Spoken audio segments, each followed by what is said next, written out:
Hello and welcome back, everyone. We are here continuing as Florence, and we are in the Ghibellines and Guelphs situation, currently leading as the Guelphs, or well, the Guelphs faction is leading. We're not leading the Guelphs. The Papal States is, or rather Venice is. Curious that Naples, I think they started on our side and now they have swapped sides. We've done a little bit to flip them off the side. It is important, or relevant, or something we desire, to have this side win this situation. Now, we don't necessarily mind switching sides so that we could get CBs or something like this, but we do want the Guelphs to win, so that everyone gets punted out of the HRE. Because currently going for guys is really, really expensive on the end tag if they're inside the HRE. And we'd just as soon not have that be the case. And so we're trying to specifically pick fights that are good for expanding our power base that are also against members of the Ghibellines. Howdy, partner. Let's eat some sketty outside in the loud car outside? Hell yeah, brother. Could use some mom spaghetti right now. I'd prefer lasagna. Fair enough. With some champagne. That's fair. We do have a reform slot. So we're holding on to one of these because we want something... Yeah, we want Harbor Administration, and then on another one... Monthly research progress. Another one, I think we wanted Bank Ledger System. Maybe a little bit far from that. I've been thinking about experimenting with pushing individualism in general. Let's take a look where we are.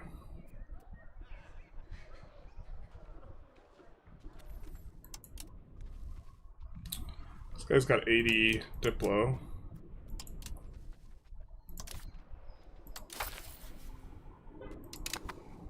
So close.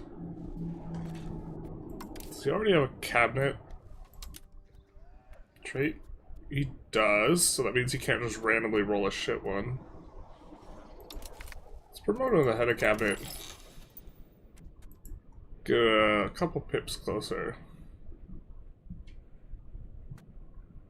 Oh, that gives a state satisfaction equilibrium now? Loggers.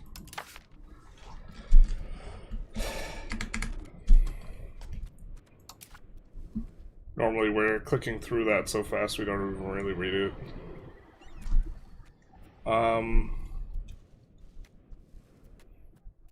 Currently the burgers are really strong. We wish they weren't quite as strong. This is bugged, so it unslots. That's why we don't have it slot. Good day, Jenny. Hello, hello. I hate how vague or outdated some of the tooltips are about what various stats do. Power projection, Diplo rep are the worst offenders. Isn't the worst offender not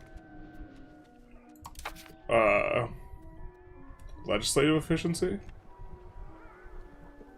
Oh, no, never mind. The legislative efficiency used to be the worst tooltip because the most important thing it did was reduce antagonism, and it didn't even mention it.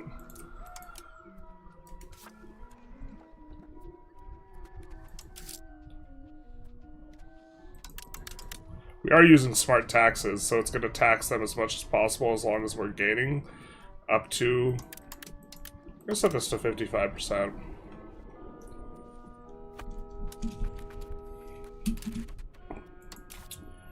Using too much cultural capacity.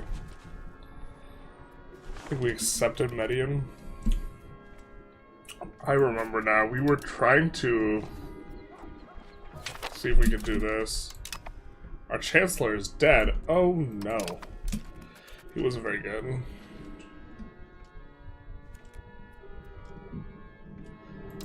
So now we're going to be at 46. So this means we only have to roll 2 parliament things. That doesn't sound like very much of an election, does it?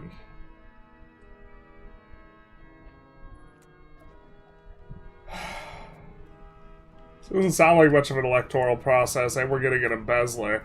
I don't really like this. This seems like a scam to me.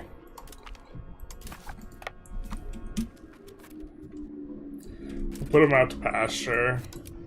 When he's on the boat, he'll die way faster. Alright, we do have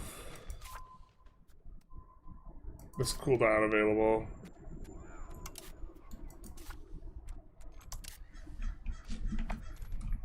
For whatever reason, the tooltip or our hotkey, you can see that urban rights, it is assigned to Control E, but it's just broken.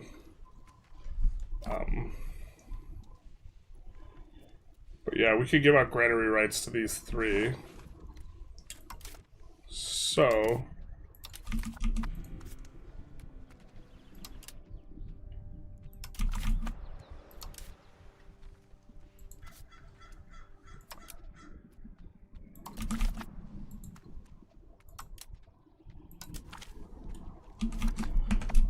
and let's see what our population growth looks like. Yeah, 0.77, that's pretty hot. It's pretty hot. Hit that button yet?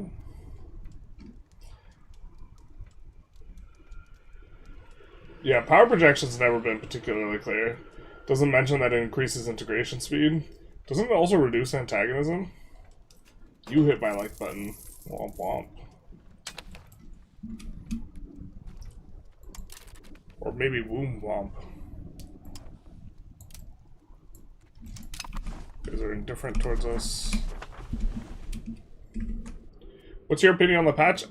This is kind of my favorite patch so far. Just a lot of like solidish changes, but a lot of people have come in and they've asked, "Hey," or have said something along the lines of, "Hey, I didn't really like the way the game was on release.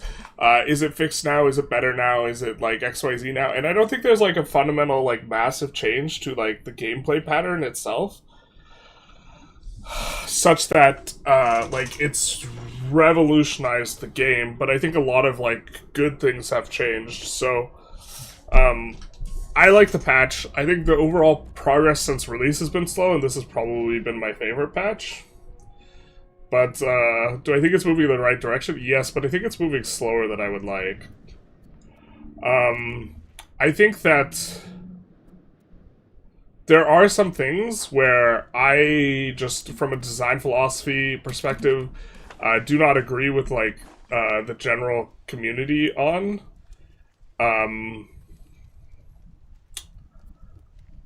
In some things, like how easy or hard blobbing should be, or stuff like this, or the fidelity of like to making something simulationisty versus arcadey.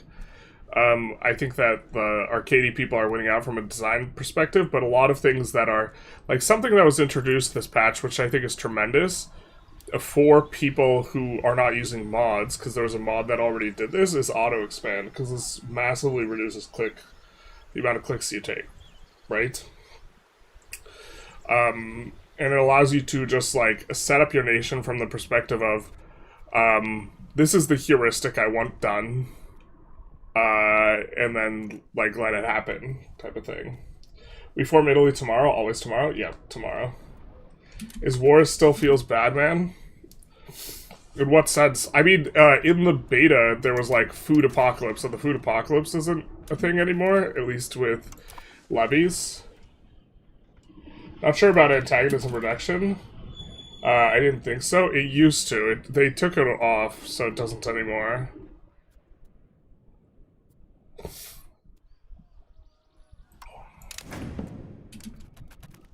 But we are going to get a little bit more cap economy.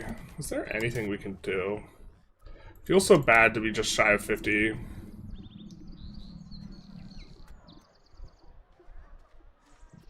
Grant Guild investments. Holy shit. I don't want to give that out. The rate for the satisfaction's not very good.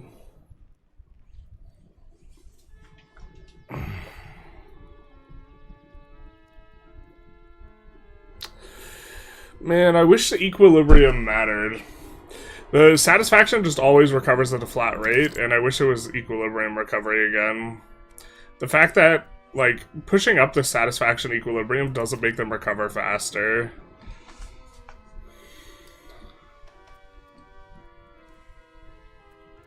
We just have like two values that are like pushed almost as far as we want them in naval and cap economy. Actually, I think we have something. Oh, we're already using it.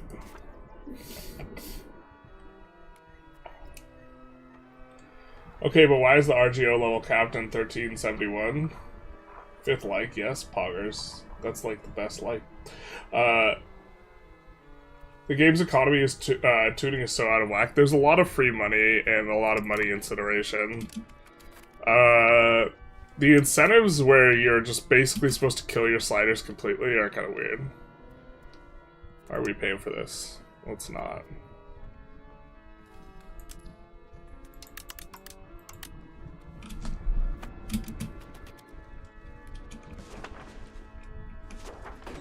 I grant you that.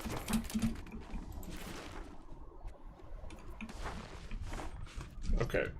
So I think we're going to set up auto expands in the two places that have 86 control.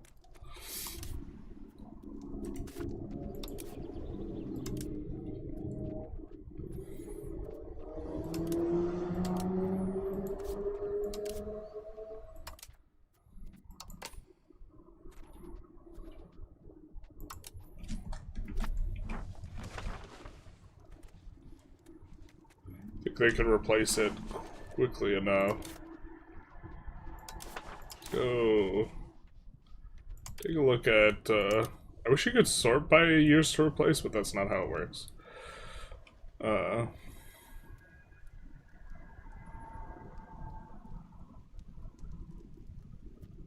This should already be urbanized, so... it's still 20-something years.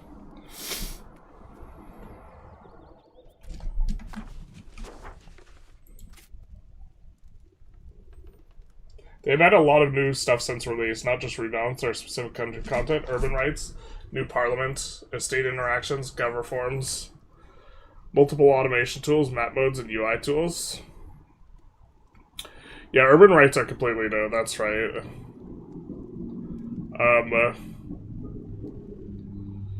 Parliament, they added a bunch of new parliaments. They added the estate interactions. Two biggest concerns are eco, feeling even more zany than EU4, and warfare just not being fun. Well, it's not, I don't think it's more zany than EU4. EU4 was a special kind of weird.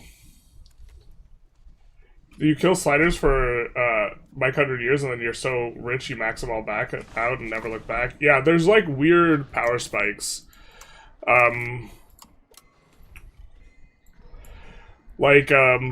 When you eventually get this paper workshop and book output and lumber output, like scrum of things, your like eco like doubles in size. And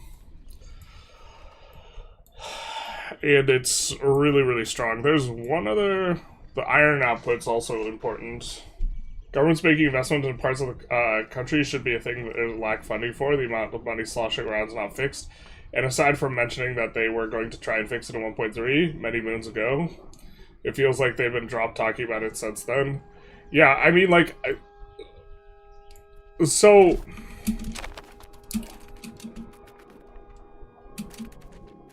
Yeah. The way the approach feels is a little bit more top-down rather than bottom-up, and I think I would prefer bottom-up. Also deving Florence, so it should eventually get really, really nice. And what I mean by that is, like, they see an issue, and then they ask, how do we fix this issue? Which is, of course, a good thing, but, like, the issue is fixed from, like, the perspective of, like... not thinking like at a systems level, but thinking at a like modifier level, if that makes sense, where they just change modifiers rather than changing systems. But systems require massive overhaul. Modifier stuff can get fixed quicker, so maybe it's just better to band-aid everything and then move on. But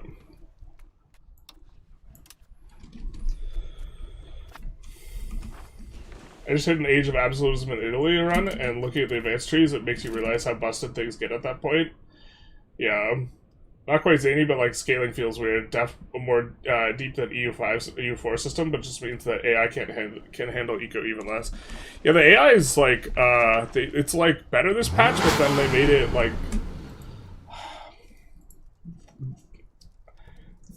Joe Pro, 26 months. I think you have the most months out of anyone. Thank you for the resub, much appreciated, my guy. Welcome, welcome. So the AI used to like turbo urbanize, and urbanizing's better, but people were annoyed at the AI urbanizing, so that now they made the AI urbanize less, and it's like this patch you want to urbanize almost everything. This isn't going to last, like, in terms of balance, like, it's going to get nerfed, so maybe it's kind of a moot point, and eventually the AI will be, like, more in line with what's good anyways, but people are also upset about the AI hiring mercs.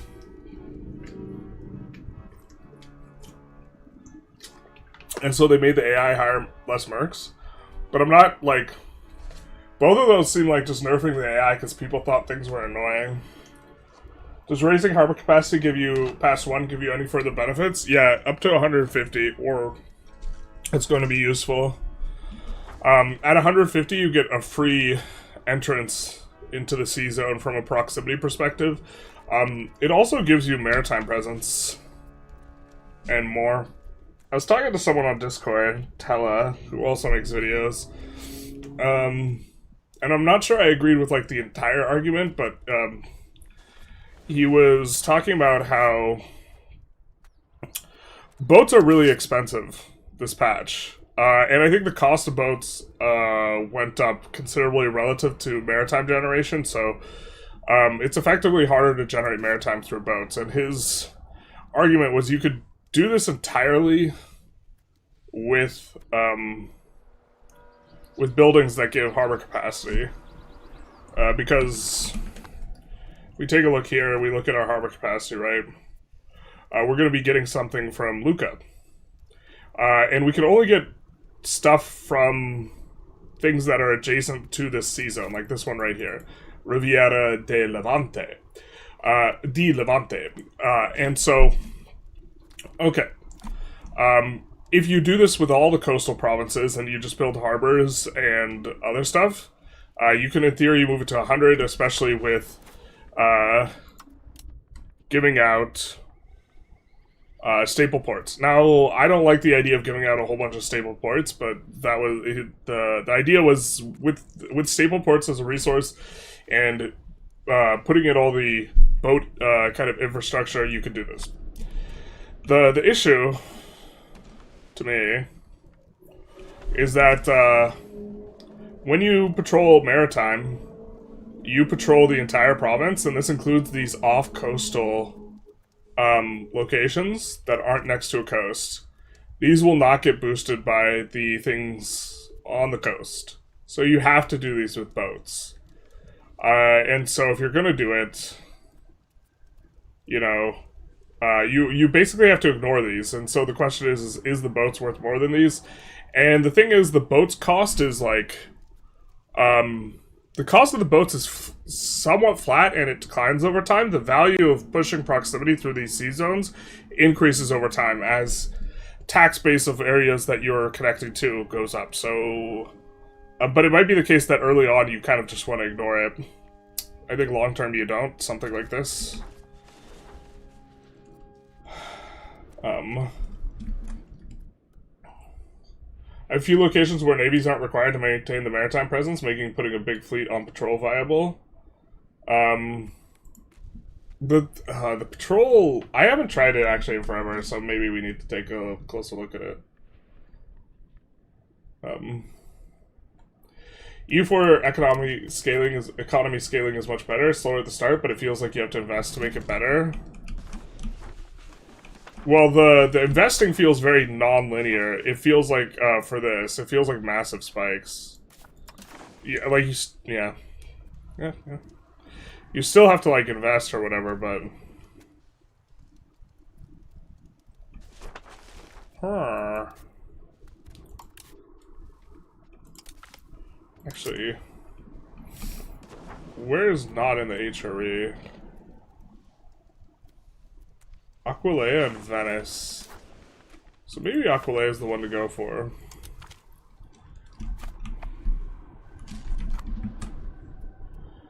Does raising... Okay, we were answering that. I think the econ scaling is way more zany than EU4. EU4 is very simple in its control. EU5 is so randomly complex. There's a lot of moving parts in EU5, yeah. I would agree with that. A lot of things that are, like, hinging off of each other. Did the AI... did the eco-nerfs fix the insane AI fort spam after 1500? I think the AI hasn't fort spammed super hard in a hot minute. Here's the current state of fortifications. That really tanks their eco, so...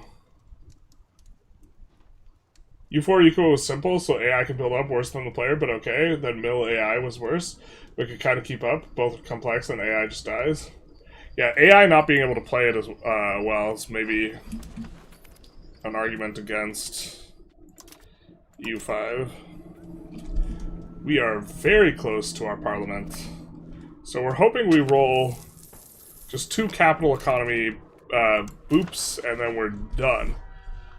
But okay.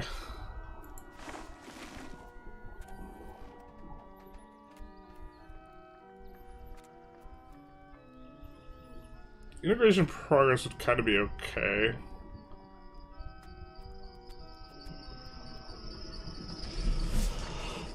Do we have a lot of farms to expand? Farming, expand farming state hits like the most things. I just am not sure how much we have to expand. I guess we have the cotton.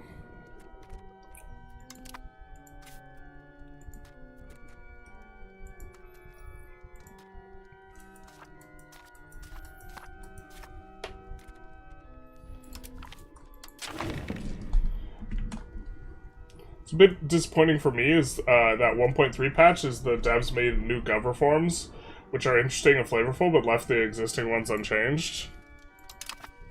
You think the existing one should have been rebalanced?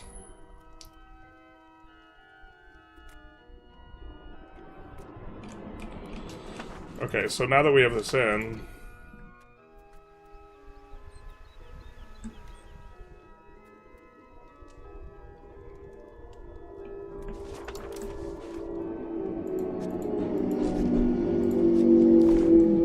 Let's expand that a little bit.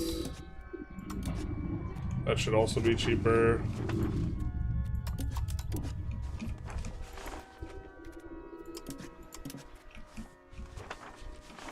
Does alum get a discount? I don't know. No.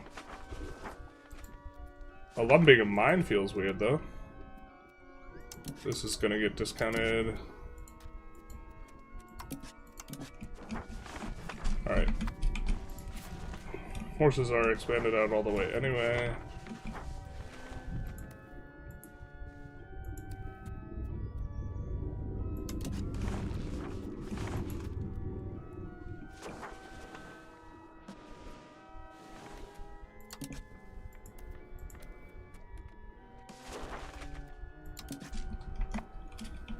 So we'll have a sort of a spend down. Happy Saturday, Nicholas. Whoa. Coinage law that's best. I like gold and silver, but I don't think it's... I think it's like if you don't have access to... Gold and silver's best, but if you don't have access to both, then doing whatever you can to like still have minting is good. Is every nation now you have to go naval? You don't have to go naval. Like, land is good, but, like, naval's better. It depends what you mean by have to. You know?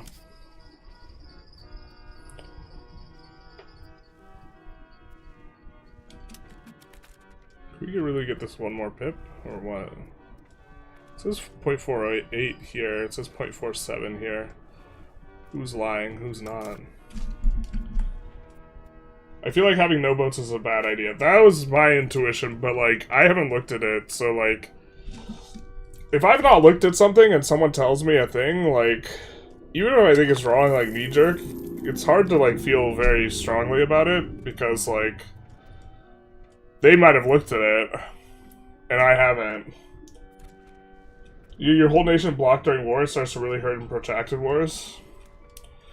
Well, I don't think his argument was not have any boats, but like you don't build boats for maritime. But like also like maybe he's building some boats in some places, and he's just trying to emphasize that now you get a shitload more, which like that seems fine, I guess. Like, because sometimes people say stuff in a particular way that's like categorical, like only use boats, but what they really mean is like. If you could avoid boats in all contexts except when you like need them. There's still a new gov reform around having 50 land and getting dev in all urban locations at least. Yeah.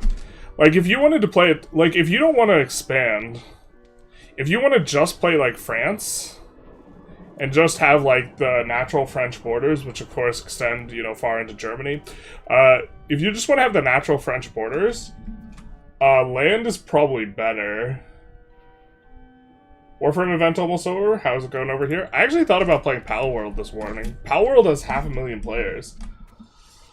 I was a little bit bummed that EU5 like did not get any player bump from the release. I think the public betas are like better for developing the game, but I think they're like worse for player-based considerations. And I'm, of course, bummed because my viewership tends to correlate really, really tightly with the number of people who are actually playing. On why devs can't give you info? Here, let's not accidentally punt this. I have to pay attention to this chat. I'm gonna get pulled into a rant, and then I'm gonna let this thing time out. Okay. We are doing that to let it recover some amount. Let's do demand for a new monastery.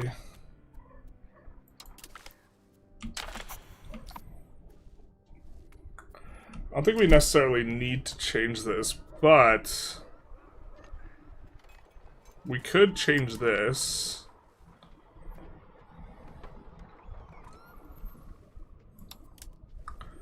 How close are we to naval?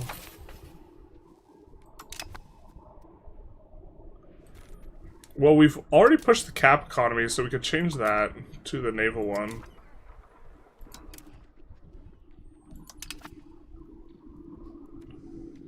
Navy audits. And then we need to come back to it, but that's the idea. Could also got max taxes, that would have maybe been fine.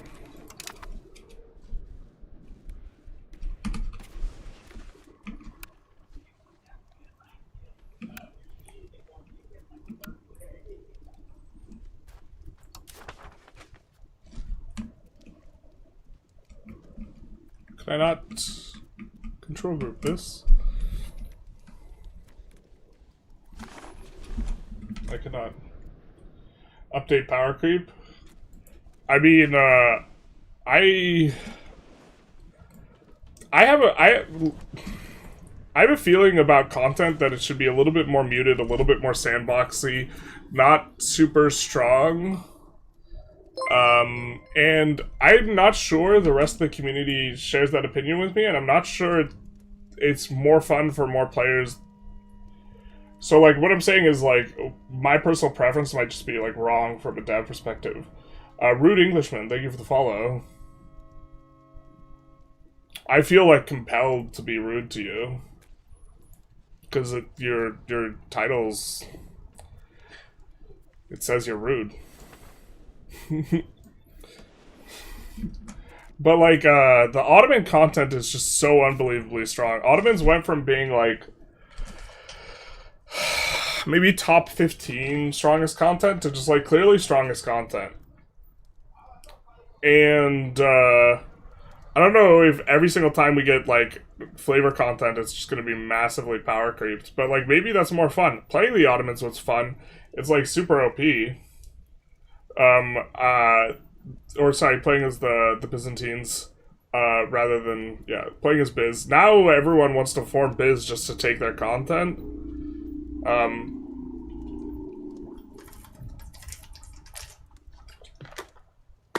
But Biz is like an aberration because it's just like a fake country. Right? It gets eaten by Ottoman and Serbia most games. So you don't have to deal with it if you're not playing it as a player. And then, like, the restoring Rome thing is like a fantasy land type thing. Land makes trade rough at times, but the flat advances 25% in age 4 is enough to hit all of Europe and Mediterranean, northern Italy. Feel like that's enough, including Scotland, etc. Even at age 3, you can hit London, so it's not that horrible. Like 3.6 out of 5. Not great, not terrible. Happy weekend, Juan. So, oh no, womp womp. I think land is better in Italy if you unify. Well, I think the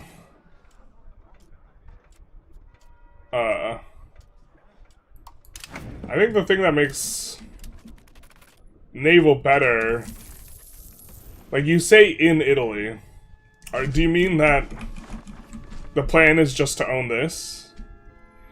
If your plan is to just own one region, naval gets a lot worse. The point with naval is if you are controlling, like, the Mediterranean, you generate a lot more control with the extra stuff. But also, like, naval is better for projecting control anyways. So, like, if you were to... You would want governors and the capital basically only on the coast.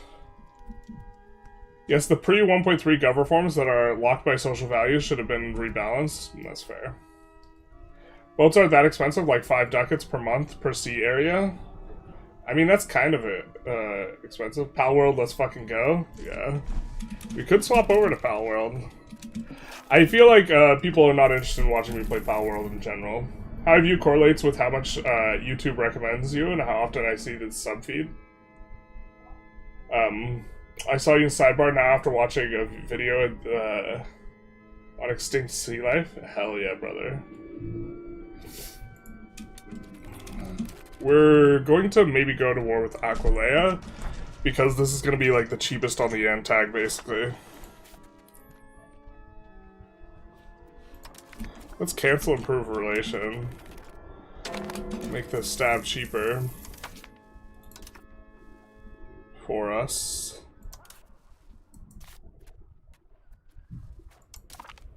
A what? A peasant civil war? Don't you mean an opportunity to re-parliament? You shouldn't be able to call that if you have no government power, I think, but...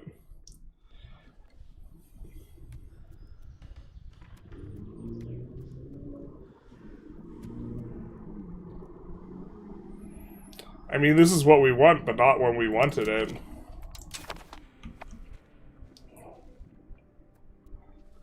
We're just gonna get that little bump, and it's gonna make our swap to the naval law irrelevant. I guess it's okay.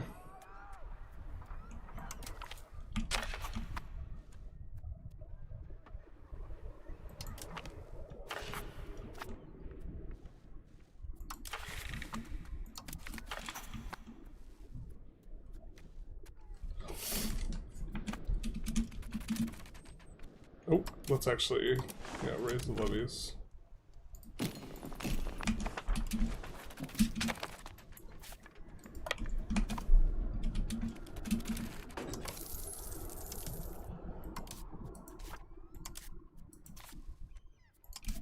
We use their cooldown like at the start.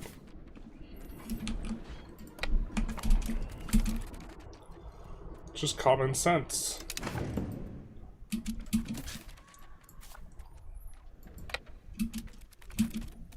Or is it comet sense? Ah. I'm not sure if... Maybe we should actually just, like, not kill that stack, because it loses us pops. Effectively. A united Italy going land is very viable, but my gut is navally probably better. That's my feeling, too, but, like, I don't think it's, like... Man's asked if he could go it, not, like, if it was optimal. Where would you put your governors in Italy? I feel like I need more context. Because, like, if you've blobbed out sufficiently, you would not have... And you had your capital in Italy, you would not have a governor in Italy as well. But, like, the best places are going to be the places with the best harbors, basically. Naples is also good, so... I think Naples is like the best capital, but maybe here is kind of okay. And then like Geneva or something. Like these three places. Maybe there's somewhere in central Italy that's nice, or you could do Milan instead of Geneva or something like this, and it maybe makes some sense. This content is busted if you're a good player. I'm not sure everyone is, plus AI still gets wrecked by the Ottomans, yeah. But like, if it's like a fan service DLC, look, Biz is just getting crushed. If it's like a fan service DLC, it's like maybe not that big a deal. Ottoman should be big bad though. In EU4 they started that way. I think that in most games they should eventually become big bad, but that seems to be what happens now. Every game I've played on like recent patches of 1.3, the Ottomans get absolutely yoked.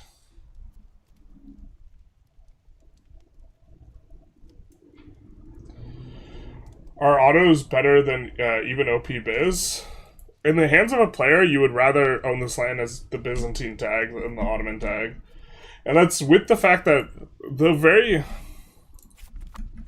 best, not that one. Like, pretty much like the most powerful like advance in the game or piece of content you can have is something that just says you get slavery. And Ottomans get Legacy of Osman. And Ottomans, if you exclude China, because China's not real, China's just weird, and then, like, are you doing China content, or are you doing mandate? If you're combining mandate's insane, but, like, the China content itself isn't necessarily that insane. If you exclude them, like, Byzantine is clear #1 content, and then Legacy of Osman's #2. If you're also including Hellenism in Byzantine content, which I think you are, because that's the only way you get Hellenism.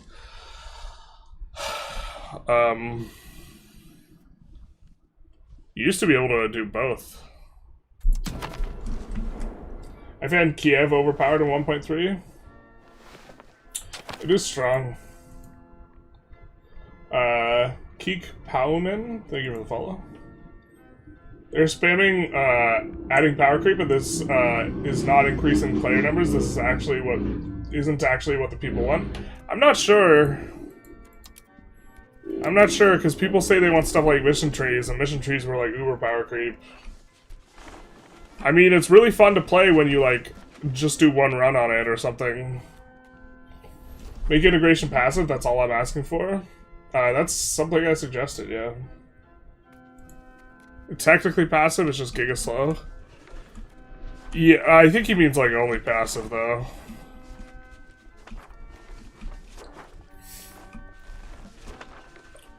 Or like passive being viable.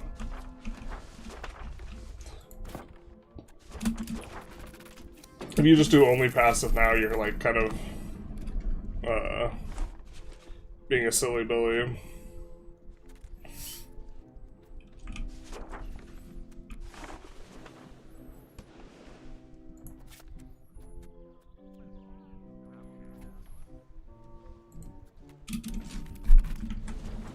You're not in the minority, man. Listen to your gut. The problem is that the devs have zero consistency in their vision and are failing to fulfill actually any fantasy with the game. I think they're trying to please two camps at once is kind of the issue. But I also think that it's, like, possible. I don't know. I have been doing this for a few years, like, making content on... Fuck. I really wish you could, like, set it to, like, not be on. You can't change this, and I want to be able to do it like later in the run if I want to show something.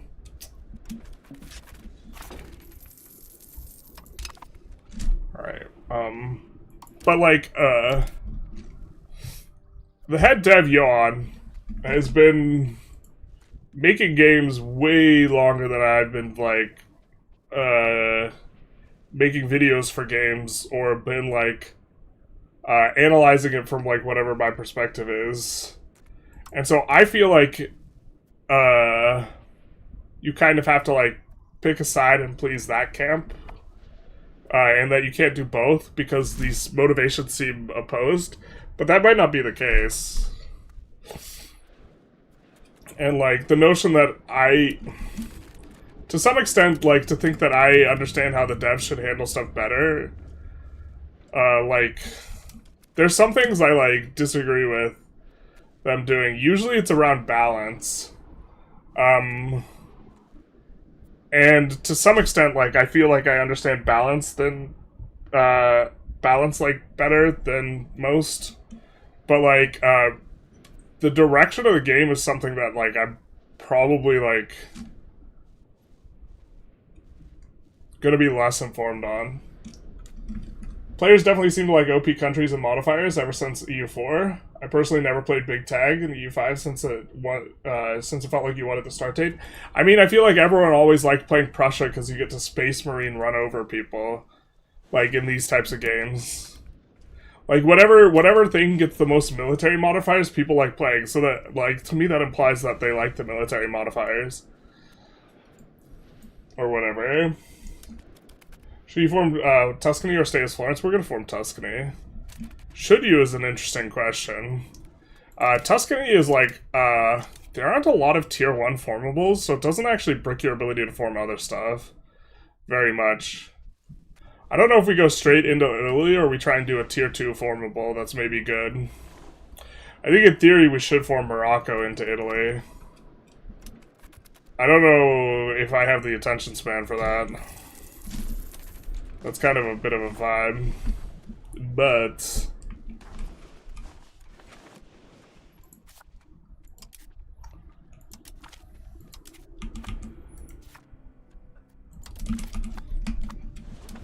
I think it would be good. I just said in Italy because I've only played in Italy, so I have no personal knowledge of other situations. Got it. Mediterranean would be my call too. It hurts my LARP that the entire cabinet spends 500 years just integrating and nothing else. I mean, cabinet is like anti-LARP. Someone says, fuck Pal World? Not like this. You gotta be careful with the way you phrase that, though. The types of mods people would make for a Pokemon game if it was moddable. It's gonna be good for us. We're just gonna actually take a look here. And we're looking based on pop promotions. We're gonna have a bit in Luca a bit here, or we're trying to place it where we think that there's a lot of pop promotions. Basically, we started auto expand here.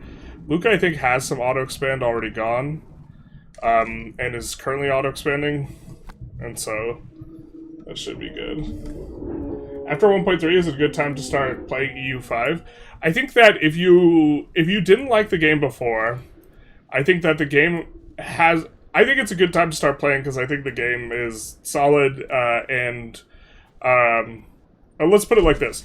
If you bounced off the game in the first 10 hours, I think you probably should give the game another chance. I think that, generally speaking, people have an enjoyable first few hundred hours. If you played several hundred hours and then you kind of got bored of it and you're like, I'll come back when this game's better type of thing, it's probably not changed substantively enough for your wanting to come back to, like, feel good or something like this. I wanted to start for some time now, but I heard opinions that the game was not in a great state on previous versions. I think most of the people who are complaining are people who have a whole lot of time in the game. I think that if you look at what people were saying on release, the game was getting really, really positive reviews. It hit 80% on Steam and people were having a blast. And then I think the issue is that people started to understand the game better, and that once they understand the game better, like, a lot of the magic wore off, and then they got annoyed that they weren't having as much fun as they were before. So I think that the game is still fun for the first few hundred hours for a majority of people, and the complaints only really started rolling in afterwards. But I also think it's a really easy game to, like, bounce off of in, like, the first 10 hours or something.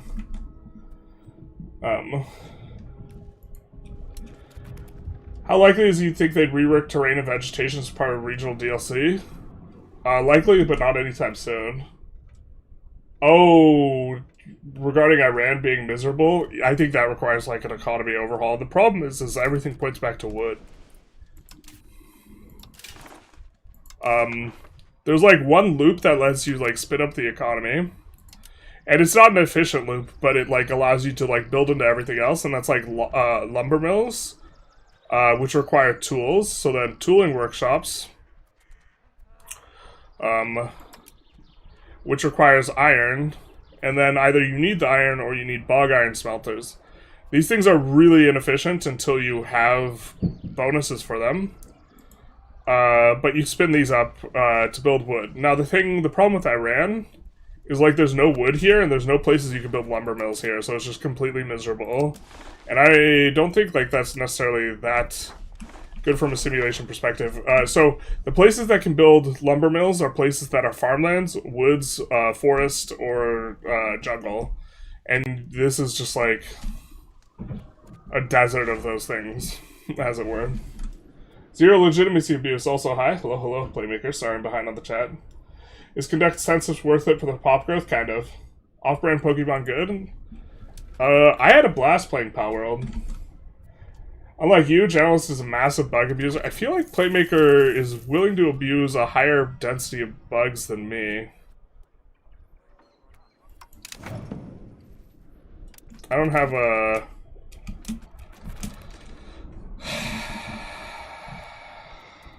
Is Playmaker selling art to people? That's not a bug. The legitimacy exploit is just too much for me? Okay, okay. Maybe not. Maybe not. For me, the types of bugs I don't like abusing.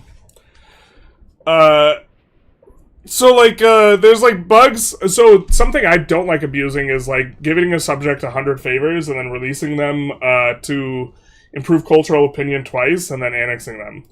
I don't like that, but like, you're telling me that this gives me this thing, and I can pay for it, and I don't want that thing, so I'm just not gonna pay for it. Like, in terms of power level, not paying for stuff is really good, and it's silly that you don't have to, but like, I also just like, brother, you're selling me hot dogs and I don't want a hot dog. I'm not gonna buy the hot dog. You're selling me Republican tradition, which is the same thing as hot dogs, and I don't want to buy the hot dog. Hungary or Naples are the ones I start with. Yeah, Hungary is the one I would recommend if you want to play in Europe. Any nation could get Legacy of Osman, just swap. Yeah, okay. So Playmaker's like, I cannot abide by this. We will not pay for this I cannot abide for this not paying for government power. But if you feel like it, just swap Turkish on every tag just to get Legacy of Osman.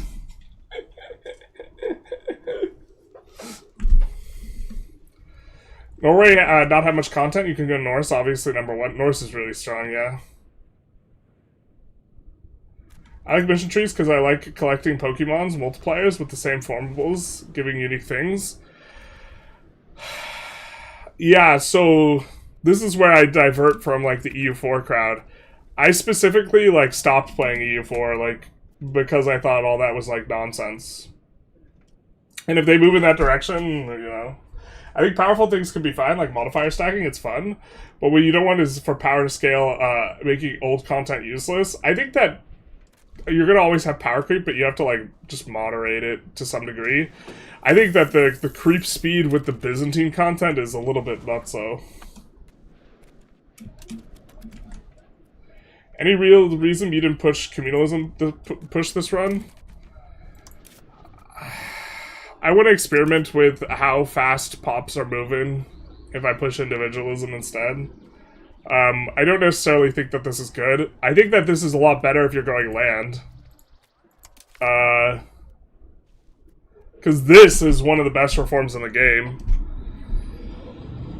But this requires land and individualism, so... And we're going naval. They're trying to please 20 camps at once. This is kind of how I feel like it, but like, I also trust that, I don't understand how viable that is as a strategy for development design vision as the devs do. Like, Johan's been doing it a while.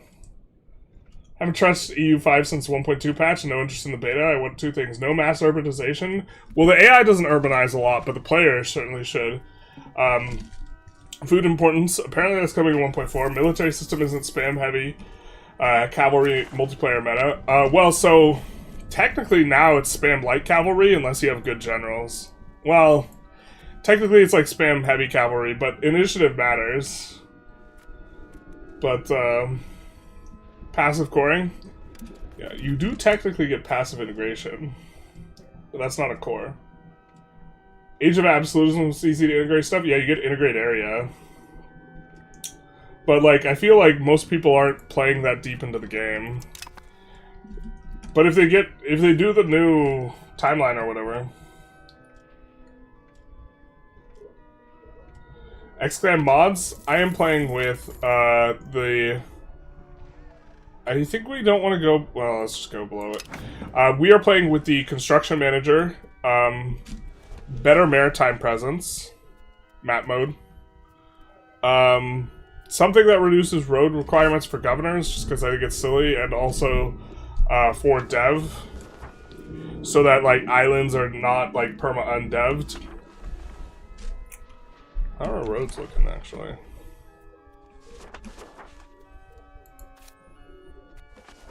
I think that's what we're playing with. Apologies. I need to set up a command for that, actually. Or set up commands in general. What proportion of the economy are we at this point? We're starting to become an increasingly large portion. The bigger portion of your economy you are, the more worthwhile it is to collapse prices. And I just don't know if we're at that point yet. Especially because we're, like, going to be split between two markets in just a second here. So we're going to be, like, not the lion's share of two markets. But once you get really big, then collapsing prices gets a lot better. But I just don't think we're there. Glass and sand? Bro, when did glass become an expression?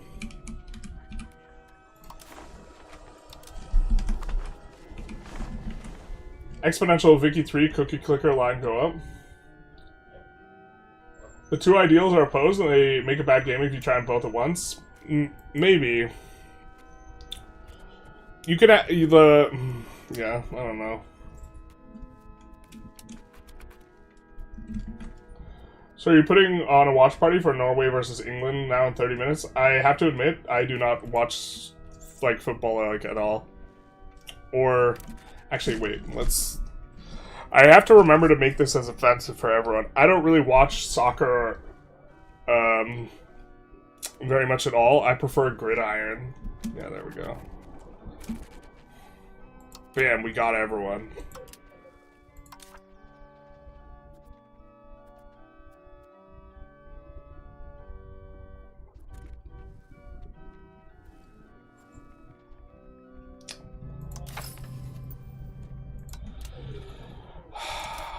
Yeah, I mean, individualism is probably just not worth. There are enough intermediate formables in Italy that you don't need to min-max stuff. Do we have a tier 2? Like Carthage, right? That requires Sicily. I was a bit harsh on my initial message. I think it's fine to like mission trees and I don't want to be hostile about it. It's that I really dislike it and get annoyed at people clamoring for it at EU5. I mean, to some extent, like, Biz has mission trees, they're just not structured as them. They have, like, DHEs that lead into each other. And, like, you chain them together. I'm in the second camp, so I think I'll be waiting more. Yeah. Yeah, I don't want to, like, give people bad information and just try to sell it, because... I mean, the more people who play... I, like, have an incentive to try and increase the player count or whatever. Or try and get people to use my creator code. But,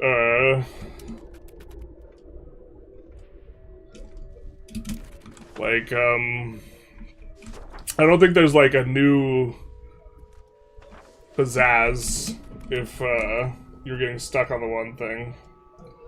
Or you weren't really enjoying it before.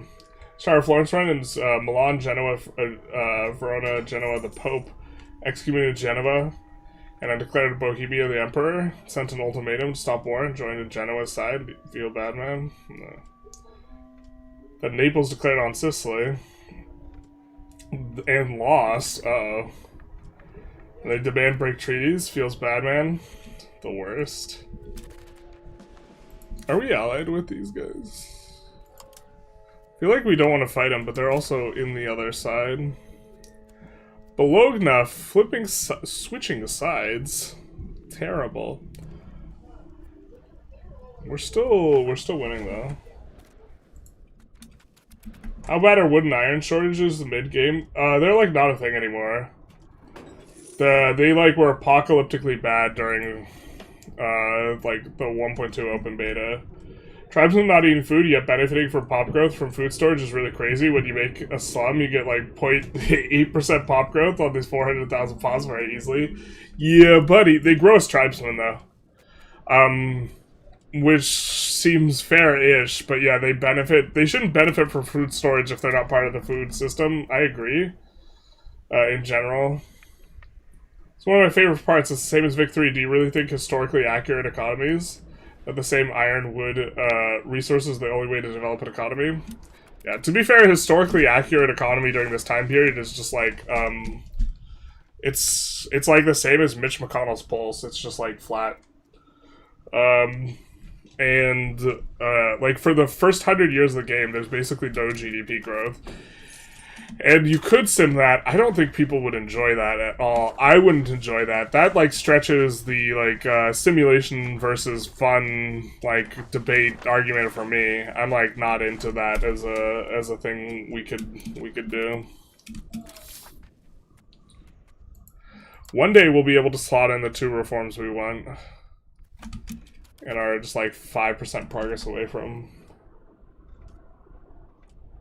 Please don't call it Iran. Call it Iran with the E sound. Okay, Iran. Apologies. I think you can't make buildings out of other materials, let alone that Vic 3 all industries is solely about making buildings rather than training people. All feels unimmersive. Yeah, I mean, you would make a lot more stuff out of like clay or whatever in Iran. I don't even use the estate interactions because they should be removed. Speaking of, let's check our cooldowns.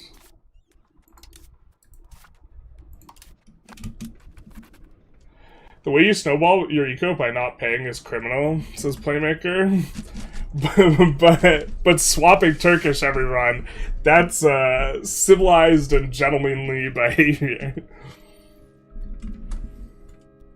There goes the hot dog business. How am I this far behind? You guys are chatting so much.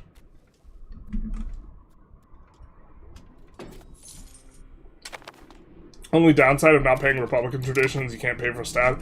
To be fair, like in a world where you can form a ton of megalopoli, the thing that actually eventually gates you is stab, but yeah. You can't pay for stab, oh no, and like you don't want to pay for stab anyway.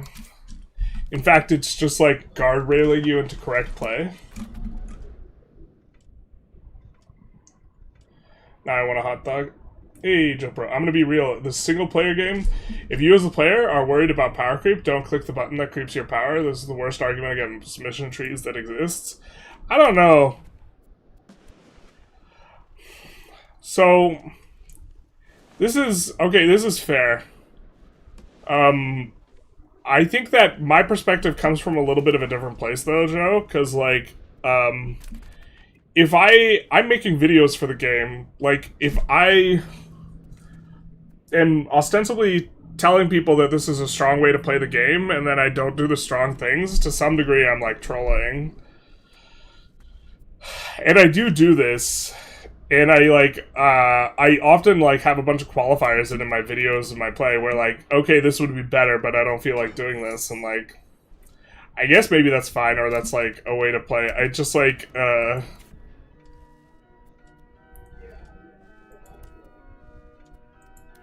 whatever is meta, like, I feel significantly warps the way I feel like I have to play.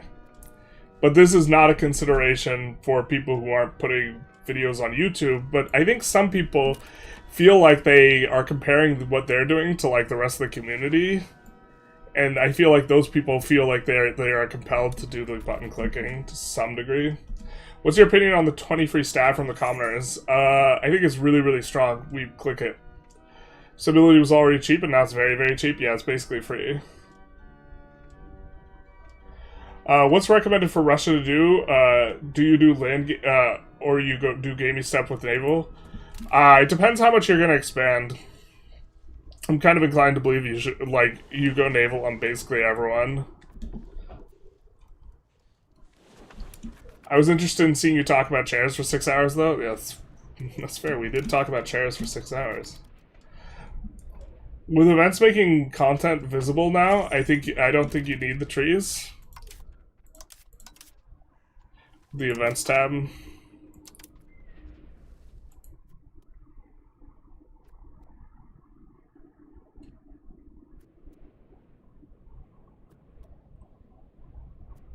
Huh.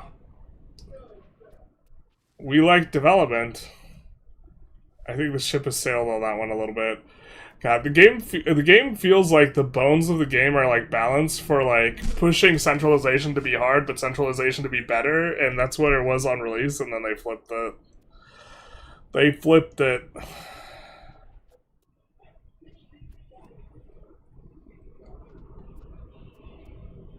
Oh, we'll have to remember the cathedral. We maybe want to do a cathedral parliament. I should just honestly read this stuff more. We do want to get a de Medici on the throne to try and see if we can hit some of these content. Arts Academy and Arts School being something we want, I guess. We might build a little bit of art. I think we might just RP a little bit and go for some art anyways.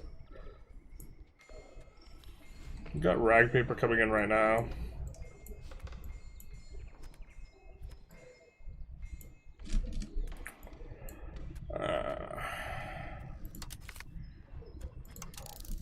Let's maybe RP a little bit. Let's maybe punt. Not pay for our cost court and instead pay for artists. Like a gentleman.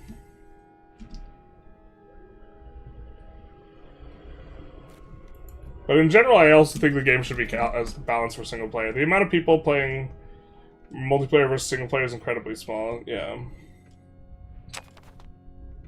Isn't glass being like nuked or bombed? Yeah. That is, yeah, that is what it means. But like, you turn sand into glass, people aren't made of sand. Morocco's really overpowered this patch because the AI, because -5 rural tribal control privilege is bugged and gives +5 instead. Wait, what? Interesting. We get the separate type of move. Testing 1, 2, 3, not like this. Rocket roll do throwing shade because we're behind on the chat. We're trying to catch up. Gridiron. Well, not even the finals? I might watch the finals, but like I don't understand the game very well. Like, so it's like less interesting. Like, I'll watch Gridiron / football. Occasionally, because I played it and I understand it a lot better, but I'm also like, people who are super into sports weird me out a little bit. And I don't mean like kind of into sports, I mean like people, like the type of people who get aggressive and violent over teams and like this type of stuff, like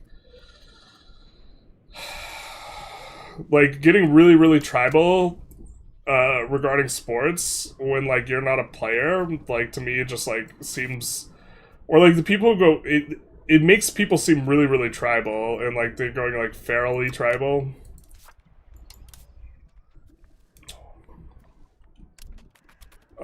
This isn't like all people, like if you just like enjoy it, that's like one thing, but like the type of people who like loot and like riot the city after their team wins or loses, like or like base their entire identity around liking a sports team, to me just seems, I generally like, it's not like I think they're bad, but like when I interact with those people in person, I'm just like weirded out.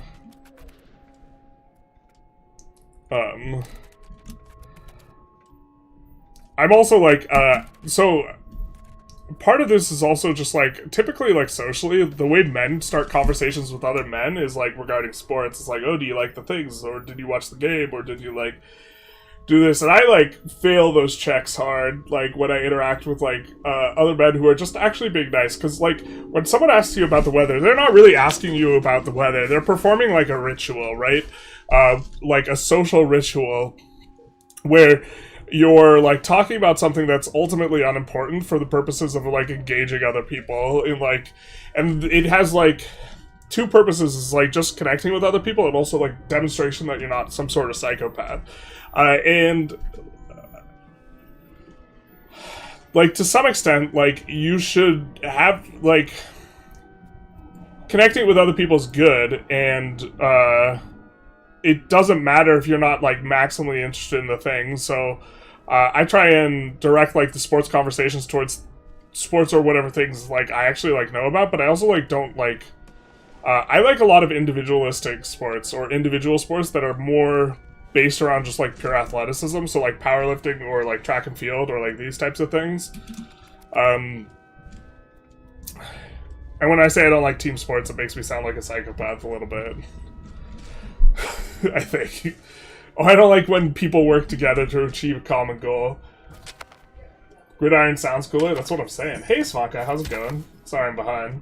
Round ball versus egg ball? This is the real way. Yeah, that's the way to do it. Round ball versus egg ball. Holy shit, how could I have ever been so wrong? Round ball versus egg ball. I think we did wine stuff there. This is close enough to the capital. We're planning on keeping it the capital. Let's actually urbanize this-ish. I just can't imagine in history a government intentionally investing in lumber and stone collection to cheapen future building construction. Yeah. But like most economic games, I feel like allow you to build up the thing that lets you build up. Like this is like a more, I feel like this is more like a video game thing than a. Oh, this guy's caked up.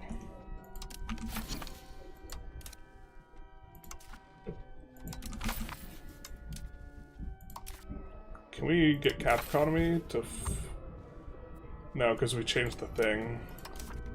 Can we get naval a little bit further?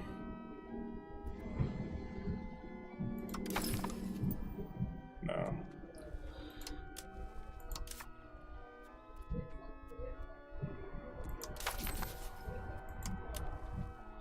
Let's develop with this guy.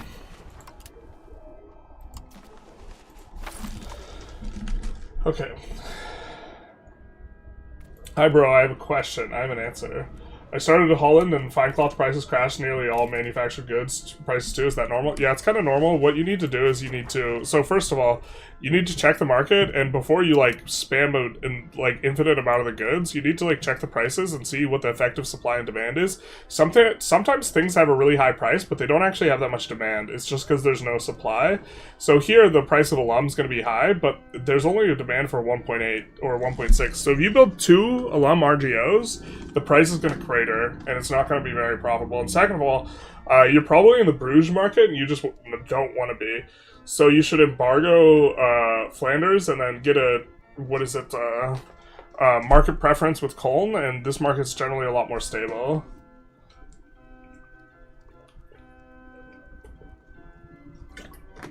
You don't have to min-max stuff. The guy who doesn't know who he's talking to. I'm trying to open my mind a little bit. It's possible for generalist gaming to not min-max. Trying to broaden my horizons. Playbook says, I think making DHE's mission trees where you could click things that were already happening could make people super happy and not change much. Yeah, I mean, I'm not... So here, I think, like, 2 things. First of all, like, I don't have a problem with there being mission trees, like, fundamentally. But second of all, I think the better container for content is situations. And if, or are we the lead of this? No, we're not.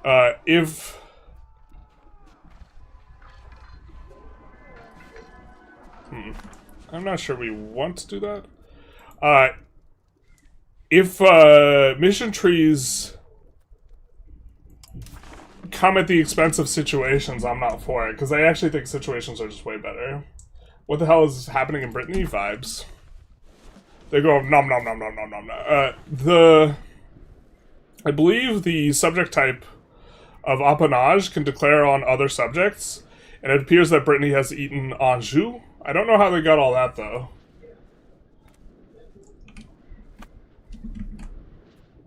Yeah. Damn, how are you gonna slam on McConnell like he's, like that after he's been dead for a week already? I'm not sure he'll mind.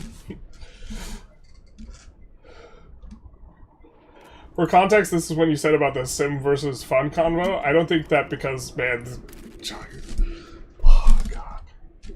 People are giving me context because I'm so far behind. Holy. Usually people don't give you context. I mean, this is what I prefer for people to give context, but it's also just indicative of a vibe, let's say. This is what you said, sim versus fun convo. I don't think that just because the economy can't go up, there could be other interesting things going on. I don't get the obsession with making the game to be an economy line go up game. I mean, I like the economy line go up game, I'm not gonna lie. I think this game where you're like, oh, I'm painting the map my color, is less interesting. I'm just like looking at this number and just going feral. That's what I want to do. Hey, long-time viewer, first time making it to the stream. Hello, sorry I'm behind. I just wanted to say thanks. You're very welcome. Your initial series on EU5, I've cured my fear of spreadsheets at the tender age of 30. How dare you? How dare you open a spreadsheet before you're 38? This is a travesty. Don't you know? That's, you'll shoot your eye out type thing. I've never stopped Turkish before. Why is that always the suggestion then? Can you play the Islamic Republic of Japan next? I mean, I feel like I have to, don't I? Only an hour of stream and he's already 3 hours behind on chat, not like this. Hey, journalist, how are you? Hey, Bargiona? I actually don't know how to pronounce your name. Given the very negative community sentiment over the game, I feel like DLC won't be bought by the majority of players. Would you give vanilla gameplay a try?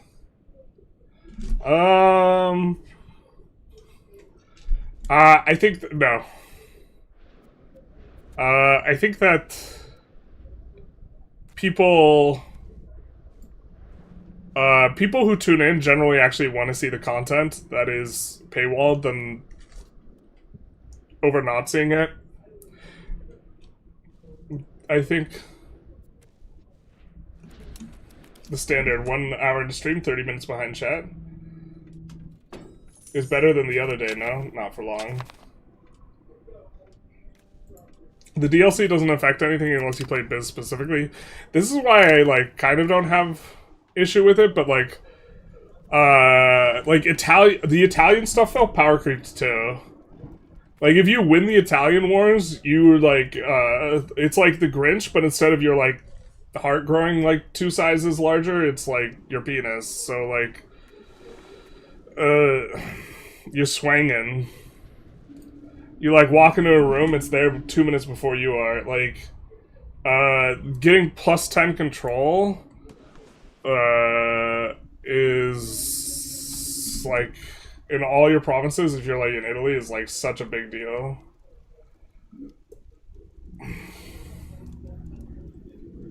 Yeah. Doing an ahistorical power creep is a bit of an opportunity cost versus other DLC that could have come sooner. Yeah, but doing like a fan service DLC for like Biz like makes a ton of sense from their perspective. And like it being like on a country that just goes away. If you don't play it, like, seems like, I think I'm okay with that as a decision, but I think the event screen is cool, but, just hard to read. It is hard to read, and you can't search it for, like, modifiers. I wish you could search it for modifiers. See, like, I could type centralization. I know there's an event in here that requires centralization, right? But I can't search it for centralization, or I can't search it for values. So it'd be really cool if, like, I don't know what values I want to push. Do I have any content around values? And then I type it in, and yeah. To be fair, EU5 is absolutely spectacular about a bunch of things being searchable, so, like, maybe I'm complaining about something silly, but, yeah. Is anyone ever able to launch the game after the new update? I can.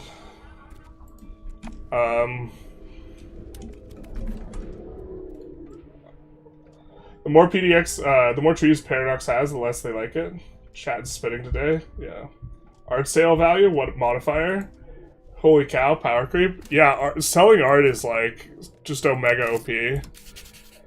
But this is like, you know what? I think exploits where they abuse the AI, specifically to me, like feels worse than like other exploits. Maybe that's the reason I don't like selling art, because this actually takes money away from them. It's just so ungodly OP. Like, and we could do an art run and pay for all the art. And because we're paying for the art, we could justify this immorality to ourselves, but that's just, like, insane. We just got a year's worth of income by selling art. And then if we fight them, we can just take the art back. In my experience with Paradox MP, even when it's balanced, most multiplayer lobbies still gonna use some balance. Yeah, this is also one of the reasons why I don't care about multiplayer balance that much, because, like, they just use a mod, and then it's like, okay, is Trad Economy and Serfdom good when the RGOs you have are low value? I mean, it's a lot worse when the RGOs are low value, so that's Trad Economy right here, and Serfdom. But at the same time, Trad Economy and Serfdom are just, like, really strong in the early game, because RGOs in general are good in the early game. Like, I feel like people play mostly with guilds, but there's, like, other ranks to these things, and these buildings get way better as you get upgraded.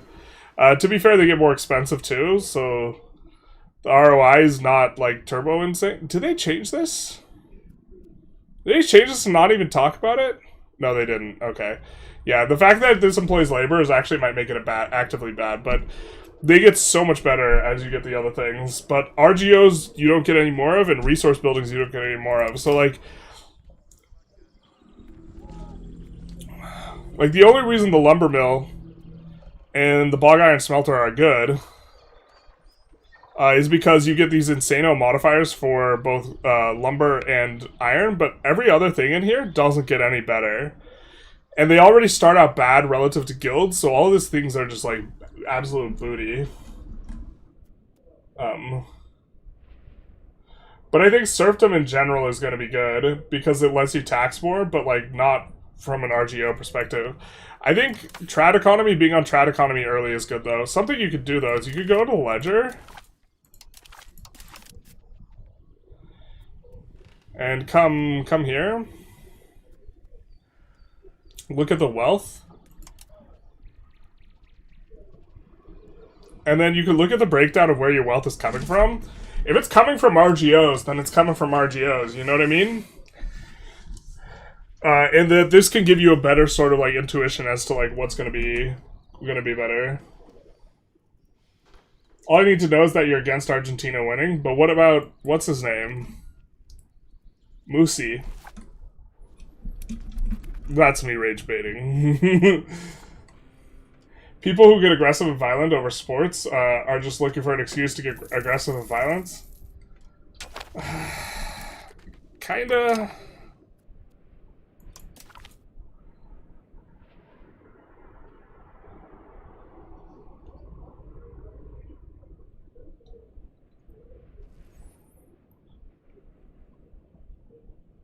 What is this? What is this about?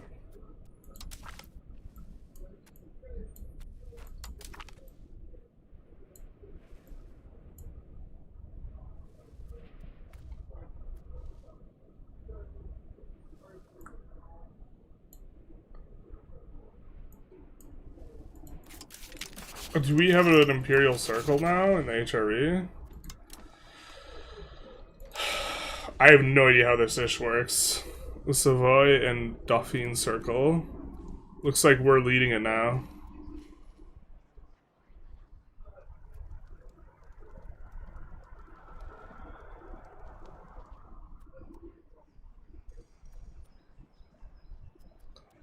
We could use this to gain Diplo rep. I'm not engaged with this mechanic at all. So in soccer, there's a ball and goal and two opposite ends, not like this. I'm late this one time. Why the fuck is the live 30 minutes in advance now?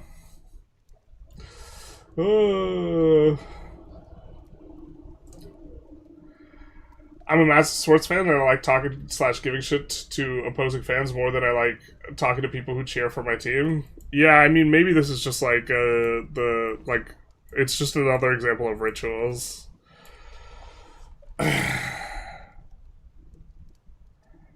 We transfer our income to Geneva? I don't think so. You can kick rocks on that one. Elevate country and circle.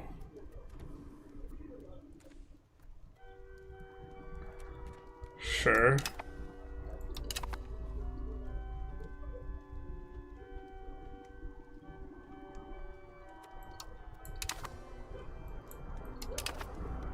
What does this do?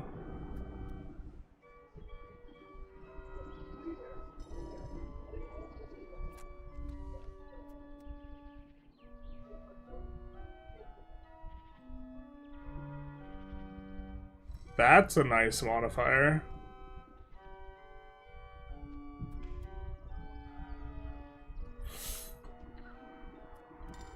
Why do we even want to be leader of this shit?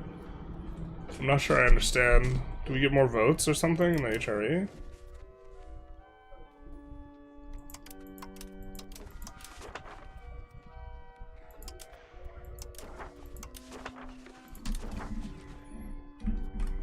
Yeah. I'm sorry it's been a week inside Riga. Inside we've had 3 thunderstorms, a heat wave, 2 rainbows, and some heavy rains. Weather be wild. I thought that this was going to be a joke about us being behind on chat. I swear to God I did. I thought this was going to be... It's been 3 weeks in Riga, and you've still not responded to my comment. We've had a bunch of weather events. I don't... I feel like I have to keep playing here instead of trying to figure this out. But this just seems like it kind of just doesn't do a lot. Other than gives us Diplo rep. I mean, I guess getting Diplo rep in a couple spots actually is really good. Paradox Gamer doesn't like team sports. News at 11. Yeah. You don't like Messi fans yelling at the Japanese fans? Yeah, that seems crazy to me.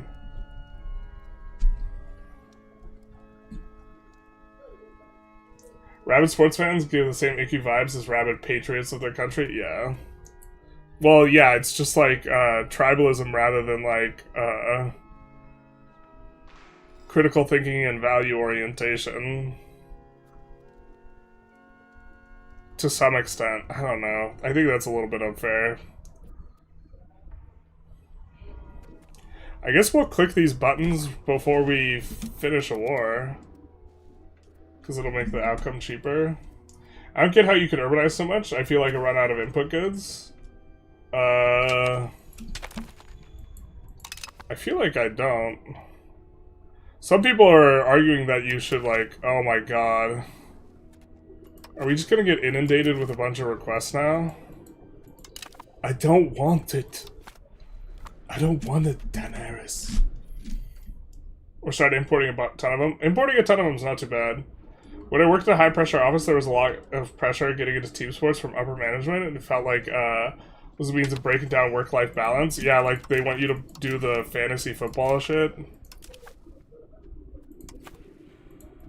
When I was teaching chess to kids, I think a bunch of the guys who also taught chess to kids did fantasy football league or something. I just, like, was completely uninteresting. Vision trees are not about the content, they're about having short-term goals that lead into long-term goals. Yeah. But, like, people also want those goals to have rewards. I know this. I know this because... I've seen Vicky 3, people complain about, like, getting no bonuses for their shit. Because Vicky 3 is very, you basically, in Vicky 3, you don't get modifiers from content unless your, like, nation is, like, the size of a thumbnail. Or, like, it's like, yeah, it's a little bit of a nation. Because they want to be very sandbox-oriented. So... Is the dude actually dead? Referring to McConnell? I think it looks suspect. And And I don't, like, trust the people involved, but I don't know if he's actually dead, but I'm more just making a joke about it. I don't have, like, some sort of inside track on that. I think when a bunch of Republican insiders talk about having a phone call where they talked to Mitch McConnell with very, very specific language that none of them deviate on, where they don't say in an explicit way that Mitch McConnell actually said anything himself, and they seem to actively avoid that, seems a little suspect, because now they after the fact they can say, well, I talked to Mitch McConnell, he was just a vegetable, or vegetable if you're cultured, and the thing is, there's an enormous incentive to just not reveal that he's a vegetable or a vegetable for a while.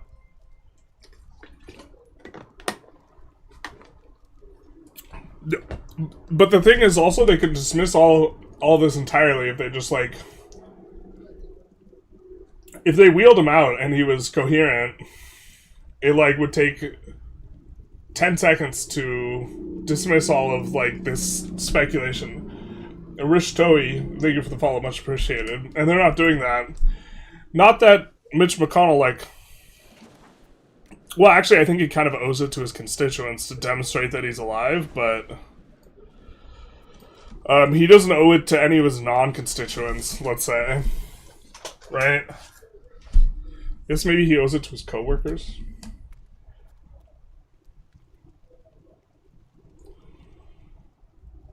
What about population go up? What about government gain more ability to extract taxes?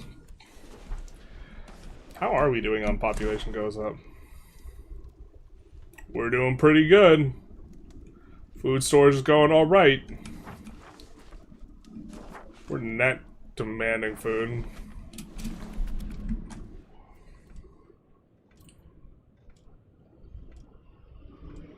Trump is actually no senile. He just saw the alternate reality where we watched journalists evict 3 Islamic Japan Republic run.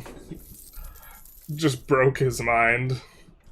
He's not senile, he's just a broken man. He's seen too much.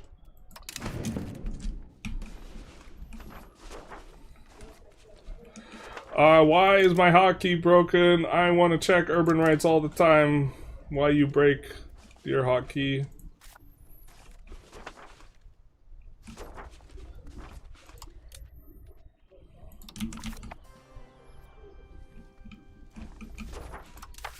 Why you do this? We haven't pushed serfdom yet, so we don't want to give out a bunch of the serfdom privileges.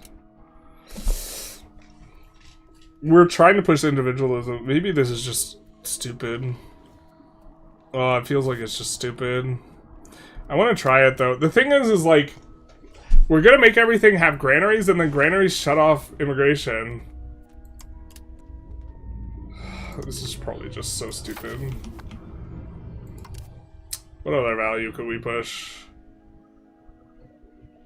I think we already pushed conciliatory, yeah. Naval we can't push anymore. Cap economy we can't push anymore. Quantity we could push, I guess.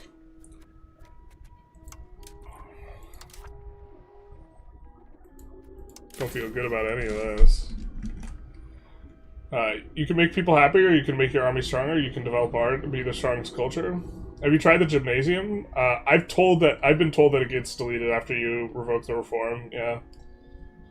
The gymnasium he is referring to is, by the way, for the rest of the class.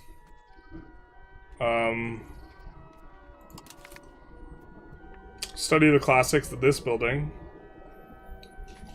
There's a lot of buildings that if you no longer fulfill the requirement to build it, you still get to keep the building. So if this was one of those, being able to build this in the capital and just maintain it would be really quite strong. And every run would start with building this, but it seems like they're one step ahead on that. ERE DLC was a good choice. They could have done Scandinavia, but they would have been spammed with favoritism accusations. I don't think they're beating the allegations. The, like, Iberia and Scandinavia both have really strong content. Instead of selling the art, buy the art, now you're thinking. We're trying to get all the world's art. As Florence. Selling art is anti-LARP. Always LARP over min-maxing. To be fair, many artists got their entire year's income from selling one piece of art. It's just usually not much income.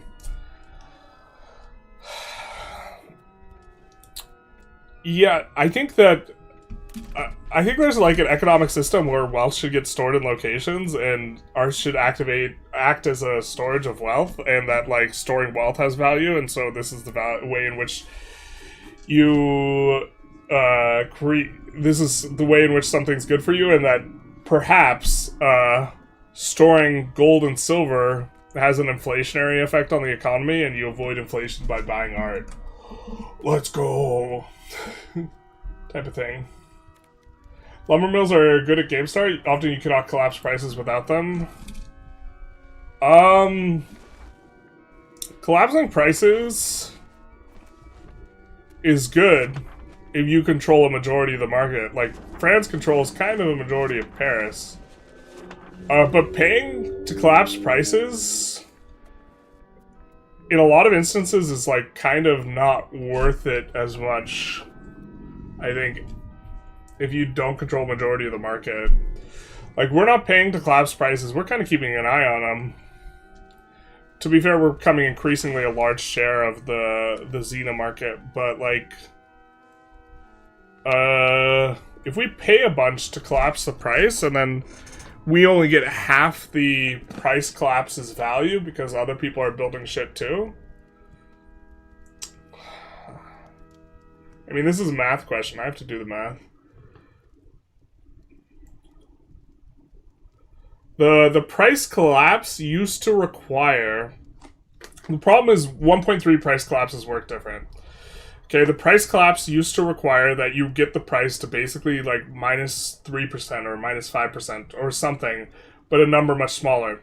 Now, in order to get minus 33% discount, you have to get the price to minus 33%. Now, to be fair, that is a very doable thing. You can get the price of lumber to being 1,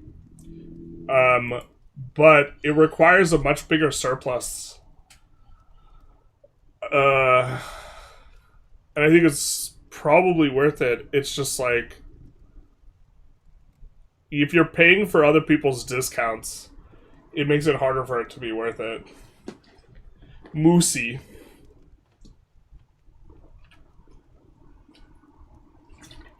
I don't think I'll ever miss a more obvious rage bait than calling Moosey messy. I agree. The Great Circle spam begins. Yeah, I don't know. If we're gonna get spammed, I like just don't want it. I don't want it. I don't want it. But you're the heir. I don't want it.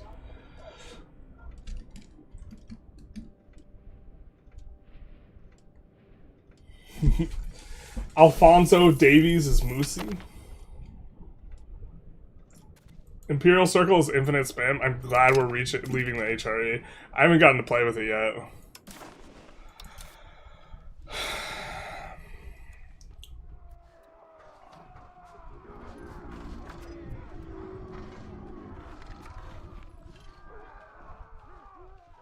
Interesting.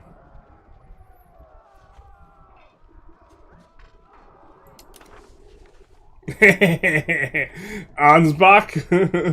Biz, you're not even a country, my guy. How long do we have on our parliament? Ooh, Jesus. We're gonna have a while before we can do anything. We have like our auto expand set up. We're accumulating money. Maybe we make a city sometime soon. Gives Diplo rep and prestige to keep the stuff high? Okay.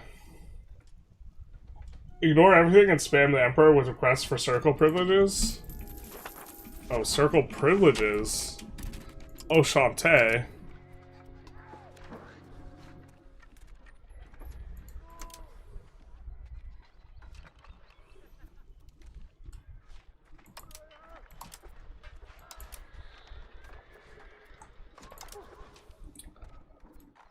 I don't see it. I think maybe we abuse him some more by selling him some more art. Crippling his economy. Sell Ode to Father. It was rejected. Terrible. Holy shit, you're behind? I'm catching up. I'm catching up. If you pay for the slider, reform circle coinage is a great click.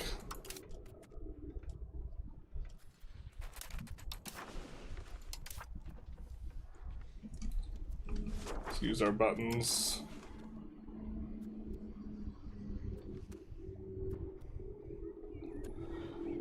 I mean, it looked good. Where is it, though?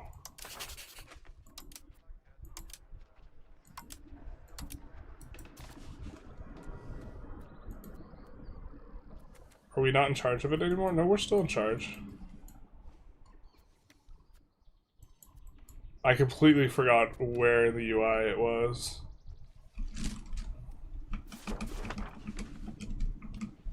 Is this, circle? Oh, alright. Updating journalists on the weekly world events behind the chat. He's not. Infinite requests. You have to accept or you get spammed to death. That's how they get you. Figuring out what short-term goals you need in order to achieve your long-term goals is the entire point of the game to me. I don't want to be shoehorned into a specific route by arbitrary decisions. Yeah. His wife didn't come back from overseas trip. Rumors were cardiac arrest or something. Yeah, I mean, like, also people are gonna be, like, speculative.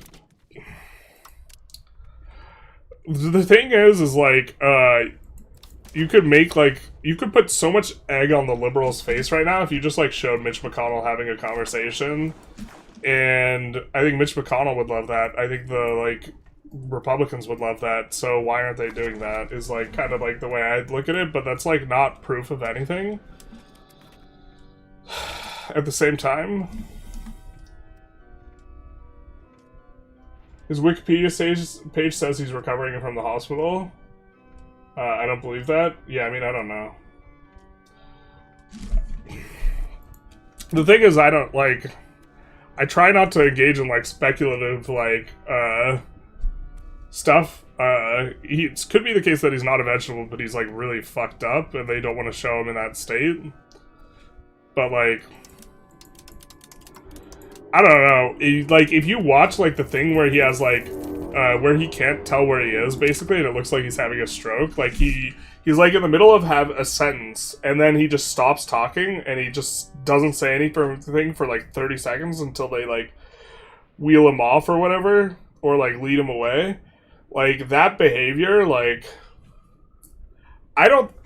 Unless that's, like, just an aberrant thing that happens, like, once, and that's, like, a medical thing, I don't think I want, like, my lawmaker being like that anyways. And that's actually happened more than once with McConnell.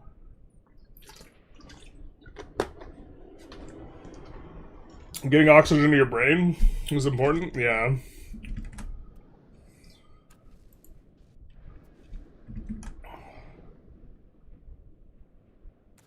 You're not required to click any button in this game? I don't know.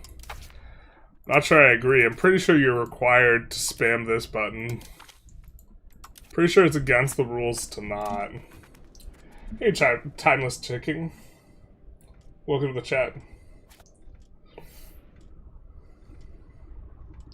Use R for tax evasion, just like in real life. Yeah, this is basically it. AI set to hard, plus 10 discipline is really freaking hard. It encourages, like, more cheese, like, just avoiding their armies.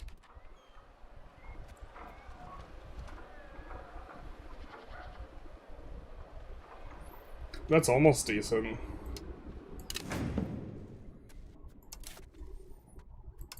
Maybe we want to do a reduction. God, they don't have very many buildings to reduce, though.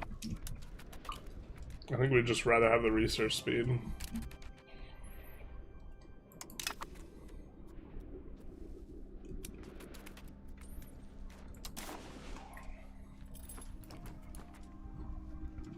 Bologna has been an ally of ours.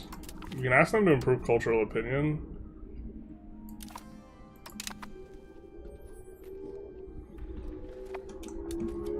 I think maybe we get a Parliament CB. If Avoiding inflation by buying art sounds like how modern art is just for tax dodging. That's exactly what it is. Birds know, do they? Thank you for the follow. Just think of flock cameras. It's not about the game being easy or hard. If the optimal way is to do X, most people will do X because the game is about making your economy and country stronger. The argument is, well, you could just not do X if nobody's forcing you. It's silly. I don't know if I think it's like... I think you guys both have a point. Like, I'm team, like, I kind of feel like I have to do X if X is good. But maybe I'm just a coward. And I shouldn't listen to the feels. I should instead listen to my heart.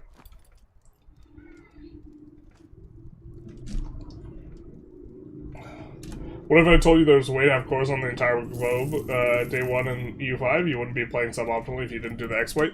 So I think the exploit's still around where, like, treasure fleets, you can get a treasure fleet from China and you could just set it to give you, like, infinite money or something like this. Or maybe if it's as your as China. But it just makes, like, 1 billion ducats. And it's, like, the silliest exploit. Kind of neat to just look around a little bit here, though. There was a massive Maya in the Morocco game, I think. Mali is doing kind of okay. Not so much movement from the Indians. Minor tribe of Yizhou doesn't seem very minor anymore. It's gonna be... Wait, is this... I'm not sure I've ever seen the Manchu win. Now, to be fair, most of the wealth and pops and this type of stuff's on the coast in China. Is this gonna be a Manchu victory? Exploits are not intended gameplay and they have no place in this conversation. Yeah. Did trade companies work at all? Nope, don't do them. The issue is one of game design. Exploits or bugs are not intended content. I do cycles of turning off production buildings, using lumber and subsidizing lumber mills into buildings a bunch once, and then wait for that to finish before repeating. That's a little bit of micro, but yeah, that's probably to some degree correct. I'm not sure I want to micro that much. But it's a lot harder to do that if you're, like, splitting a market, is what I'm saying. Will you switch tags or cultures? Well, we're definitely going to form new countries. I think we're probably looking at... Oh, we're not even allied with...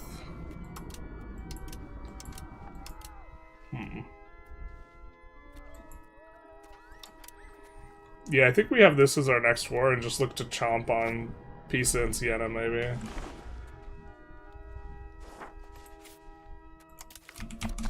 Let's do a little bit of this.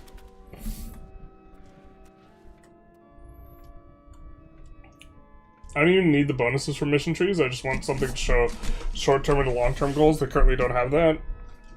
You might not feel that way, Joe, but people... I've seen a lot of people complain about Vic 3, like, not having rewards for doing the things. Like, oh, it's just not worth it to do XYZ things, so why would I want to do it? Type of thing. Specifically Pivot of Empire is, like, the content I'm thinking of. Like, where there's, like, journal entries that are really hard to do, and then they just don't give you anything, basically. In the age of mercantilism, in which subventions, tariffs, and embargoes were not part of economic warfare, nations sold art to spoiled monarchs, ruining their enemies' economies. Yeah, it was about, like, wealth accumulation. Like, there was a belief that, like, the amount of gold and silver in your nation was really important. Because, like, you were either rich or you were poor, and it was just the quantity of gold and silver. Like, the notion of a GDP was very foreign to, like, this time period and, like, the mercantilism, like, way of looking at things. Although, I think this is even, like, pre-mercantilism. And so the belief was you wanted to try and control any sort of gold and silver from leaving your country after a certain point. I think that this is probably after the Great Bouillon Crisis, so not yet historically, but within the time frame of the game. And so people would, like, in terms of displays of wealth, people would have silverware and goldware, and, like, store gold and silver in, like, pots and pans and, like, this type of stuff. Or plates. Silverware. And then when countries, like, went to war, they would melt down all the fucking silverware to pay for mercenaries. And then, like, you'd have, like, an exodus of the thing. But, like, I think it really kind of starts to shift when Castile, or Spain, España, has enormous inflation because of the influx of gold. And, like, their economy basically gets completely screwed because of the treasure fleets.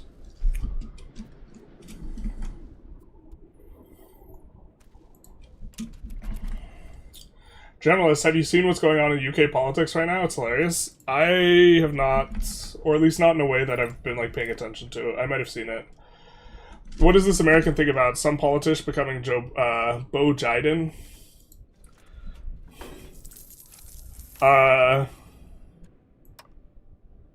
I think about a little bit. Republicans complained a lot about Joe Biden being, like, senile. And, to some extent, I think that, Democrats, like, stuck their head in the sand regarding this type of stuff. But also, eventually the Democrats just ousted Joe Biden. Like, they kicked his ass out. They were like, yo, dog, you gotta stop. Respectfully. And I mean respectfully, please, stop. Leave. And then he left. And, I don't think we're gonna see that, coming from, Republicans, like, with, like, Mitch McConnell, or, like, Donald Trump, or this type of stuff.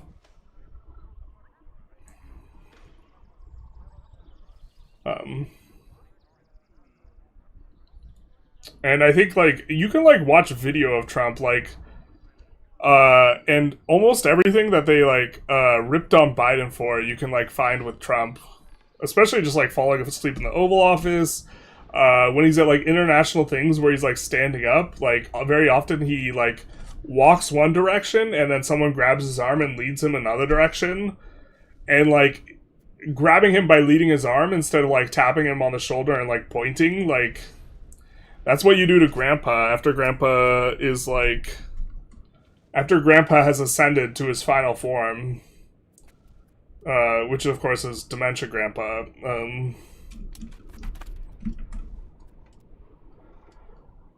It's not even dementia, but why are there old people working there? Yeah, this is, like, a separate issue. Mitch's wife, Elaine Chow, doesn't seem to care. She didn't fly back immediately from China. Yeah. America has something like 10 more in average age of public officials. Even China is younger. It's crazy. Xi's getting up there, though. Xi is getting up there. Okay, we do have this CB now.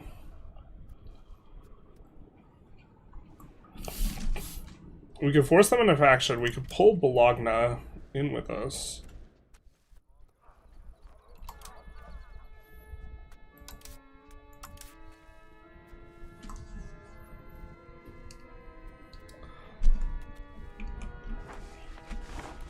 We might have made this CB kind of for nothing.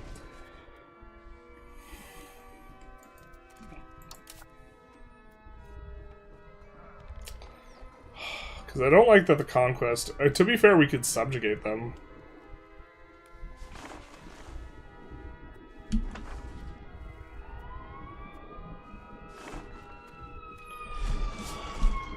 We could subjugate them instead. I feel like just waiting for Parliament, though. Oh, we're so far from a GP. Boomer's holding all the wealth. Boomer's holding all the political jobs. I wonder if something is at play here that might explain what's going on. Yeah. think that I don't know if boomers actually hold like majority wealth. I feel like silent generation might hold more. Or which one's the one that the forgotten generation? I forget. The one like after boomers but before millennials. Geriocracy. Not like this. I'm Florence, Tuscany, Sardinia, Piedmont, Italy in my game. Sardinia, Piedmont doesn't really give you anything. Yeah, but it's nice little... It's fun to click the dopamine button, even if it doesn't give you anything. I think we have like an antagonism budget, and I don't think we want to spend it on Aquileia. I think we want to get Tuscany, you know, to talk about dopamine, but also like consolidate stuff that so that other people can't expand into it. Vic 3 needs more tools for population control. Not like this. Not like this. They asked for one of the buttons.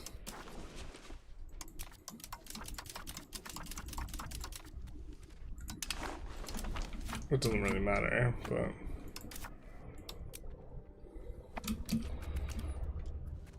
Okay, we're gonna up the speed. We're chatting art sale terrorism. Let's go. So I had a problem with late game EU5 at the moment. There's just too much to do to play optimally. Need more automation, search filters. This is one of the reasons why, for the people who aren't playing with the auto expand mod, this has to be just like one of the biggest things. The fact that you have auto expand now in this patch is like just really, really, really nice. We could probably city stuff. No, we can't. How expensive is a city? What the hell? Oh, expensive masonry on lumber. You know what? We're gonna set up auto expands for masonry. We're gonna start trying to actually get the masonry price down a little bit. We're a big contributor to it though with our all our granaries. But I think we're starting to become a larger and larger share of the economy.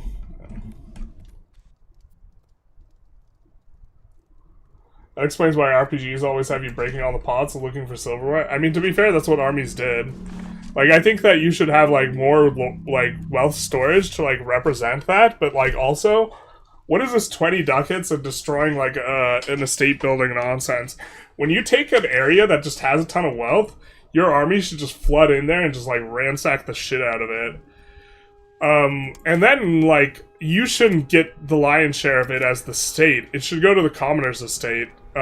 Or it should be distributed amongst the people who are serving in the military and the army.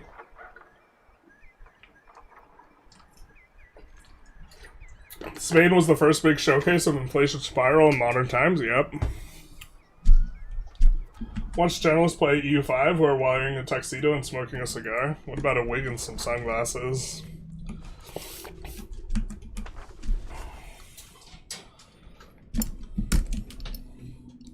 Count Binface. Let's go. Count Binface. What the fuck? Yeah, I'm not familiar with this. It's Benevitable. Is it treasure fleets really? I vaguely remember that part of the problem was England purportedly tanks the silver currency, and then we switched to gold about then.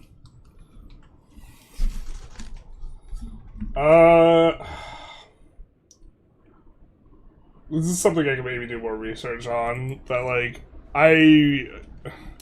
my reading on this is probably relatively superficial. Like, I read an entire book about industrialization to, like, understand it better. I haven't, like, read a book on early modern history economics.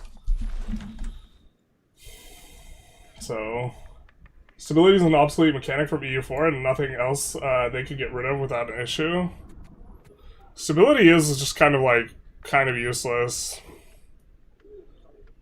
Development as well. Development alone doesn't mean anything. Development should almost be... I don't know if development's useless. I just think that, like, development...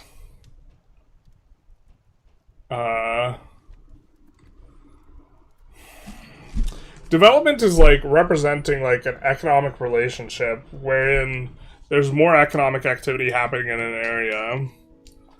And it is becoming more centrally important, right? And it's like a proxy for a representation of this. Like, EU5 has a lot of things that are like representing like an idea of something. And the representation is like okay, but it's like it doesn't feel quite right. But like I try not to disagree with anything particularly unless I have like a solution in mind or something like this. Republicans wouldn't hold their own accountable for anything. I think the Republicans tend to be... We talked about this a little bit on the Ideas channel. When we talked about the taste theory, moral taste buds theory. But Republicans tend to value loyalty more than liberals. We'll maybe take a quick little aside for this. And this is like, in the United States and what people call the West, that is still way more liberal than like the rest of the world in general. But what Jonathan Haidt argues is that there's like, moral taste buds for people that they use to kind of decide what they think is moral, and they don't actually do like some sort of calculus or evaluation of this type of thing, but it's just like more intuitive thing. And liberals, generally speaking, care mostly about these two, and they don't care about the other stuff very much relative to like conservatives, which is that they care about not harming others, like thou shalt not harm. And conservatives care about these too. It's just that they have like the additional taste buds, and they caring for others, fairness and cheating. Obviously, don't like cheating, you like fairness, this type of thing.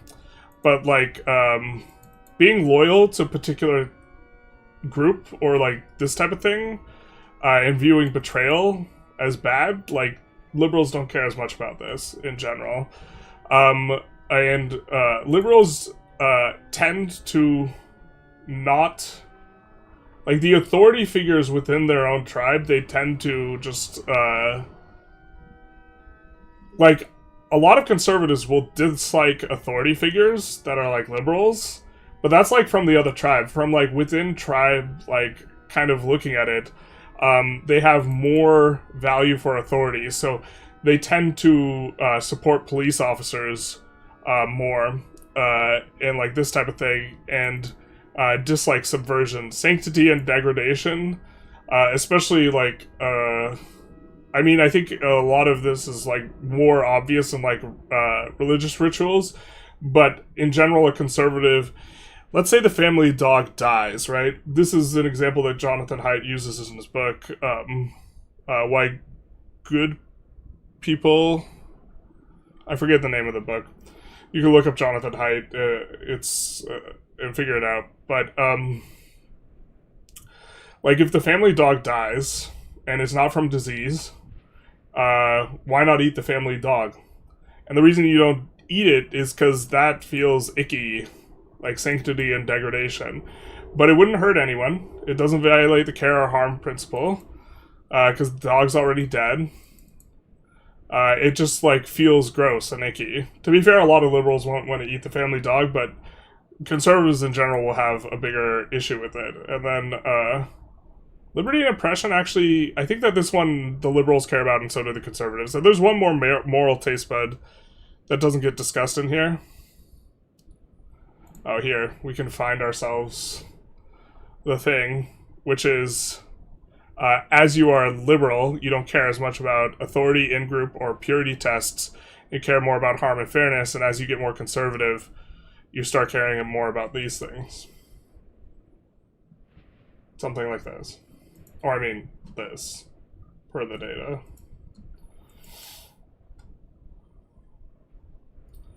So...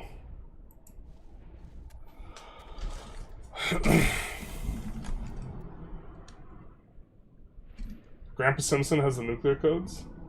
The dude worked nearly 20 hours a day, even reported by CNN. Well, I'm not sure which dude. There's a lot of dudes. I don't know if you mean McConnell or Biden or Trump.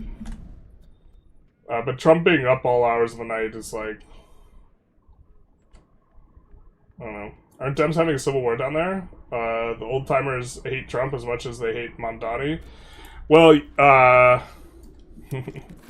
think the majority of politicians are like sellouts for corporations. And I don't mean just Democrats, I mean Democrats and Republicans. I think you have like the Democrats like Chuck Schumer and Pelosi who are just like beholden to corporate interests. And people who are beholden to corporate interests don't like people like Mamdani. And for them, fighting the Republicans while still getting a bunch of corporate money, right? If you look at it from the incentive structure, a lot of the corporations just fund both sides, and they don't actually care that much who wins. They just care that the lawmakers kind of pass the types of things that they're interested in. And that type of incentive structure trickles down in some sense to the DNC and the RNC in terms of they're getting a bunch of money, and money wins elections, and they like winning elections, kind of. And so... it's just more important to toe the line than it is to necessarily win. So, like, for, like, the power structures that be, like, regarding DNC, RNC, money in politics, this type of thing, the progressives who want to get rid of corporate power, and also the conservatives who want to disrupt and get rid of corporate power, are more dangerous to the, corporate hacks like Schumer than the other party is. Because the other party, you get like this business as usual type of thing. That's why no one actually wants to get rid of the filibuster. It's so like... Neither party wants to get rid of the filibuster because it's better to be able to just like not pass things that actual Americans want and just blame the other party than it is to be like, well, you don't have an excuse if you get rid of the filibuster for not passing a bunch of things Americans want. But while you have the filibuster, you could just like have bipartisan support for things that the corporations want, and then just like gridlock the other stuff and just say, we tried our best, but the other side, terrible. They brought in genocide apologist Kamala Harris, who alienated a lot of left-wing Democrats and basically made a Democrat position discount Republican. Yeah, well, I mean, they're all like corporate and like PAC money hacks, and like AIPAC gives out a lot of money. So what are you gonna do? Sell out, I guess. I don't know if we should rival Venice. American politics, slightly less contentious than Fahrenheit versus Celsius. Yeah, basically. Slightly less contentious. But actually, it's like wild to me how many like people who use Celsius think that they're not just absolutely wrong in an unambiguous way. It's crazy. Did you make a Gen X Forgotten Generation joke? I tried to, but I like actually couldn't remember. I could have made the joke better if I actually remembered what it was called, but I like actually forgot. I knew there was something, I just couldn't remember. The fact that urbanization is OP is a travesty. Urban locations should be a population sink until much later. They should hurt your population growth too, like per like the historiosity. I don't know. I wasn't a fan of when they got rid of the food malice. There used to be a malice for food production on towns and cities, and then they got rid of it. And they put it on a megalopolis, to be fair. But now they're going to be rolling it back. Because, like, it was just, like... There was already not a lot of pressure on food. So you didn't actually have to really care about food. And then they just, like, took even more off. And then, like, obviously you just urbanize everything if granaries are what they are.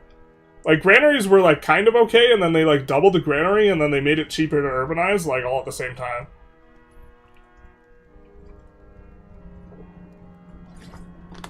in my very generalist-centric view of the world and balance, I kind of like...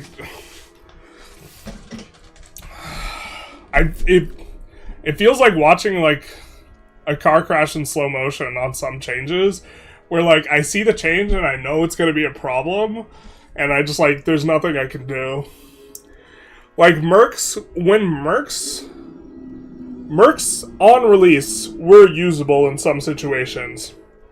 Okay? And they were usable in a context where the modifiers did not used to apply. The modifiers for Merc discounts used to just not apply correctly. At all. And then, at the same time, they were 6 times as expensive as they are now.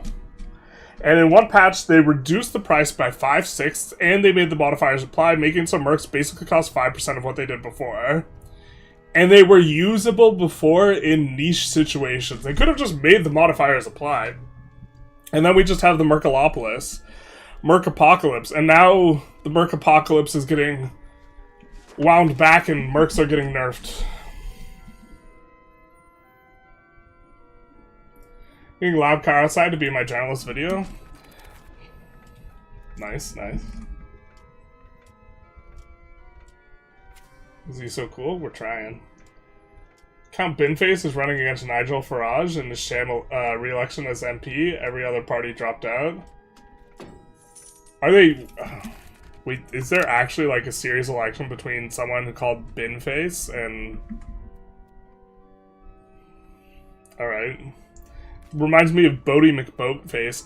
Talk about undermining democracy. I forget which... I think it was the...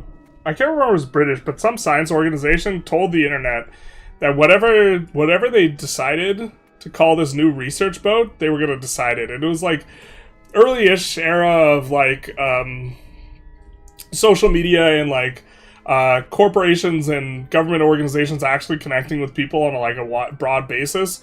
And they voted like the number 2 thing was like, oh, like some reasonable ass name for a boat, but the number 1 vote was Bodie McBoatface. You can look this up. Just type Bodie McBoatface. And then they turned their back on democracy, and that's really when it all went downhill. What do you think of adding soap as a new finite good for EU5, made from olives and livestock? Gives disease resistance. I mean, I feel like I feel like adding new goods is generally a bad thing for like performance and simulation, or sorry, performance and practical speaking gameplay, but you should do it if it makes sense. If it would add a lot. I'm not sure how much adding soap would add. I think the thing I would add first would actually be a hardwood versus softwood distinction. British politician, satire politician, wears a bin on his head, claims to be a warrior from outer space. Hell yeah. You can't take the wig out and in it out like that? What wig? I've never worn a wig in my life. I don't know what you're talking about. That is a slanderous accusation regarding my natural hair. Even if Binface wins 20% of the vote, it would already make Nigel look like an idiot. Yeah. That's wild as hell. From what I've seen of Jonathan Haidt's methodology, it assumes simple right-left spectrum, which I think is hiding a lot of data. That might be true. That might be fair. As far as I know, at least before Jonathan Haidt wrote that, though, there was, like, no one in that space trying to parse the question of how do we do morality. So you gotta start from somewhere, you know? And then if there's a problem with the way Haidt is doing stuff, you refine the methodology and you refine the model, right? But, like, practically speaking in psychology, the question of how do we do morality is not something that was, like, really addressed. So Jonathan Haidt makes up a model, and models are never actually pure representations of the thing, right? They're, like, a shorthand way of trying to unpack it in a way that is coherent, that, like, comports with reality to some degree, and gives you... What science is always trying to do is give you an ability to predict, in some sort of sense, like, what will happen, but humans are really unpredictable. But, like, if you know that a group is conservative, and you infer that they are going to have, you know, value taste buds, which are just made up categories, by the way, but they're like coherent enough that you can understand them. Value taste buds that look more like this. And that inference generally tends to be true more often than it's false. Then, like, the model's useful. But is it going to have issues? Yeah, but, like, the notion of, like, all characteristics, like, referring to, like, how people are or psychology or, like, this type of stuff, all these are made up. There's no such thing as confidence, like, in some sort of abstract, ethereal way. So, like, it's hard to rip on, well, I guess you can rip on height, but, like, if he's the first one out there, someone can just come in and do a better thing, and then progress gets made, and then we understand the thing better. I prefer the studies into right-wing authoritarian scale. If bin wins, we could say Nigel is fucked for life, yeah. Put him in the bin. Yeah. Noted liberals eat their dogs, outrageous, not like this. A liberal would be more likely to eat their dog, though. I'm just saying. Don't quote me on that. Or do.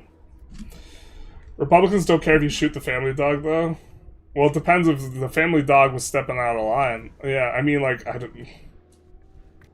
well, actually, maybe. I don't know. Yes, a certain corporation funds both sides. Dude literally took 5 million bribe from crypto billionaire and somehow not ruining it either. Is this the Binance guy? Yeah. Journalist, have you read Herman and Chomsky's Manufacturing Consent? No, but I've read, like, the idea, where the idea is, how do I summarize it for other people? The manufacturing consent idea is that you present two sides that are opposed to each other and present this appearance of open discourse and competition of ideas and an idea meritocracy, and both the sides duke it out, but both the sides are duking it out within a context where, by virtue of having the two sides duking it out, you ignore everything else, and the real substance of, like, let's say, the truth or a system that is better or this type of stuff lies outside the realm of these two sides duking it out. And so in the context that this is brought up of, like, Democrats versus Republicans, liberals versus conservatives, this type of thing, we're talking about both of these guys are corporate hacks, and we have the appearance of one side versus the other side, but in reality it's the same side, it's the corporate hackery side, and media is complicit or a really active participant in creating this system or in manufacturing consent. But I also don't like Chomsky. I mean, I think that model is probably right, but Chomsky in general. Another 8 hours and 30 years, I can feel it now. Not like this.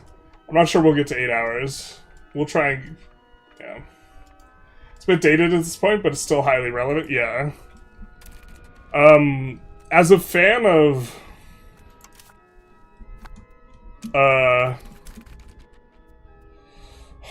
it takes me a little while to... I can't, like, necessarily unpack the distinction of the argument really well, because I don't know linguistics that well, but I'm a fan of George Lakoff, who was, like, an academic nemesis of Chomsky. Let's say.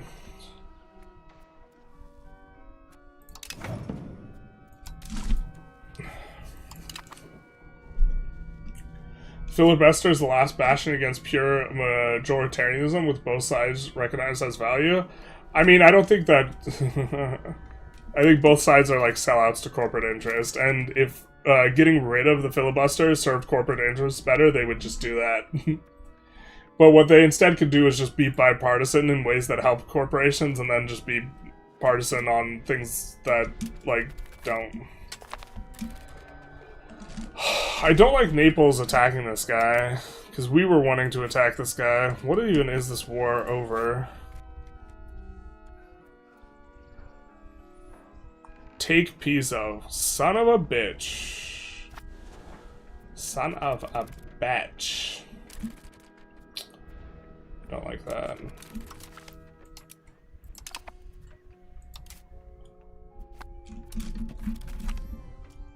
The rise of polarized political parties has basically destroyed the Congress, the way Congress originally and was intended to function. Yeah.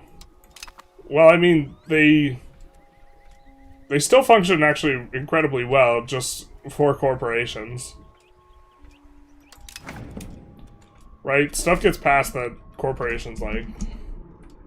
Not making food a precious resource has made the game worse, IMO. I agree. But, like, yeah, this is kind of what I mean, where I feel like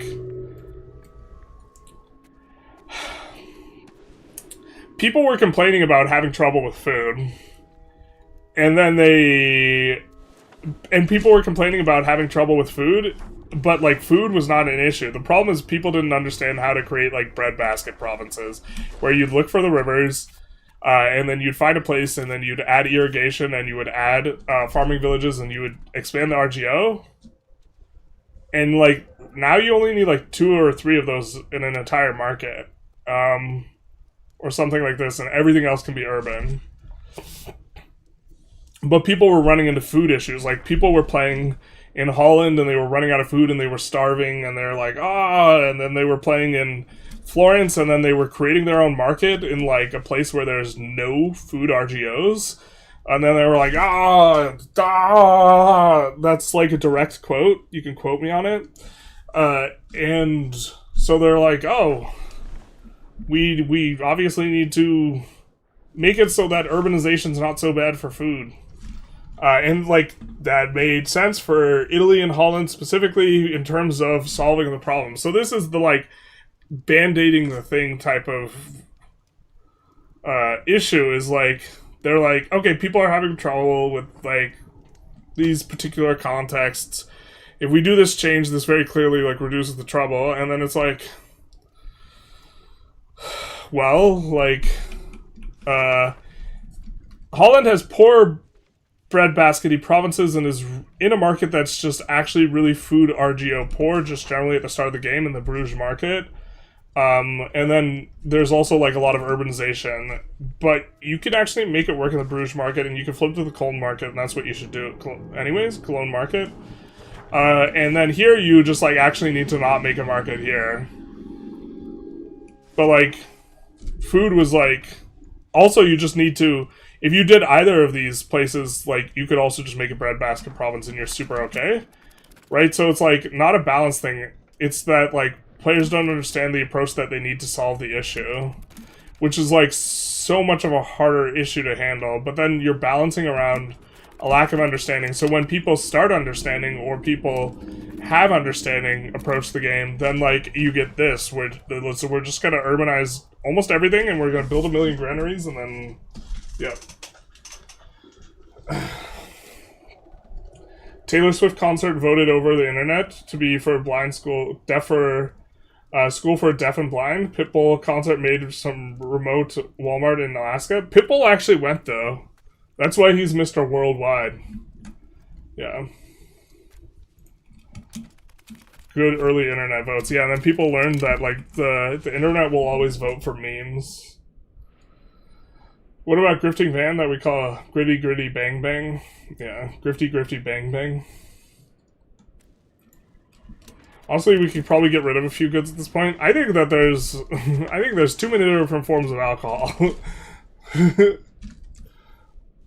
Will you ever wear wigs? Never. I would not ever wear a wig.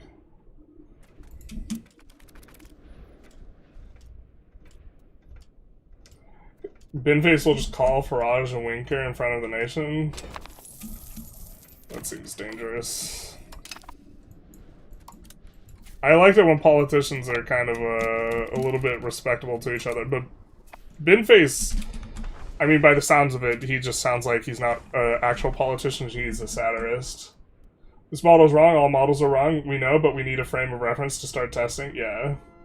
Yeah, regarding height. Yeah, this is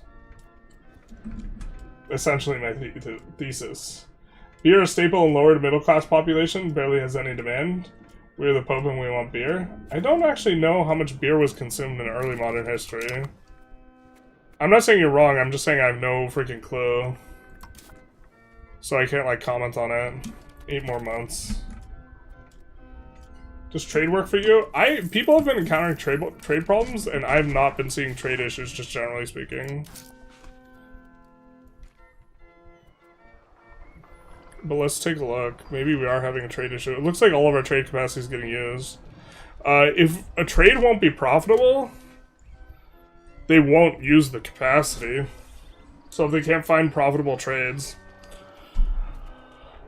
I think if you overbuild marketplaces, you're probably more likely to hit that issue. What about shocking the dog? Ayo. I can't talk about that type of thing on Twitch, though. Can't talk about that type of thing on Twitch. I hate hardwood versus softwood in Vic 3. So much micro. Yeah, but like the thing is it's not like there's like not a lot of wood. Well, there's not a lot of wood, but like the thing about like Persia and the Middle East, like its issue fundamentally is that they don't have wood to make huge ships. And historically, this is why the region fell off, and why the Europeans came to dominate when they circumvented the Silk Road by going around the Cape and really cut into the ability of this region to project economically. A big part of that is you just can't build the boats if you don't have a particular type of wood. We're not talking about like you can make handles for hammers, but boats require really big trees of a particular type of wood, you know? So like when you have an input for tools, you don't need the hardwood, but like when you're making a boat type of thing. Farage is trying to dodge the Ethics Commission by resigning and triggering a by-election. The other parties pulled out to invalidate the gimmick, so it could be portrayed as Farage versus the establishment.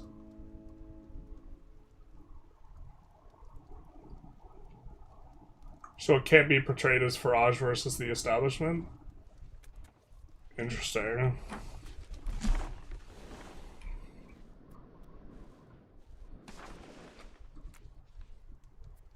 So he still has to do the Ethics Commission even though Binface is running against him, or Binface running against him makes it so he doesn't have to do the Ethics Commission? Chomsky was in the Epstein files, and this is what I heard. Any tips for getting... Oh, Spectacular Person, thank you for the 8-month membership. Sorry I'm behind on chat. No! Not to get too political, but I'm enjoying the run so far. Thank you, thank you. That's kind of political. What do you mean by enjoying? Are you some type of communist? Of course, I'm joking here. Any tips to getting Norse revolt so I can change to Norse as Norway?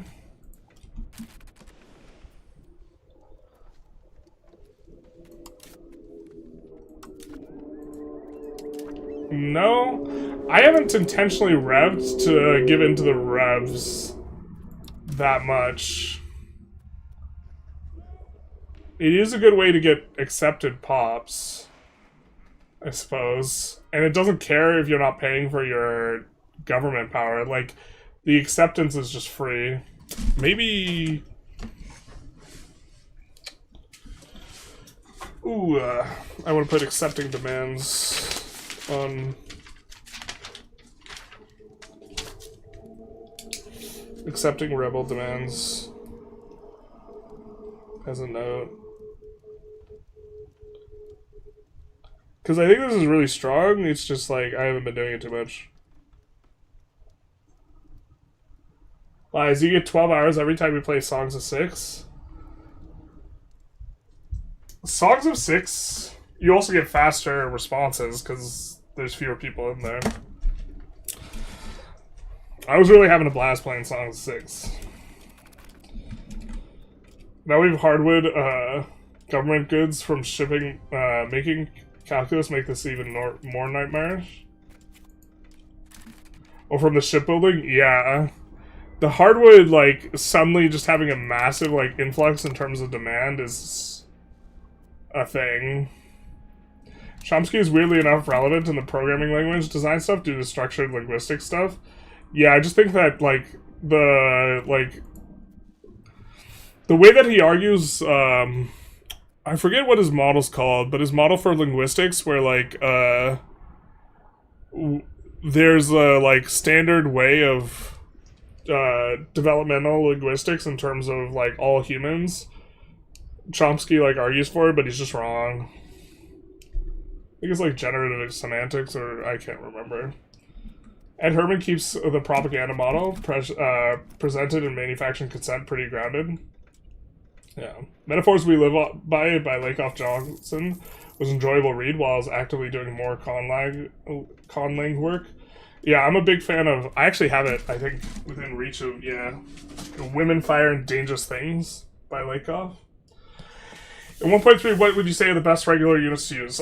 So it depends on if you have a good general or not, or a general. I guess I don't know how good it is, where specifically initiative matters now.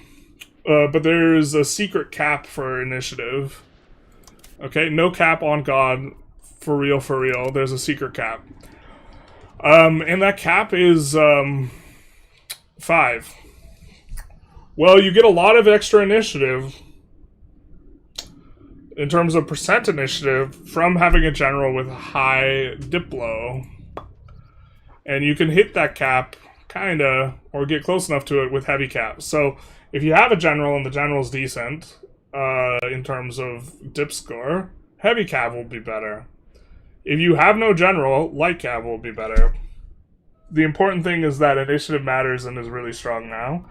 Because before it used to be, after the first like 5 hours of a conflict, initiative became irrelevant and people would just get to engaged basically instantly.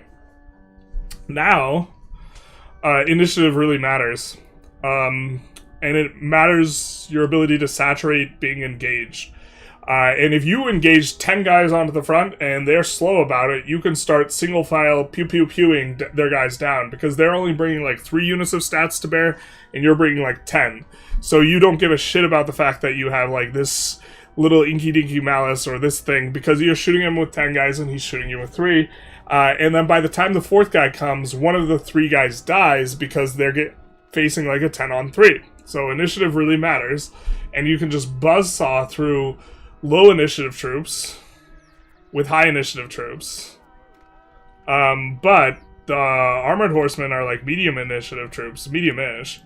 And then eventually you get to age 4, and then I'm pretty sure the high initiative infantry get better. But like it's capped at like 5 because the units have like capped 5.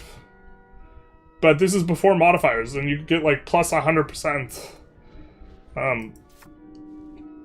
initiative on the general. So, core problem with EU5 is that EU5 is not a sequel to EU4. It's a great game, but it's not what people like, and who still like EU4 want. I agree with this. The reason why I'm playing the game is precisely because of that, because I stopped playing EU4 because I didn't like what it had become. I was trying to cater to at least 2 opposed groups of gamers. Yeah, I'm one of the...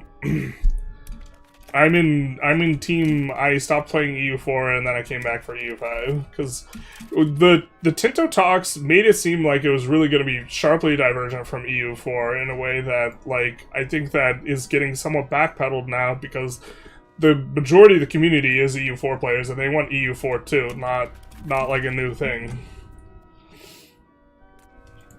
Issue is that when creating a new market, there's no way of previewing the food.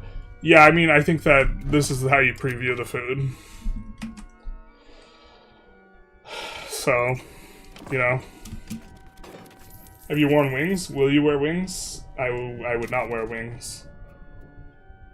Oh, wigs. I saw wings. I was like, man, this is like an odd... this is an odd, like, the reference to the Elijah Woods interview. Where he's asking me about wings. I would eat some wings. They're delicious. We're coming up on our parliament in just a little bit here. Looks like Florence didn't annex Pisa, so we'll get to... Issue isn't the amount of alcohol, it's implausibly low demand for beer and liquor. But if there's just one alcohol, then it's fine, maybe. But you just make demand of the other... Oh, well, maybe the demand's too low. I don't know. The entire representation of peasants as buying food from... buying anything from the market is silly. This, as a simulation, this actually just doesn't make sense. Peasants, like, largely were, like, lived a subsistence, like, level. They made their own stuff, so them buying stuff from the market doesn't make sense. They made their own cloth. Them buying wool or this type of thing would maybe make sense, but like at a really local level, or them buying the means by which to make their own fabrics to make textiles.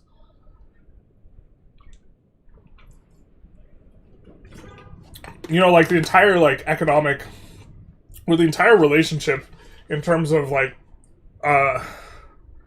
women are represented as like taking care of the home, and men are represented as like going out and working. But throughout the majority of like human history, a big portion of what women are doing is actually turning like shit like wool into thread, and turning that thread into clothing, and the production of clothing is like an enormous portion. Like women are engaged in a ton of that labor throughout history, and they're engaged in it in the home, and this is how you get like local production of stuff like cloth and clothing and this type of stuff. But like people lived in their like shack, and they didn't go to like a central market. Like this is like pre-industrialization, like subsistence is like what was going on, and so like the representation of them pulling goods from the market is just like maybe it's fine from like just a gameplay perspective, like we're gonna do this, and it's okay, but like it's not it has issues in terms of the simulation.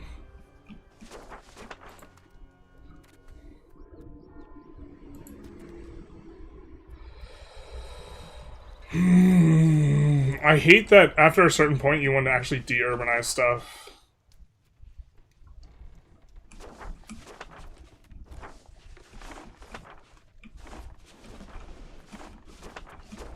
I don't know what we're supposed to spend our other 5 points on.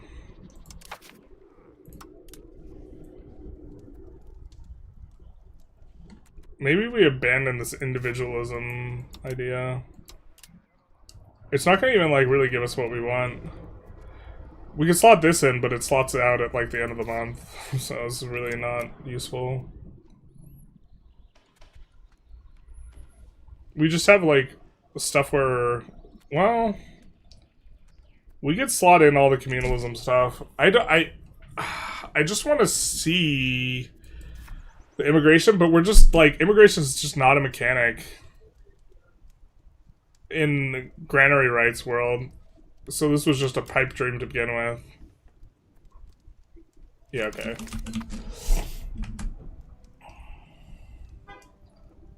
Been faced campaigns on moving for the hand dryer in one specific pub bathroom to a more sensible position, and whatever he mentions it, he insists it's a national issue. Amazing.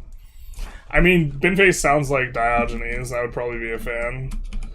Diogenes was my favorite philosopher.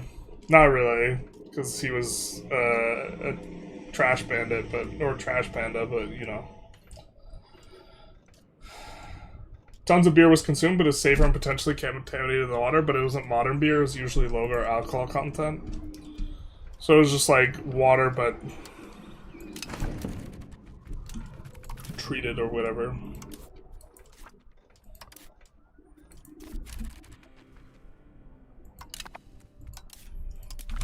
Let's click our button here and like also just do the things.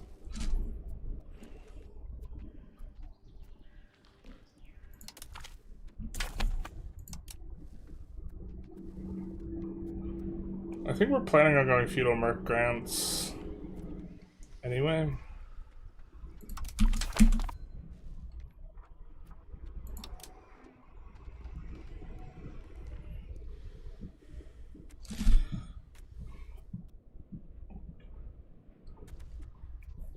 I feel like no labor on Sunday like might be just bad, but like underrated type of bad. Okay.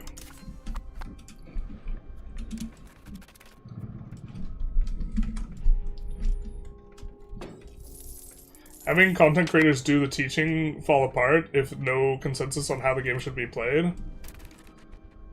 Having content creators do the teaching falls apart. I feel like this is a response like something more I said, but I don't know, you make consensus by having people argue it out in the public sphere. I think that, like, I feel like I've not had people, like, publicly disagree with the way I represent the game very often, though. I think often if it's, like, something, like, contentious or, like, I insist really hard, I usually do math. And, like, I may be stupid, but math's not, type of thing. Unless you set up the math wrong, I guess. If it's that hard to understand your game is bad. There's like a lot of moving, attaching parts, but like... the point of having a bunch of moving, attaching parts is having a deep and immersive simulation, and then it's like...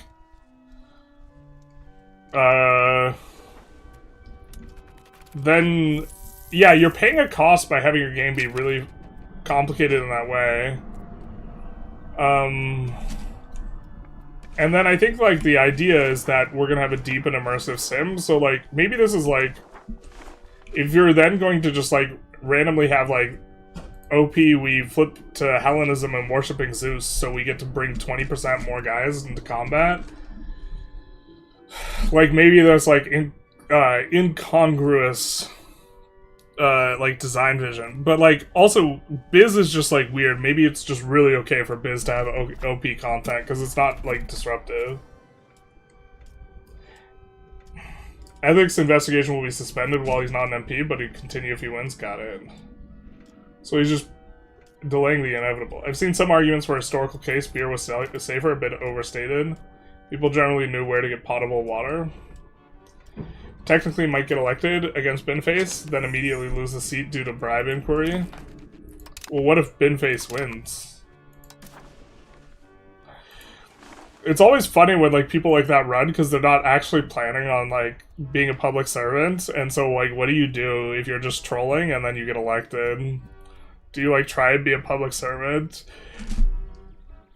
I mean, honestly, I would, elect a random person over, like,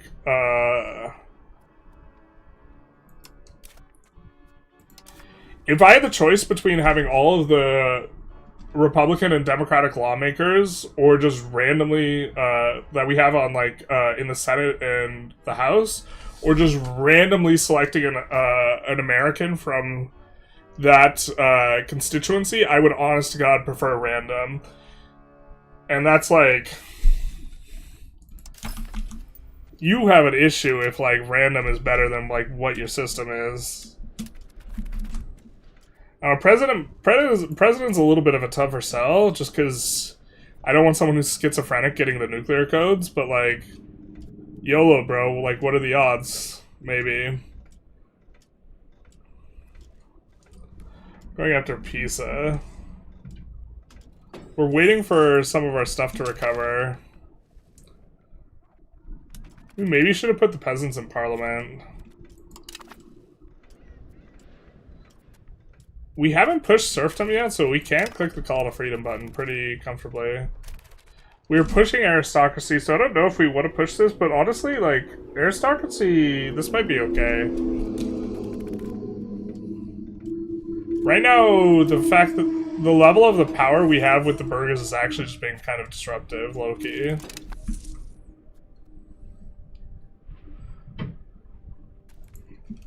Overpopulated areas in Sitter's early modern period, beer was safer than the water in London. Yeah. Pisa joins the coalition against us. Is it big? I think it's just Pisa, right? Yeah.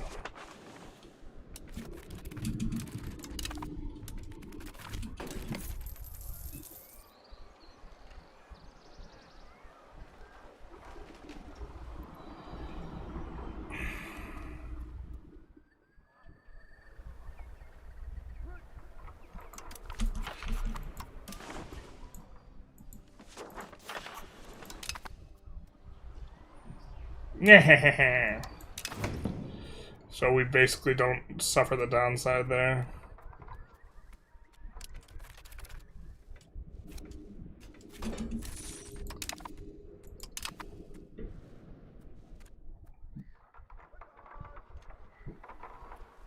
okay.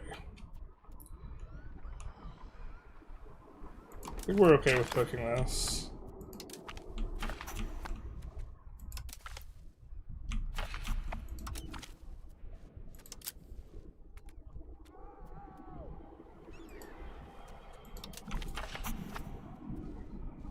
These guys are at actual 0. Yikes. Be a lot cooler if you weren't.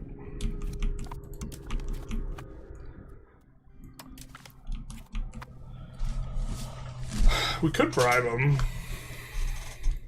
But yeah, the reason they're going to 0 is because they have so much power that, like, it's a little bit unbalanced. Maybe we should switch to Aristo. Looking forward to your next Songs of Six City. We maybe play Songs of Six tomorrow. I was kind of thinking we might play Pal World tomorrow. It's got like a ton of people. Well, I just don't know how many people are interested in watching me play Pal World. It's probably kind of low. Is Israel considered a corporate interest? When I say corporate interest, this is first of all, I mean it in a derogatory way. Just to be as abundantly clear as possible. But I mean anything that, anywhere where there's PAC money going in, and APAC is absolutely, like, a PAC money just shouldn't be a thing, basically, and it is. So, I would not consider them a corporation, but when I'm referring to corporate, like, sellouts, I am absolutely referring to APAC as well. Why not use archers, in terms of the military? Sorry. Archers, they are twice as big in terms of unit size. Yes. But they do 1 damage. And so you multiply this times this to get the amount of damage that they do. Horsemen are 40% the unit size, but they do 4 times as much per man. Now, to be fair, they're way squishier. But despite that, in terms of how the math shakes out, they're much better, especially in a world where you're buzzsawing them down faster than they can get in, and initiative mattering in this way, like, having more offense is actually also just better than having more defense. Do they make the Janissaries light infantry in 1.3?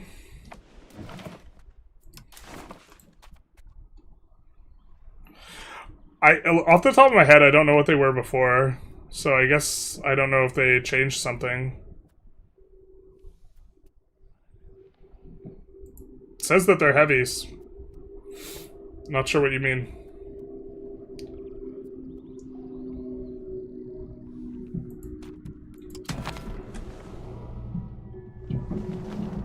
I think there were some unique light cav that had more than 5 initiative base. Yeah, you guys want to see the best unit in the game?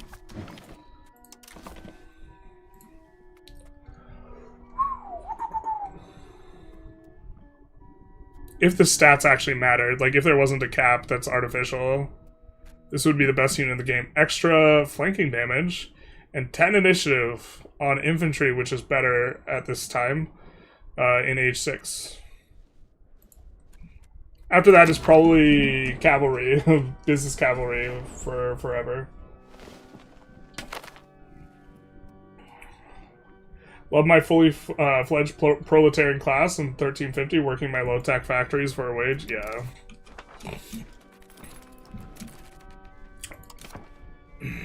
You'll love to see it. Well, we don't actually want to pass this. Do we just want additional taxes? Do we want a law change? Is actually maybe...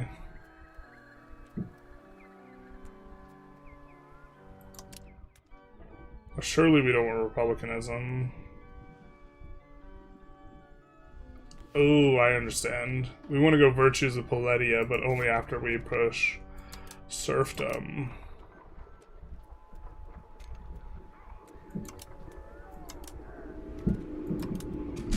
And we're set up to push serfdom, so maybe we ought to push serfdom, actually. Got it.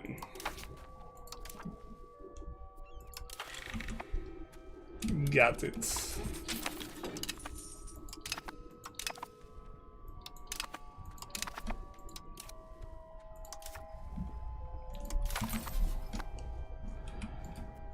Got it. Oh, Pisa, you're all alone.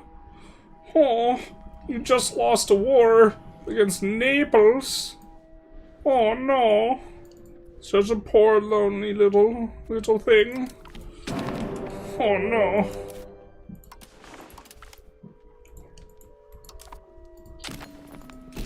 We want a piece of that pizza.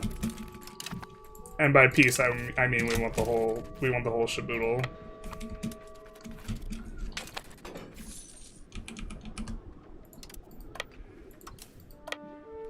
Excuse me.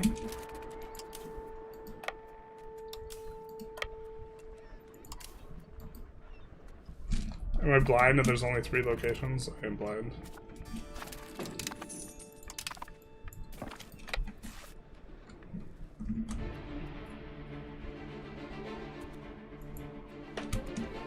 They also worked as farmers too. The sole homemakers, mostly just nobles, upper classes.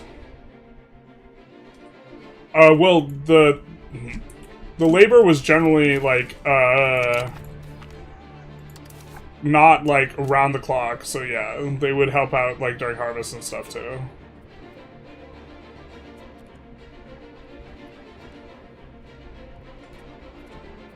But like. The production of textiles by the like layperson was like a constant thing. So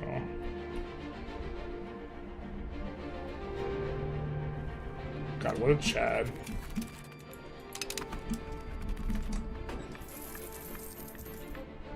Gender division of labor in agriculture, into gathering and men do hunting seems very much modern bias slipping in, especially if it's persistent.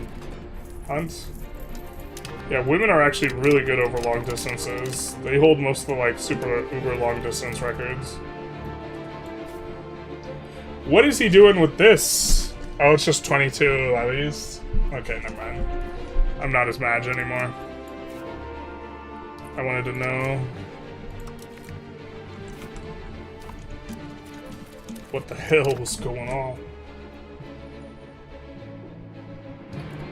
Also, some work arguing that gathering accounted for as much as 80% of the calories that early humans consumed, even large amounts of protein. Hunting may have been more of a prestige thing. So the women's do the hard gathering, so the men could go out and vibe hunt.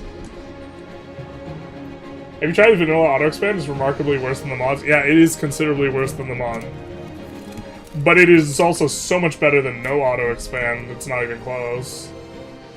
If Ben wins, Nigel's screwed and he saves the public like 400,000 pounds by avoiding a second by-election. What is Ben... Does Ben Face just resign afterwards? Is that the plan? He doesn't lead? He doesn't engage as a public servant? What is spineless, feckless Ben Face?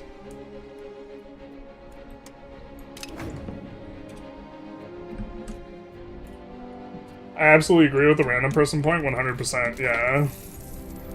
Especially because I think the random people would be able to keep each other in check, like, to some degree. Like, checks and balances, I think, would work better with random people than it does a bunch of people who are, like, colluding, effectively, to, like, to, like, fuck over the checks and balances.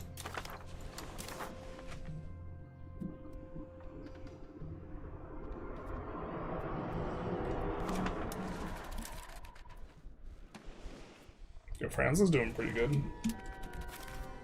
There should be automation for urban rice. There is, I think, in the construction manager mod. I'm not 100% sure. I know he's working on it. Getting elected required massive piles of money is the problem. Random representatives would avoid it. But the real fix is overturning Citizens United. Absolutely. I am 100%. I am a single issue voter. I would vote for a paper bag if they were for getting rid of Citizens United. And what I do is, if there's an incumbent and they haven't done shit on that front, I vote against them, basically. Like, even if they're, like, Jesus, it's like... Well, Jesus would not like Citizens United. He'd say something about... Or he'd flip some table over or something. How are we doing in dev? We have been deving Province Florence. And we're going to continue to, because we want to, but... Where do you put your Italian market centers? So, it depends a little bit on where you want your capitals. We're gonna RP and keep the capital in Florence, I think. Which, just to be clear as possible, I don't think this is a very good place to have the capital. But we're gonna dev it up, and we're gonna see. It's like you're kind of close to a bunch of farmlands. But with that in mind, we kind of wish that we had more market access. So I think what we're gonna try is we're gonna try moving the Venice market somewhere over here. There's actually this tile here, I think is where we put it, because it's kind of near both the rivers, and in particular, you don't pay the exit cost on the tile you're on, and it's a forest hills. And so this would be very expensive to move through just generally. And so we circumvent having to pay it there, and it's close enough to, like, all this that we're going to get, like, max market access.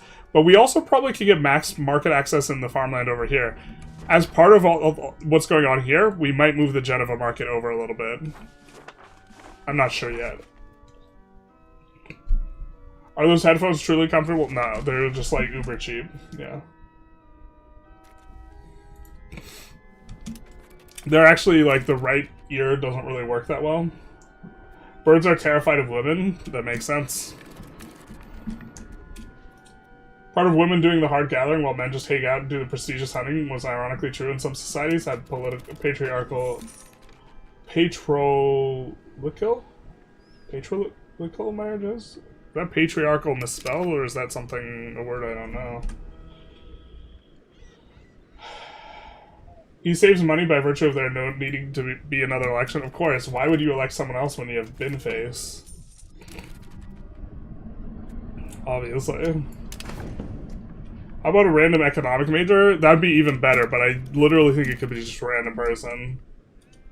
Most people are surprisingly normal and agreeable. Yeah, what's the most insipid about all of this, like, culture war bullshit is, like, if you actually interact with a conservative and you actually interact with a liberal, like, they're not... they tend to, like, have a very moderate perspective within, like, kind of their, let's call it, like, they tend to, like, the public discourse for both liberals and conservatives, both of them, just absolutely wildly and egregiously, will hold someone up as a representative sample of the other group that is nowhere near a representative sample of the other group. Like, liberals will, like, hold up Stephen Miller and act like every conservative is Stephen Miller. And then, like, conservatives will hold up, like...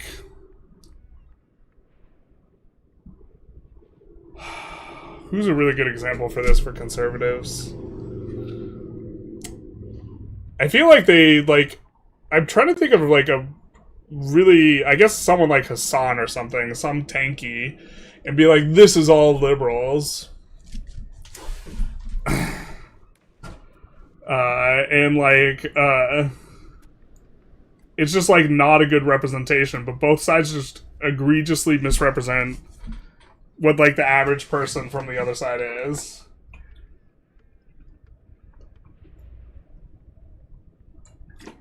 Bin becomes MP if he wins, and he said he would tailor his policy towards that town. Based. Jesus probably wouldn't like the state of modern Christianity, not gonna lie. Yep, I think that is correct. We get more artists. Oh, we said we were gonna RP and actually spend money on art. Oh, Kurt. To be fair, like, at a certain point, the prestige... Actually, antagonism was, like, all kinds of messed up, but at a certain point, like, paying for antagonism reduction's, like, maybe worth it. The reason it's messed up is because hegemonies, like, just light switch the amount of antagonism you get from, like, nothing to, like, infinite.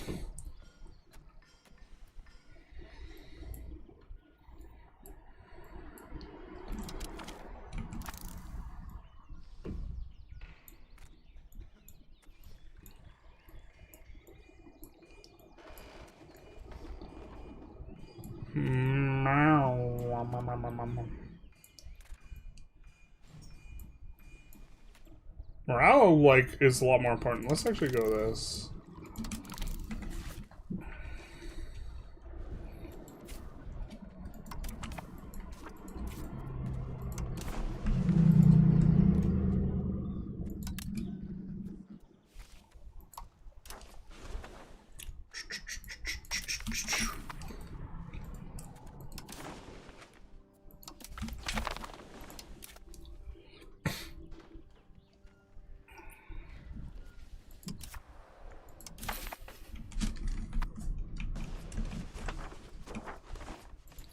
Do you have... No! How bad are they?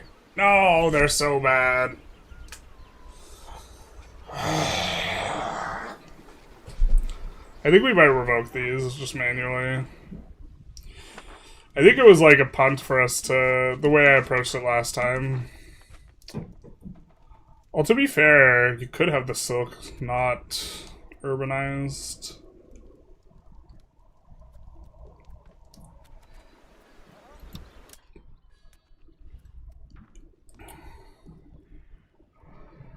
I guess it's not bad until we want to...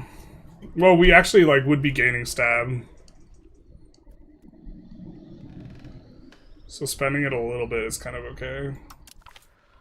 Oh, shit.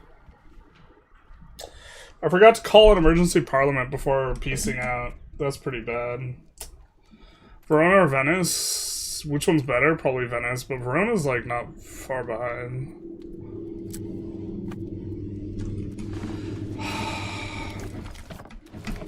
I hate... I actually don't hate it, it's just a little bit annoying. The emergency parliament being only available at war makes it so, like, it's... I kind of want to reload over that, because I haven't done anything else, but I meant to call it before I pieced out. Whatever, we'll just take the punishment. The punishment is, like, basically one less parliament, and parliaments are so good.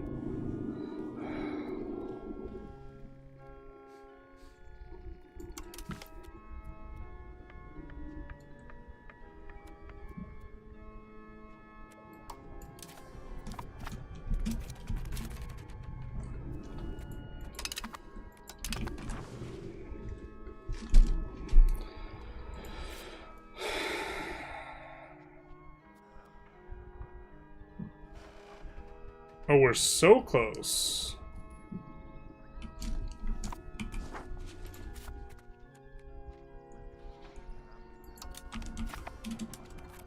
I think we can annex this guy too. A civil war? Oh my god, if the Civil War put in can you imagine if they put in I don't know if they can put in an urban right. Kind of annoying that we didn't delete the castle before this, though.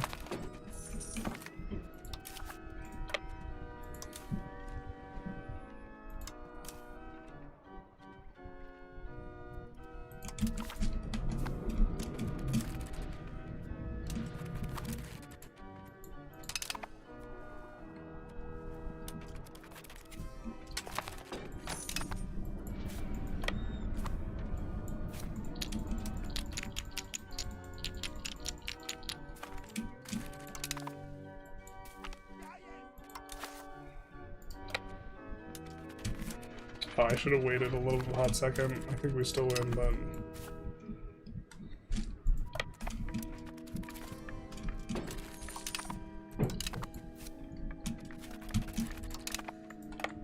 Where do you go?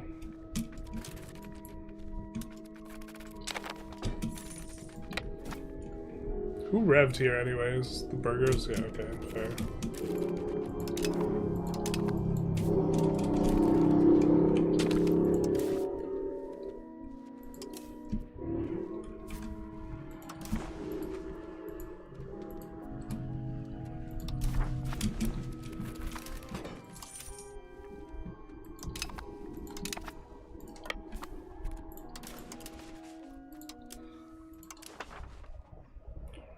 We're still the leader of this circle, allegedly.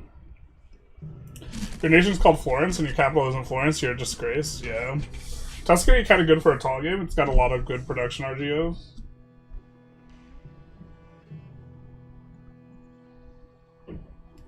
I hope we could live past lifting up tyrants. Yeah, I mean, like, human nature's gonna do its thing. You don't pay for access, then why have a market with high harbor capacity like Toulon?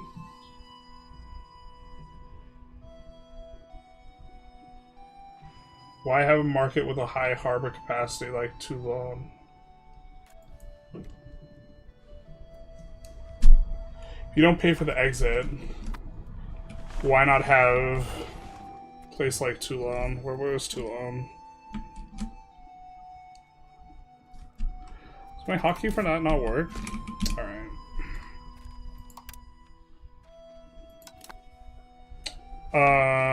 you don't pay for the place you're going out of. Why not have this? Because market access projects really, really poorly over water.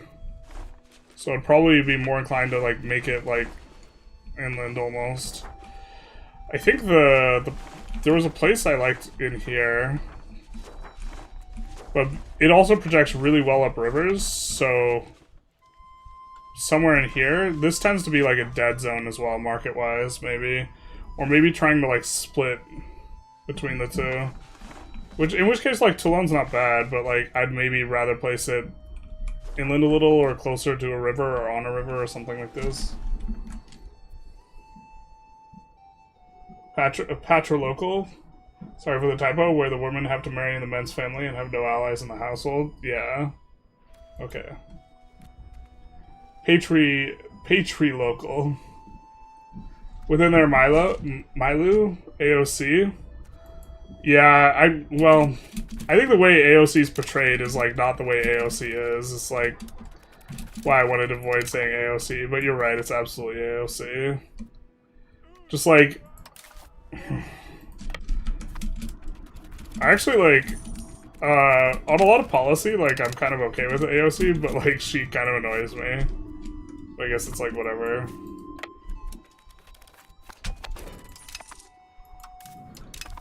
We gained a core and lost a core. Hell yeah, brother.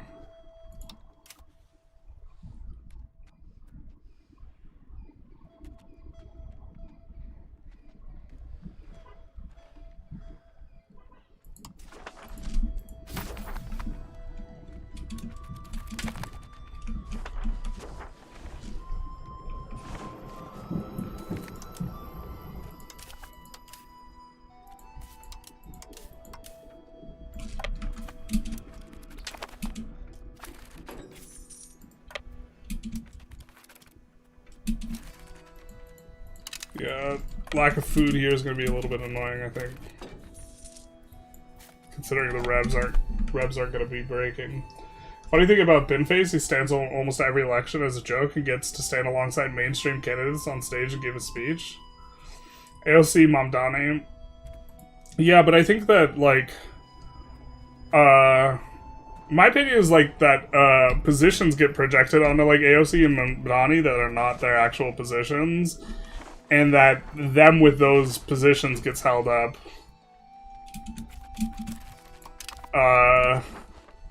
As a representative sample, if that makes sense. Not that, like, AOC is not, like... yeah, I don't know. Definitely don't agree with, like, everything AOC, like, has in terms of policy, but I'm a big fan of the, like, not taking corporate money type of stuff. I'm a fan of it when Republicans do it, too.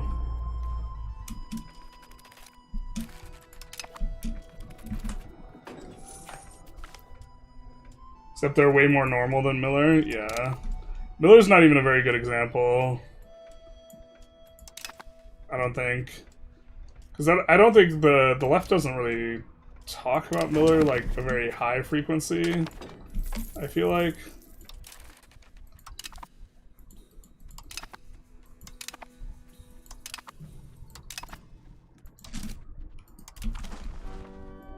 Why is my buttons not working? Oh yeah, my C on my keyboard is kind of breaking.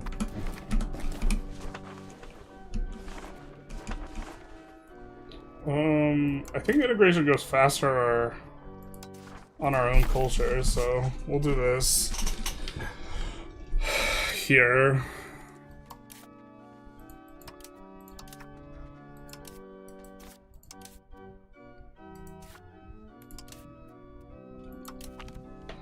Whee! Yeah, but they're both not white, which is scary to some people. Hassan is just LARPing a communist, not gonna lie. Yeah, but no, but he is, even if he's LARPing like a communist, or he's a champagne socialist, or whatever it is, like, however you want to represent him, like, he's still, I think, kind of an okay example as someone who Republicans would hold up and be like, this is the liberal, this is liberals. I'm not even a communist. Yeah, I mean, doesn't even read theory. The classic communist, like, retort, like, bro, doesn't even read theory. But the game literally pro-democrat, including people like Planter.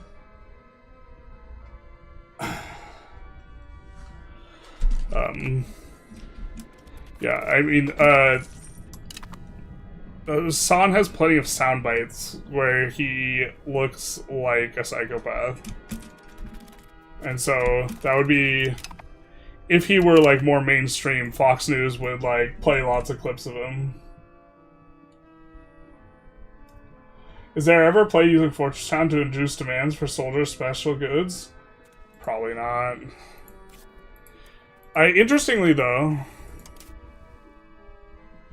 I forget which value it's on.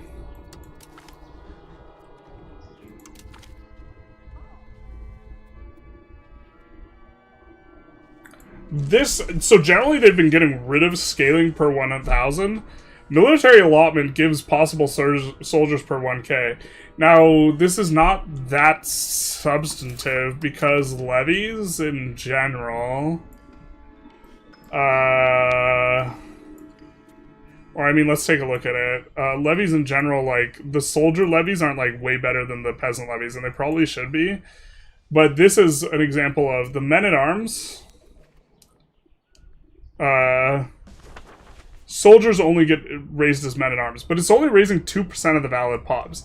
So getting a bunch of soldiers for the purposes of getting better levies is, like, kind of the use for it. They do consume a little bit more as soldiers, but it's not a huge amount. And like more than a peasant's like really a low bar, and you do get like kind of better-ish levies. Combat speed's actually a bad modifier, so maybe not even. But like maybe these levies should just actually be better than the peasant ones. Like the soldiers get raised as like in same quantity 2% and like basically similar quality as like the peasant levies. Which where are those at? Love.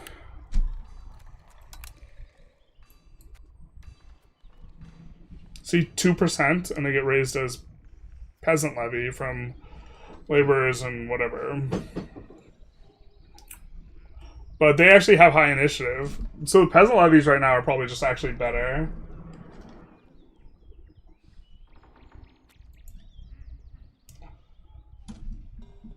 That's what makes finding a comparison to Miller on the left hard. He's so damn evil.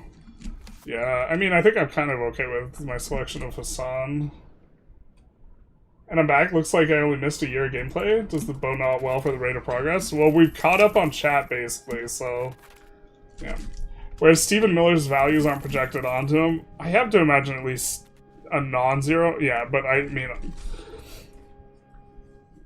I think Stephen Miller thinks like other people are like subhuman and not worthy of moral consideration, and I think that that's like vile on a basis of not their behavior. Like, if someone engages in like antisocial behavior, I'm all for being like, yeah, that's not a real person, fuck them, and then like excluding them from society, basically. Right? I'm not anti-exclusion categorically, but I think that it has to be on the basis of behavior, man, rather than immutable characteristics.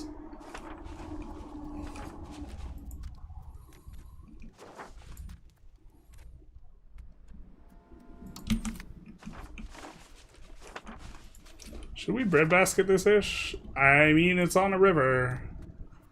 I guess we will.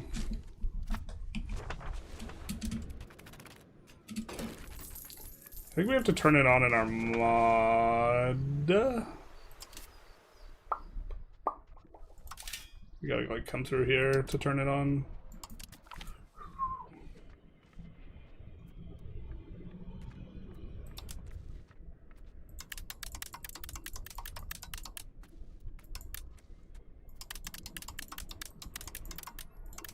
Let's actually, we don't want to be discount hunting yet. Maybe let's actually do it a little bit. The thing is, we're unlikely to get a discount. And then let's build bridges if we have over 25% or 75% control.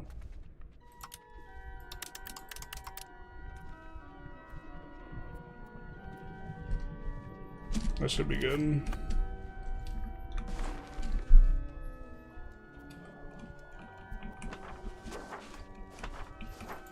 Is there any chance we could build a settlement? No. No, there's not. Ew. More than one market village. Hassan died for me when he started to defend the Soviet Union. Classic. Classic tanky.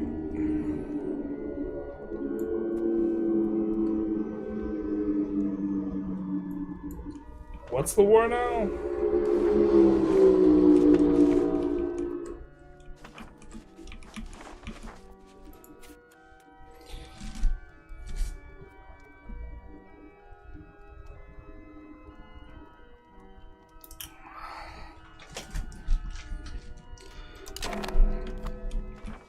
I think we just won't do anything. Careful what you say of Daddy's favorite child. Yeah, we can't talk shit about Hassan. We're streaming on Twitch. Terrible.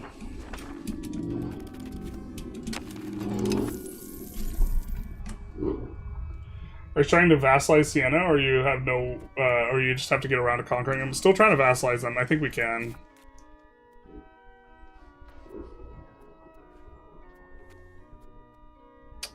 If we get rid of this at war modifier and then we stack up our Diplo rep, we're really, really close. I think we have to annex this guy first.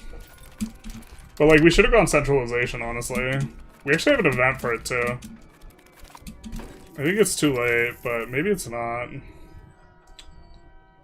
We just have like all the shit we've given out that we wouldn't. We're going centralization. But after making the values video, I kind of like want to try out other ways of playing a little bit more, so...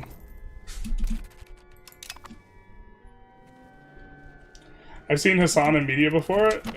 Also, my best defense of the Soviet Union is the notion of everything for the revolution. I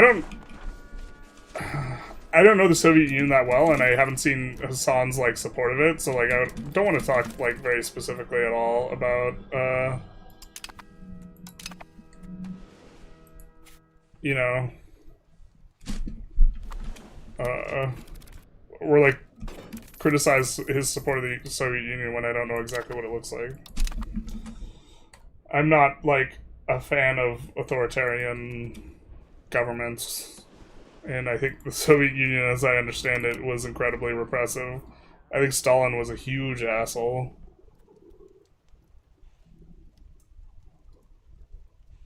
Oh, we are annexing this guy. Cool, cool, cool, cool. Yeah. Unfortunately, we're not going to get the culture conversion from him.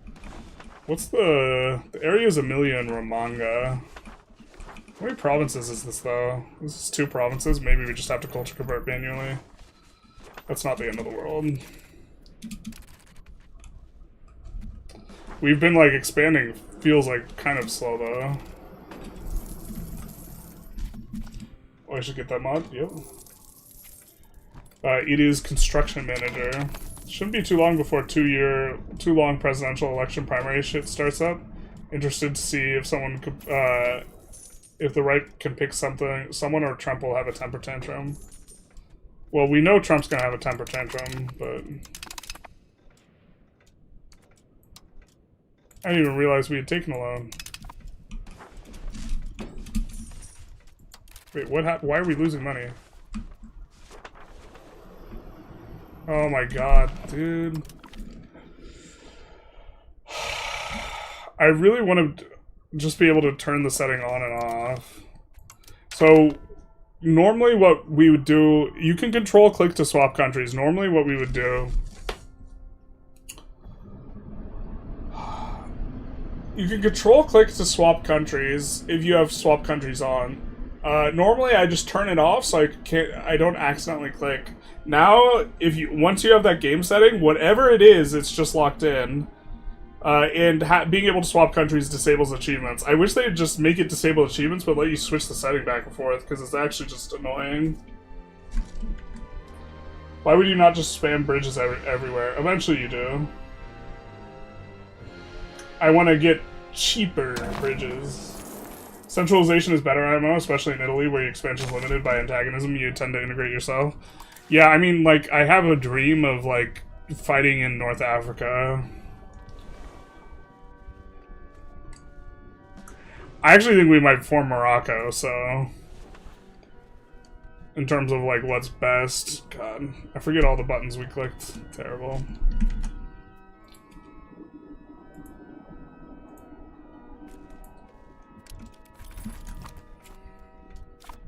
Depends what you mean by defense of the Soviet Union.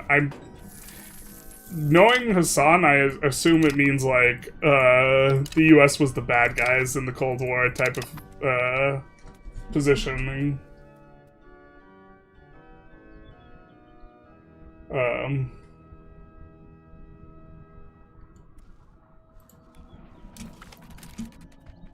Because he tends to operate from, like, the tanky perspective.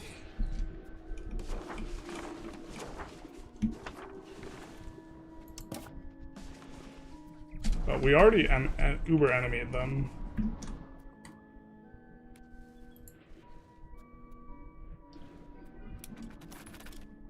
Look at that big fat bank constructing, man. I might install a mod to just get rid of banks. They're like only ever annoying.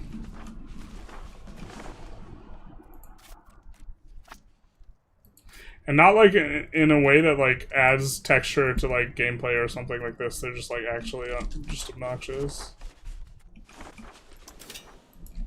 Let's get market villages everywhere. Where we're not urbanizing it. Let's delete that one. I forget we own this shit. We're doing this for the one burger promotion. I don't know if we keep that. Well, maybe we urbanize that actually.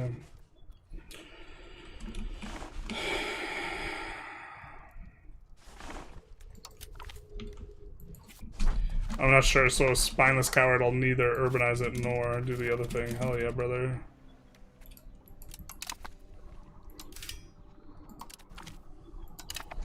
Yeah. What do you mean by we might form Morocco? Do you need an intervention? Are you okay? Is Morocco putting you up to this? I mean, we might form Morocco because then we get access to slavery. Is the cat addition to the loading screen the best thing in the new patch? Wait, there's a cat in the loading... Oh, yeah. Moosey. Yeah. Lionel Moosey. Just want to form Morocco every run? I think forming Morocco every run is correct. Are banks a new thing? I've never seen one? Exactly. Exactly, that's what I mean. They're only ever, like, annoying, and they don't come up typically.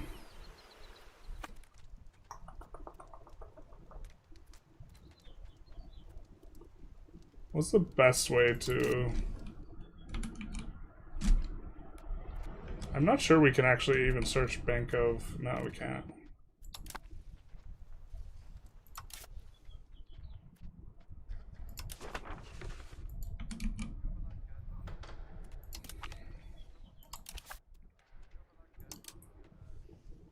God, how do we look at a list of countries?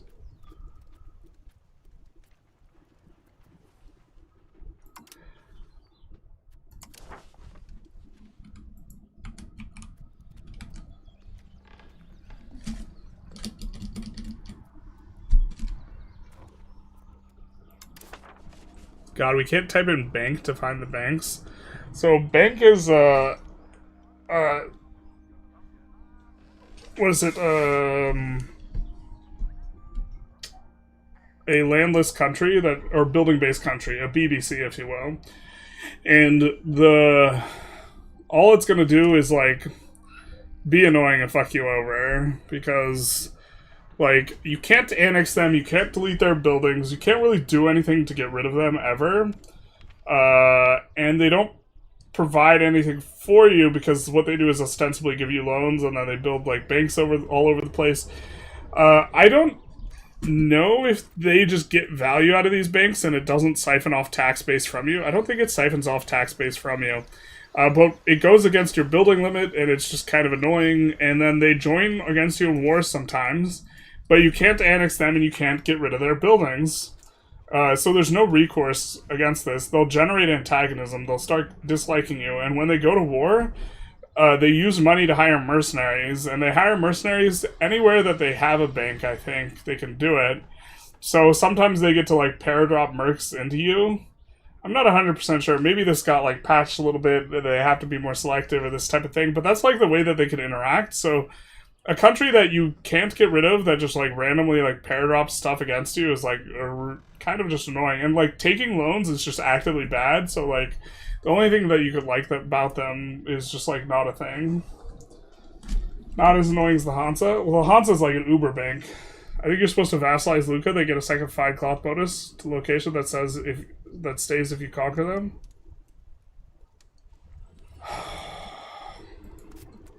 It's too late for that now.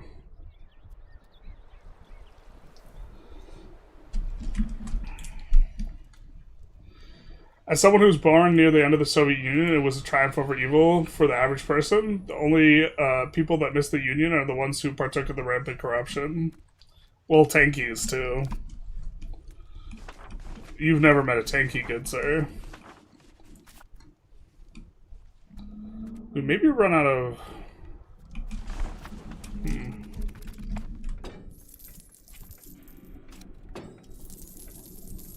Were you just hating on going Turkish every run? Yeah, but I haven't. To be fair, I haven't flipped Turkish, but I haven't done the flipping Morocco thing. I kind of want to talk about it being OP in the retrospective, right? So if we flip just the tip and we just like go Morocco and then like get slave raiding, but also fundamentally, I think you're supposed to expand outside of Italy when playing Italy, and the like best place is like North Africa, kind of. The reason I say kind of is because some of those dudes is spooky. We would want to establish a foothold by like... Oh, we could have used the war that we could have used this to call an emergency parliament. The war that Bologna took against the other guy. Shame on us. But we get a foothold here, and then we, like, go fight Tunis or something. Just conquering Italy will give you the pops you need for a good while. Yeah, no, fair enough. I just mean, yeah. The end of the Soviet Union, extremely corrupt shock therapy, where the state industries were privatized in backroom deals, and stay in the hands of oligarchs to this day. Yeah, I mean, the country definitely got looted post USSR. It's good old, there's a quote of John McCain I kind of like, which is like, Russia's kleptocracy, or it's a gas station masquerading as a country. It's kleptocracy. The kleptocracy part being the relevant part. Like, basically all the assets are sold off at, like, valuations. All the state's assets are sold off at valuations that don't make sense to friends of the person who's deciding what gets sold off to. Is the demand they create not worth it? It depends if they're actually taking 2% of your tax base or not. I don't think that they actually take this 2.5%, so they're just like... It's the demand they create, just like... It's probably plus PV, EV. We are not abbreviating building-based country to BBC. We absolutely are. What are you on about?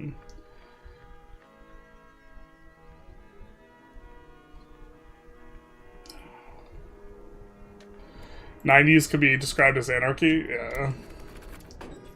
They eat your estate money? Then they're just annoying. Son of a bitch. But, like, banks, trade companies... I was having this conversation the other day. Society pops all just should, like, not be a thing. Or, like, I wouldn't want them to remove them now, but the game, like, shouldn't have been released with them. Now it's like we're a little late to that party, eh? I think we... Do we have anything else that's gonna give us more serfdom push?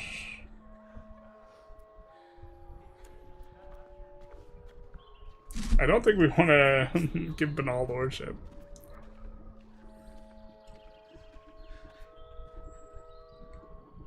No, this is, we could do this one. This is the one we could do. Next parliament. Surely there's a mod to get rid of him? Yeah, probably.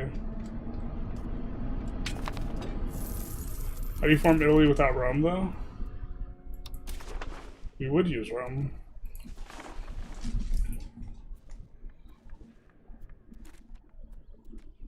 How close are we to naval?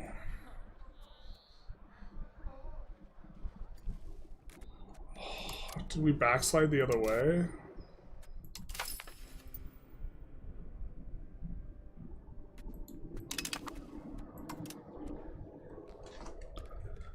I could have sworn we were closer.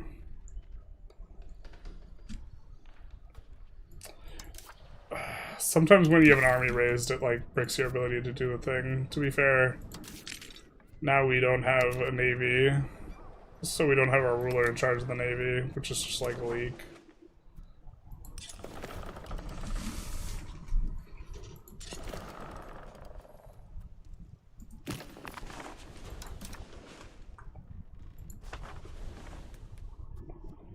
The idea is we do this and intentionally fail it. We also want, for content, one of these in Florence.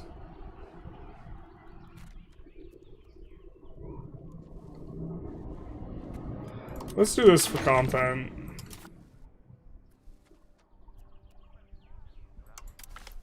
Means we actually have to pass it. God damn, I think this is our parliament. Maybe we can click this button.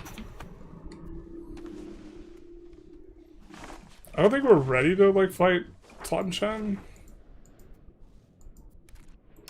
But we have our parliament thing, so we want to fight someone. That's crazy that it says we're weaker than them, though. That's the strength of the tribal levy there, but the tribal levy's all over there. So...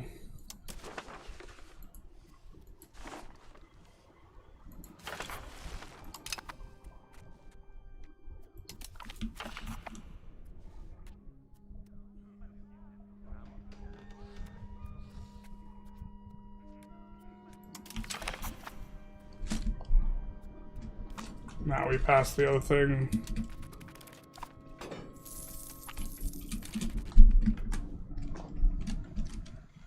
Bank loans don't hurt your crown power like estate loans do, but you still shouldn't take the loans anyway.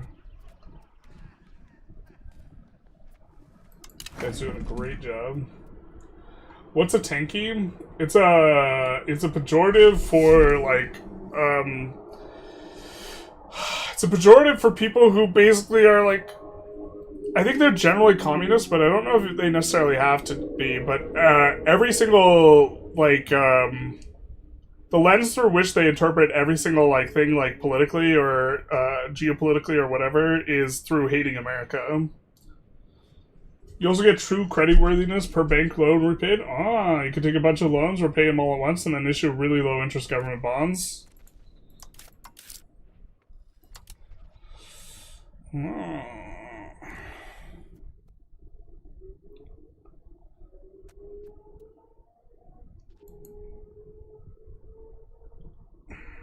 I mean, I kind of want this to feel like a system we care about, but we have so much money.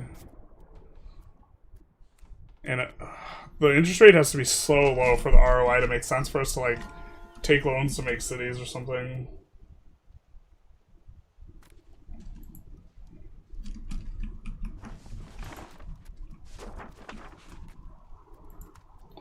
Like, our auto expands are not profitable enough to pop. Or maybe that's not the issue is actually probably the discount required.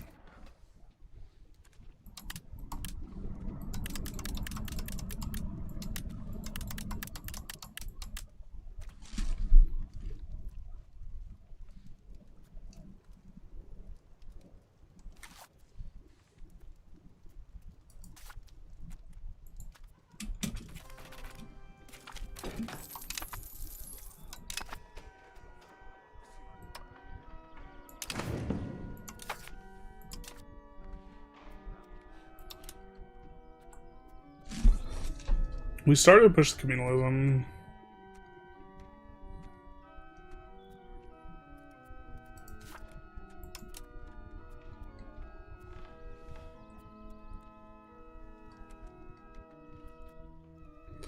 Bugs me so much we can't slot this in yet, but we have to like get... Or we want to get enabled the rest of the way. Yeah.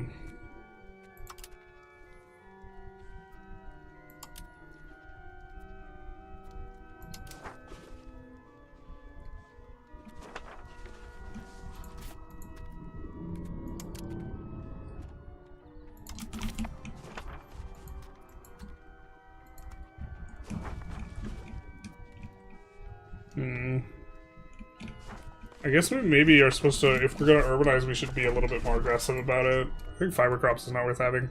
Because we're at a spot where we, like, want to spend, but we can't.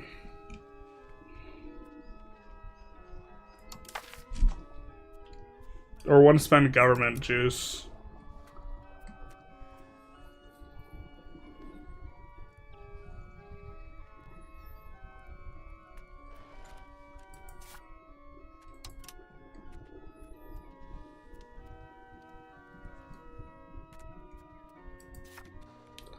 I mean, I guess we just click this button. We still want to spend it because we're not going to pay for the thing. Are you familiar with the events of Tiananmen Square? Of what? Pretty sure nothing happened in June of 1989. I will not entertain any sorts of mods. Can we time this guy out? For bringing up the thing that didn't happen in June of 1989. Terrible. You need specific medicine? Bribe. You want better accommodation in the hospital? Bribe. You want get out of speeding ticket? Bribe, etc. Yeah. People who live in the...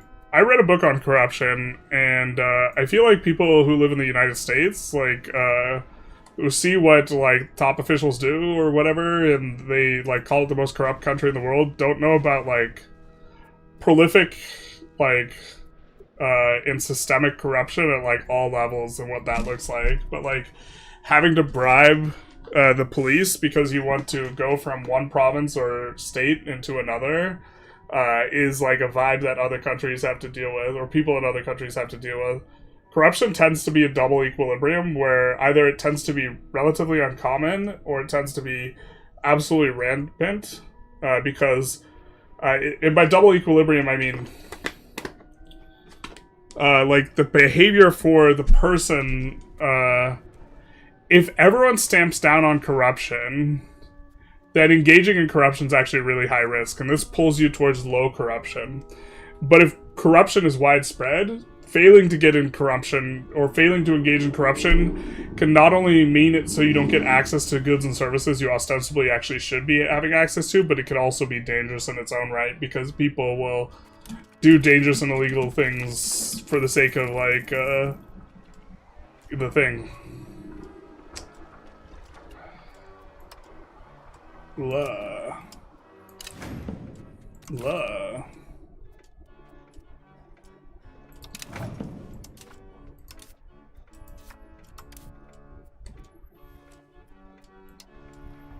Another one. He's kind of okay. What the fuck is Tiananmen Square? Exactly. Exactly. Someone gets it. General, is BBC take your estate buddy? Not like this. Tenki is a lefty that glorifies UDADSR or Mao China. It's named after the Sao jets using tanks to crush the uprising in Hungary. Interesting.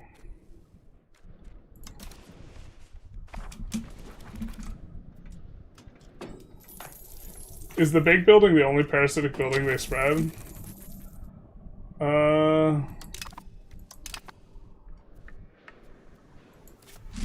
I think so.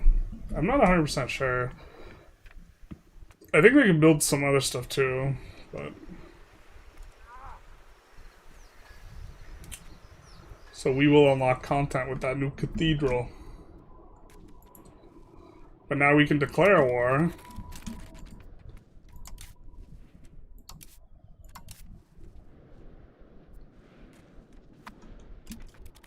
We maybe should have built 2 boats.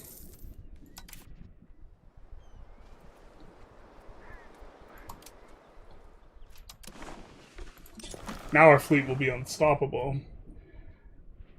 I disagree with your dislike of bank loans, journalist. There's a time in the game where it's good to take loans and gives eco, and the money comes back to the state. The estate. I'm not sure that that's the way it works, where the estate gets the interest. But also, when the estate builds something, it costs 4 times as much as when you build it. So, at least 75% of the money on interest you're spending is being lit on fire. I suppose it's not as big a deal now. So, the real problem with loans is that it gives you a crown power malus, but in this patch, they removed the tax efficiency malus from lack of crown power, and that was the thing you really wanted to avoid. Or never at all, and certainly simplified. Just look at Russia. Basically, has little to no other industries except oil and gas. Womp womp. 1% of state loans are so good.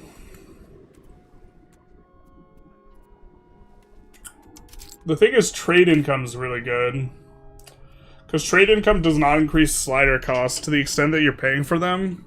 I guess if you're paying for literal 0 sliders, it becomes irrelevant. And crown power moderates this. But not as much for us, because we're a merchant republic.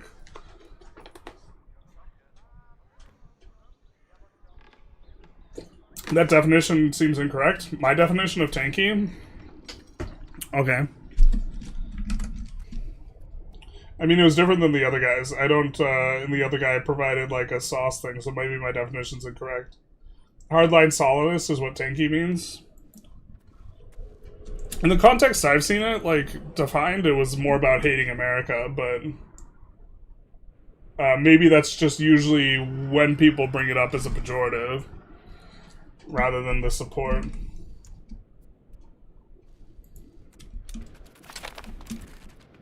What's the point of being of the Union? You won't ever integrate it anyways. I mean, you can use it as like a buffer for never generating antagonism.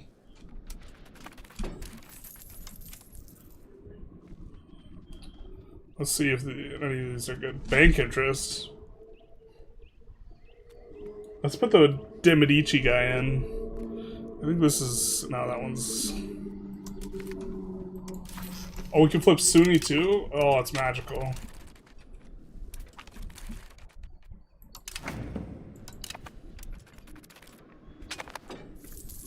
It does take a hot minute to build ships. Actually, let's see if Granada has a single galley. No, they just have potential levies. I think we can deck on Tlemcen.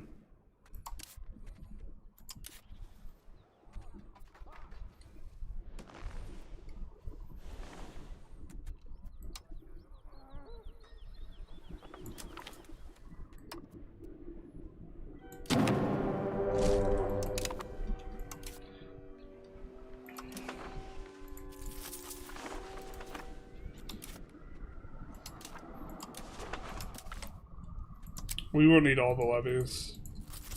We're just going to raise these 2 places, because we're raising levies there anyways. So we're going to have the penalty anyways from raising levies. I think that's the way it works. And this way, yeah, we're not even going to be able to use all the troops, so... it's fine. And then we'll head over here, which is where the war goal is. We will pray that they don't have tribal levies, which... oh, no! Not the tribal levies! No! Oh, Jesus. Someone save me. Not like this.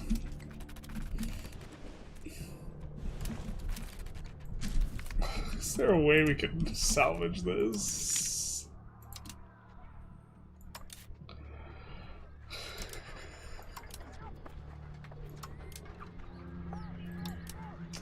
I wish we could sort by do they have tier 2 units. I think tier 2 units will be relatively uncommon though.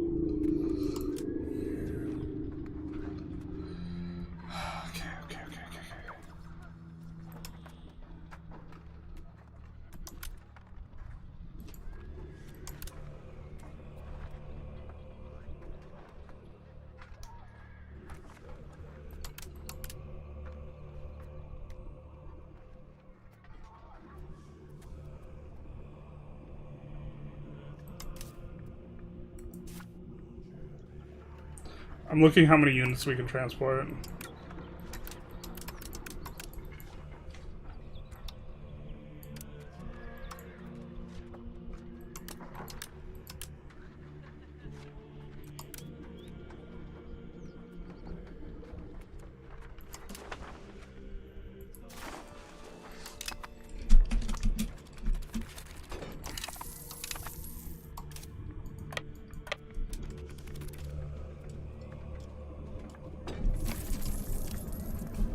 Catastrophic for us.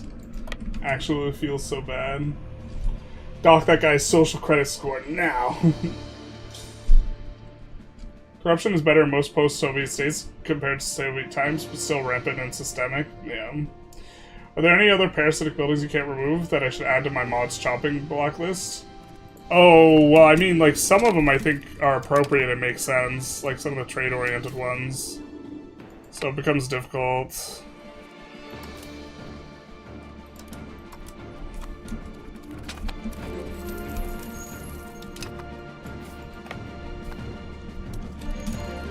Maybe invite Geneva, maybe they can help us out.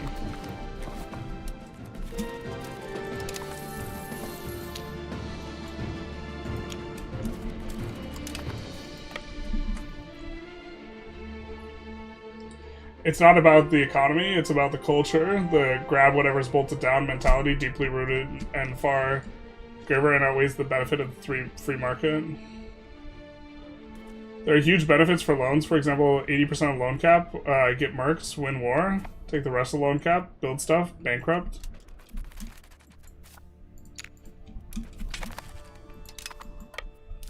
I mean, for maybe I just need to take another look at it. For like the longest time, the Crown Power Malice was like sufficient, like as like you go loans you're trolling type of thing.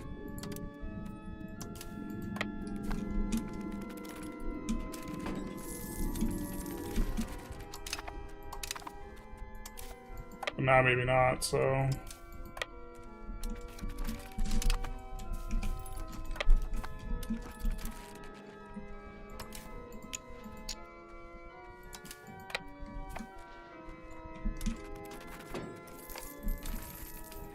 Maybe do separate pieces.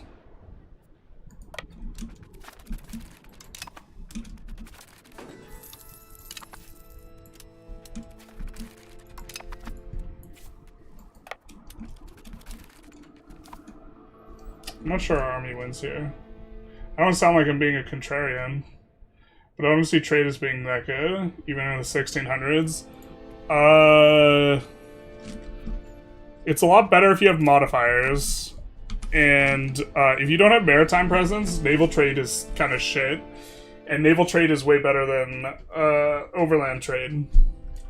So if you're just playing some landlocked dude and you try and build some markets and you're trying to play trade overseas, it's gonna feel god-awful, yeah.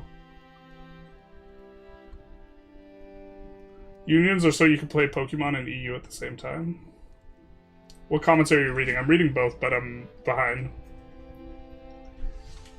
I'm reading from YouTube and Twitch, because I'm streaming on both. Should have sent that coming. No leader, smaller stack didn't help either. Yeah, no, definitely should have had a leader. No saves coming? No, I just hired some mercs. All mercs are so bad. type shit. Alright. We might run out of food with this merc stack. Actually, can we go get after these guys? I don't know if we win that, actually. I think a world where we just do this and... So we wouldn't mind having a foothold here.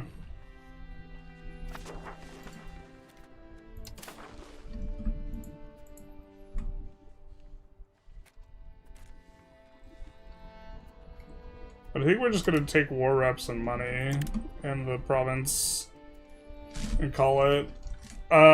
Castile will get uppity sometimes. I think we just don't want to deal with it. I think we just want exactly what we want here, was a foothold, but we won't throw the game. And instead we'll call an emergency parliament before we have a peace deal. Yeah.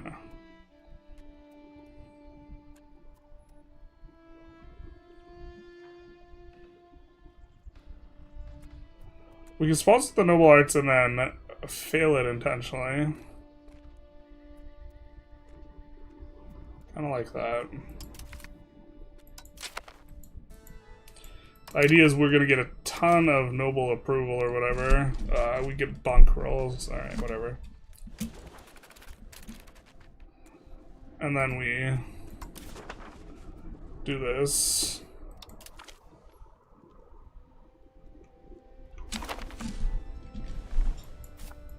So now we have a foothold. We're not going to release the subject because we're trying to get Siena.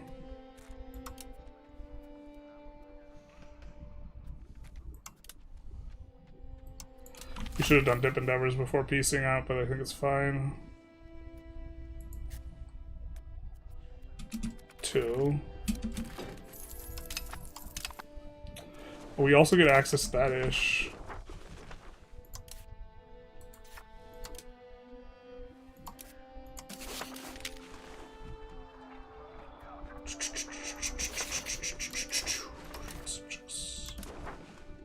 Nice, so we can use this to get a CB on Morocco. We're just not going to do this yet.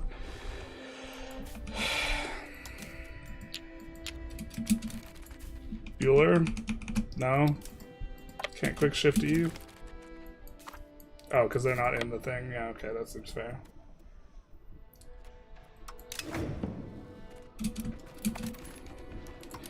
We have the legitimacy, like, cooldown, but I don't know what we're going to really spend it on, so it kind of feels bad. Is Milan a good starting small nation for a beginner? Well, I wouldn't call it small, but I would call it a good starting nation, yeah. Milan's pretty good, especially, I would definitely, if I were to recommend, I think a lot of what my starter nations I put in my starter nation video were, I think a lot of those still count. I guess Ottomans is kind of a lot to take in, but I would actually recommend, like, Milan, Naples, or Hungary. So, yeah. I wish EU5 had collateralized debt obligations with subprime mortgages. Same. Not really, but... So true, bestie. Let's put this guy in charge to help try and ensure we don't get naval pushed. And, I mean, we have this levy.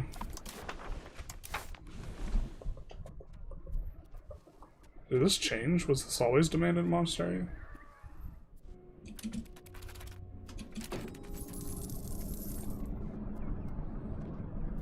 We could reduce these guys as asses. It's 3 buildings. Yeah, I don't think you're supposed to reduce for 3.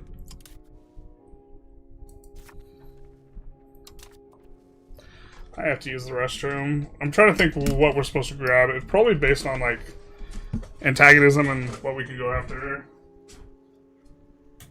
Oh, that's not the right. Who turned the lights off?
Alright, I'm back.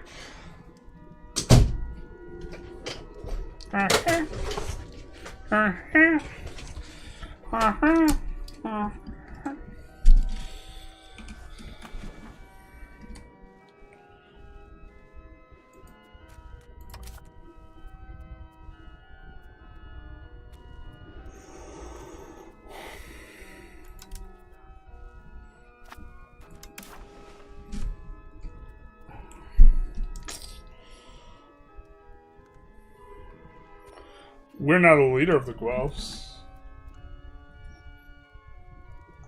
What's the advantages and disadvantages of each government type? Is there a clear winner in 1.3?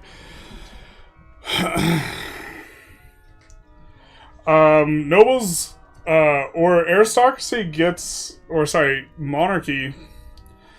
Monarchy gets more subject types, and has a little bit better time keeping up high crown power. Republic gets the Merchant Republic gov reform, which is really, really, really strong, and is going to be much better for trade in like kind of an unambiguous way. Here's the reform, and then theocracy gets the event. They get some. They overall have like the best tech and laws. But they also get an event when they get below 20 government power that just gives them plus 20 government power. So, considering you can intentionally burn off government power, they kind of give you like 20 government power a month, effectively speaking. And that this is really strong because you could spend the government power to recruit characters and, more importantly, now give out privileges. And both the Republic and the Theocracy, there's functionally like no penalty for not paying for government power. You can also do it as a monarchy because the disasters aren't so bad, but like we're not paying here, so this can be useful. Played as Bank of Barca a few patches ago, made a bunch of money. So if you're a regular country and you vassalize a bank, maybe it'd be worth it for the income. Yeah. This game I took 2k loans on an income of +5, took half the country, the guy that attacked me with 5 times... Took half the country of the guy who attacked me with 5 times my troops, took another 800 loans, built buildings, bankrupt, bankruptcy now over, GG.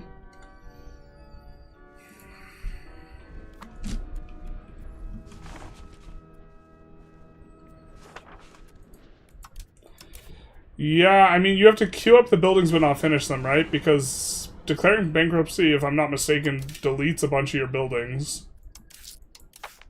So, in terms of bankrupting strats, it's only good to do it in the beginning. Pretty sure you're supposed to do some nonsense here where you bribe the state and you hide the...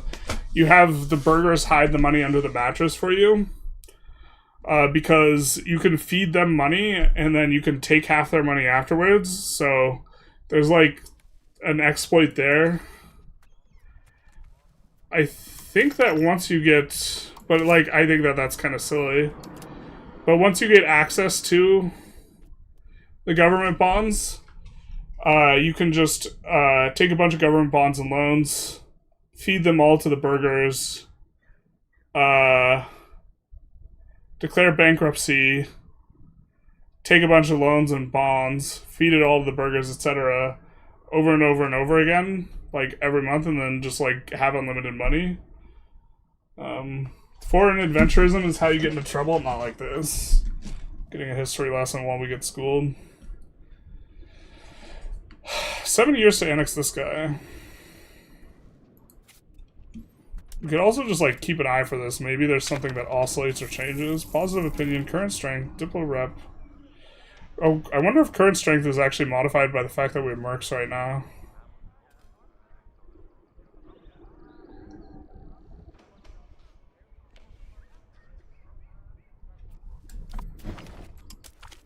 I want to save and check. I'm curious how this works. I don't know if we necessarily want to just hire a bunch of mercs just to subjugate him, but maybe we do. And so...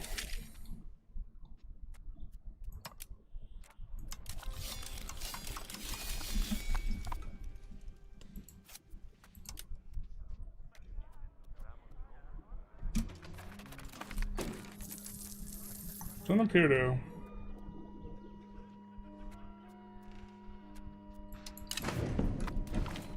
Okay. Peace, commerce, and honest friendship with all nations and tingling alliances with none. Sounds like a vibe. Do people here tear down cities and rebuild them to get around revoking urban rights? Yes. It's a weird incentive. Milan really solid amongst mid-sized starts. Yeah, I'd almost say, like, Milan doesn't start out with a ton of locations, but Milan is, like, one of the stronger starts in Europe. Tearing down a city doesn't have a stability cost? Yeah, exactly. Kappa. Been looking around for some landlocked countries that just slowly learn how to ride the bike on EU5. Just jump on, rather than just jump on. You just, to some extent, you just gotta... don't be too scared about jumping on and then falling off. You know, that's like kind of how you learn. Bohemia is another good option. Bohemia has some content that maybe makes it a little bit rough, but... Pal World streams soon? I was thinking of streaming it tomorrow. Maybe I take a vote. The thing is if I do a vote, overwhelmingly, yeah, like, okay, let's...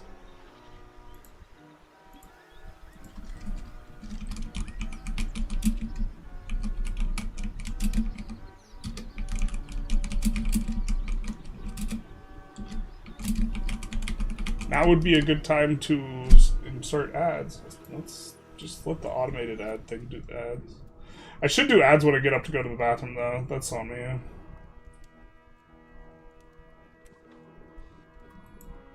Profess trust might get you there, only cost prestige.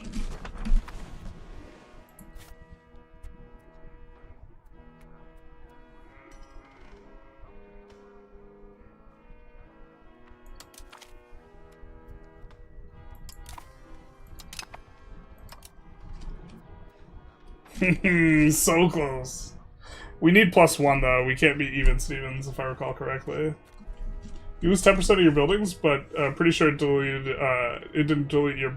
Pretty sure it deleted your building queue, but no, did not try. Yeah, but if you can get buildings, if you can get enough buildings that 10% is deleting fewer than you have, like it can kind of make sense. No songs of 6 for me. Womp womp.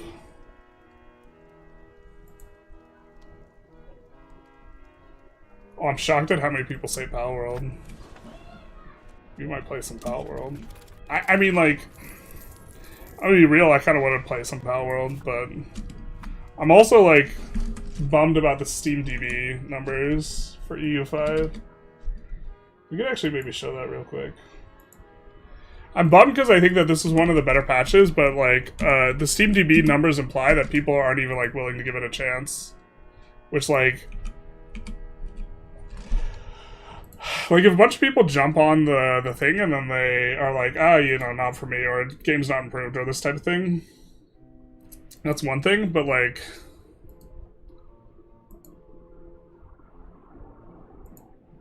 Here's the 1 week, and, like, the patch was on Wednesday.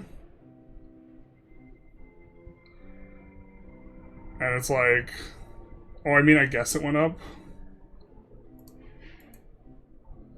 But, like, not compared to, like, what it was just, like, a month ago, no patch or whatever. It was very, very flat, despite receiving a patch. And I don't think I've ever seen a patch this flat for a Paradox game.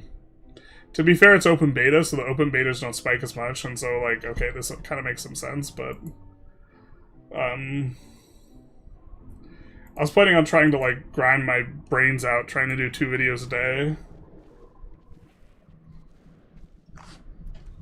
Twitch didn't get a say, what a surprise. Not like this. We'll give Twitch a say.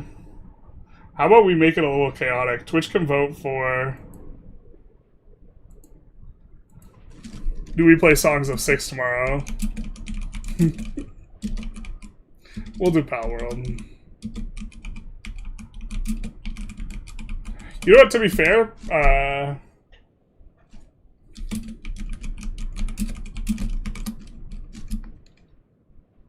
we should have rank order voting, but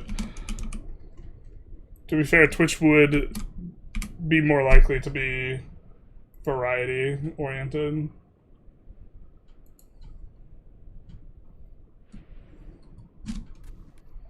But usually if I'm not actually trying to pull and I'm just trying to get the pulse on something, I just pull YouTube because the UI is better.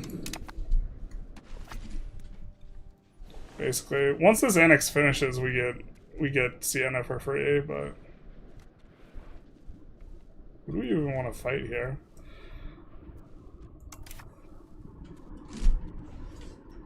We can get a CB. We could just take extra taxes.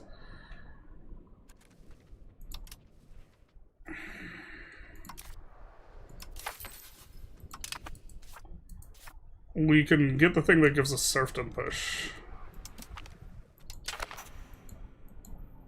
Okay, we can only do one thing. There's no way we can get another thing through.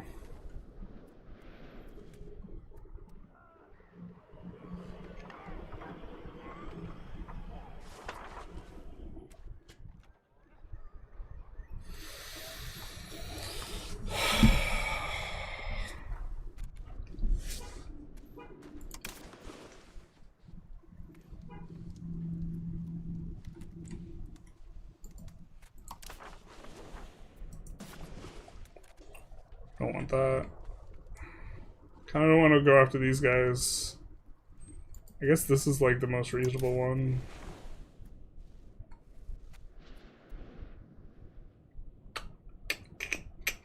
We can nuke their alliance with the Papal States beforehand.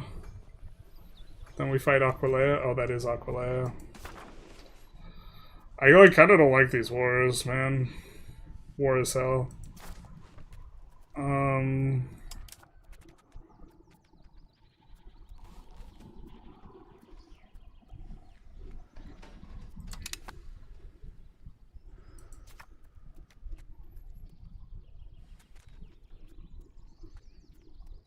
So I think we changed the Navy audits to be this. Call it a parliament. We'll be back in like 5 years or whatever.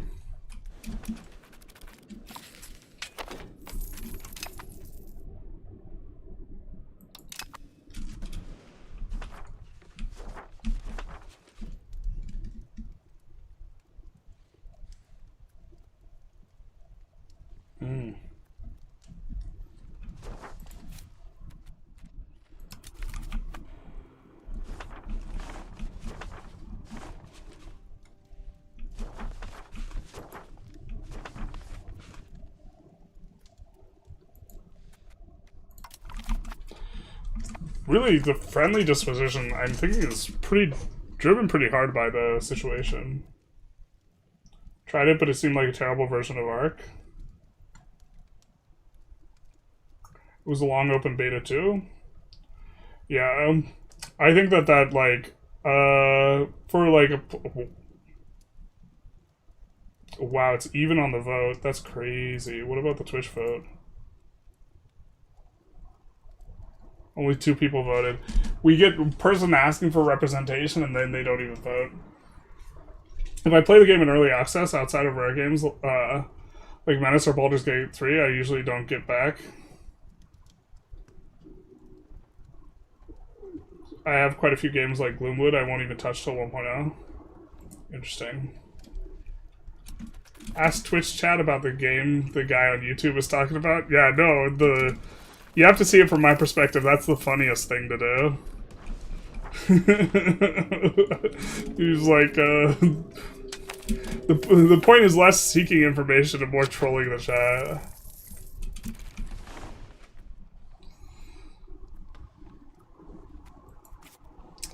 So, I mean, we keep wanting to upgrade the cities. To be fair, actually, we have a decent price right now. Yeah, let's do it. I was gonna say, we keep wanting to upgrade the cities, but like the issue is they're expensive. But we can... Let's maybe start pushing the lumber too.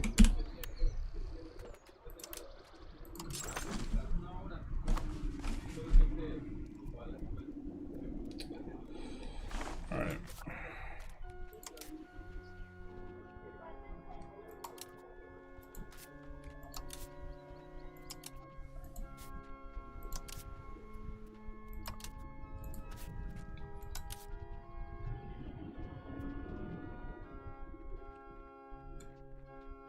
Lumber mill's making hella bank. We're pushing them where we have in our main province, which is strongest right now.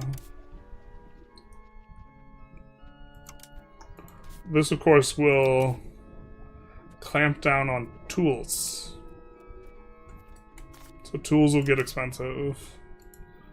And then we build the tools and iron gets expensive. I don't think we have iron provinces, so... yeah. How about you speaking with an Italian accent during this session? I would never do such a thing.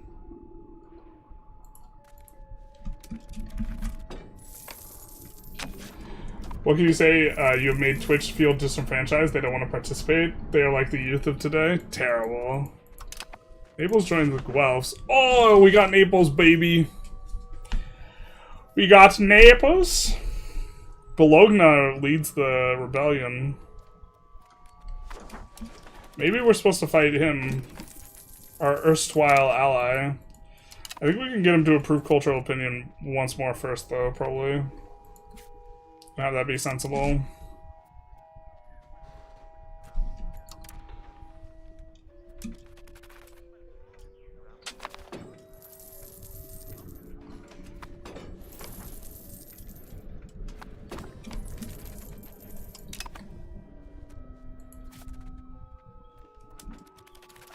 Oh, the mercs were affecting it. Our current strength dropped a ton. Interesting.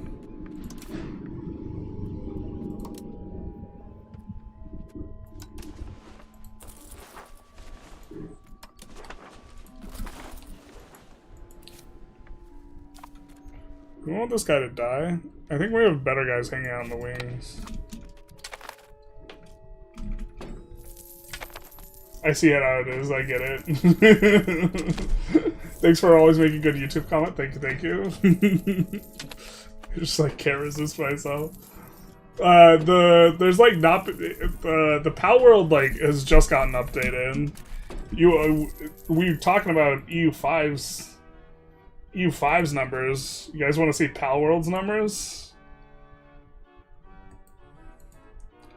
Not that Pal World is like... Pal World is like we look. We enter the search bar. Autofills Pal World. Peak 700,000 players. Within like a 1 week span. This was their release, Steam release, full release. The people are playing with their pals, man. I hope one day your Twitch content is half as good. Not like this. As my YouTube content. To be fair, like I have videos on YouTube, so like not like this. Really, it's the generalist ideas that's pulling down the average. Terrible. Yeah. You belong in a museum. Or trying to push humanists, so.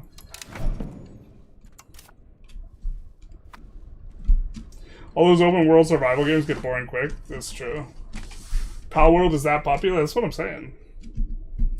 Not that I would like... I don't think I would get like, oh, there's big Pal World viewership and like, we're gonna scoop it up because like, there's... Yeah, there's like bigger... Oh! Do we just go idiot mode for... we won't cancel that just so we can re-queue it with our modifier.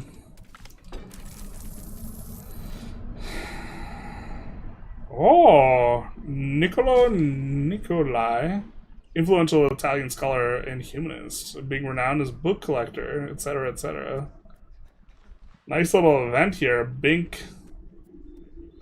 We say away with you. Sienna gets the research progress. Yeah, no, we'll be fine with getting some research progress. And 10 innovative. 10. Chess stream when? Streaming chess stresses me the fuck out because like.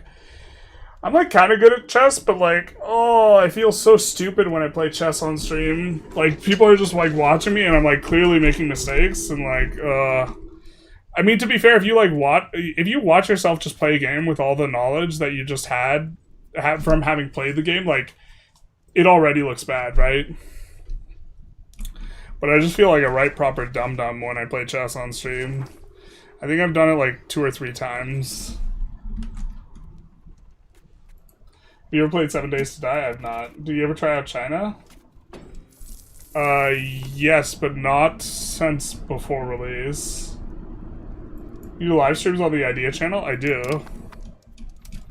I do. So, Twitch, I do... all of my streams I cross-stream to Twitch and YouTube, but, like, the Idea channel one, yeah, I will do live streams on. Usually I try and do them on Sundays. I have to, like, prep a little bit for the next one, though. Tried Ming, but it's boring as fuck. I have, like, 10 tributary, but you don't get any Celestial Authority. I don't get it. Yeah, I don't know the secret for a Celestial Authority maxing. I think I kind of knew it, but, like, that was, like, close to a year ago now. Have you considered playing Ragusa? Has a unique blend of Italian and Slavic ideas.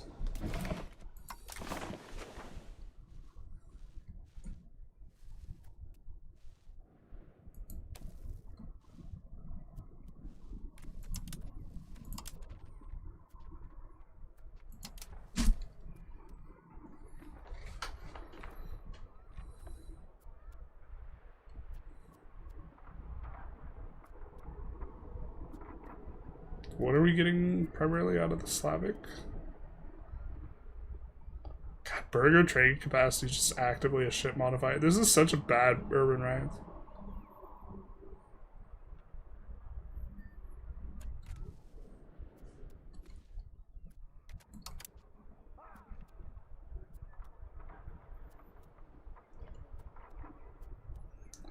That's a lot of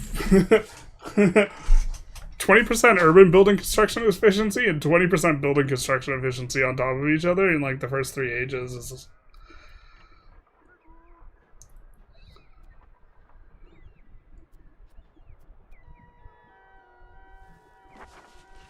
Monthly Diplomats is also kind of nice. Interesting.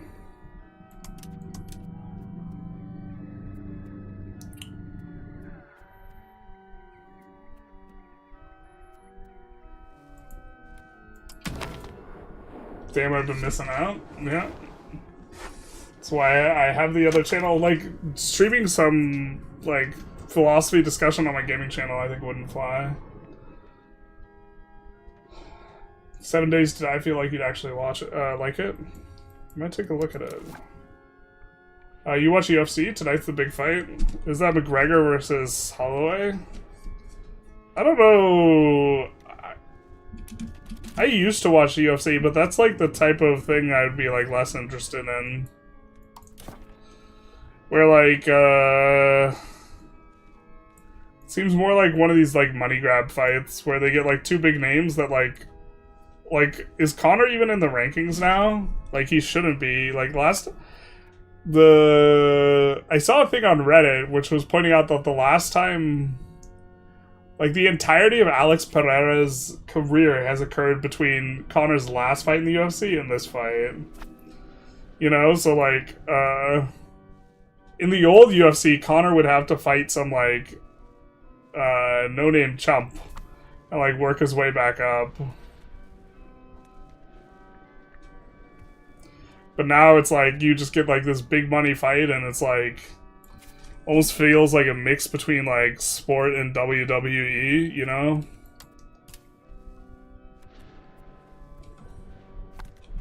I used to do Brazilian Jiu-Jitsu, so, like, it's interesting for me to watch the fights for, like, the grappling perspective, and I, like, kind of know what's going on striking-wise, too, but...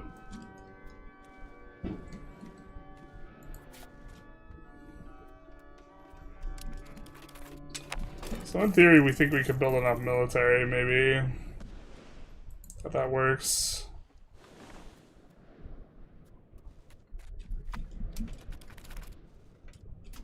Yeah, I guess we're just kind of hanging out until then.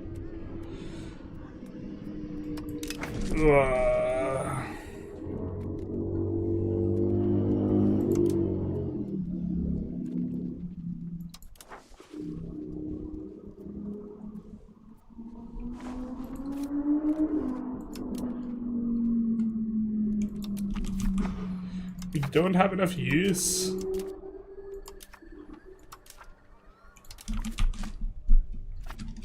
I like Minecraft, but with better graphics, and zombies who swarm you and try and murder you every 7 days.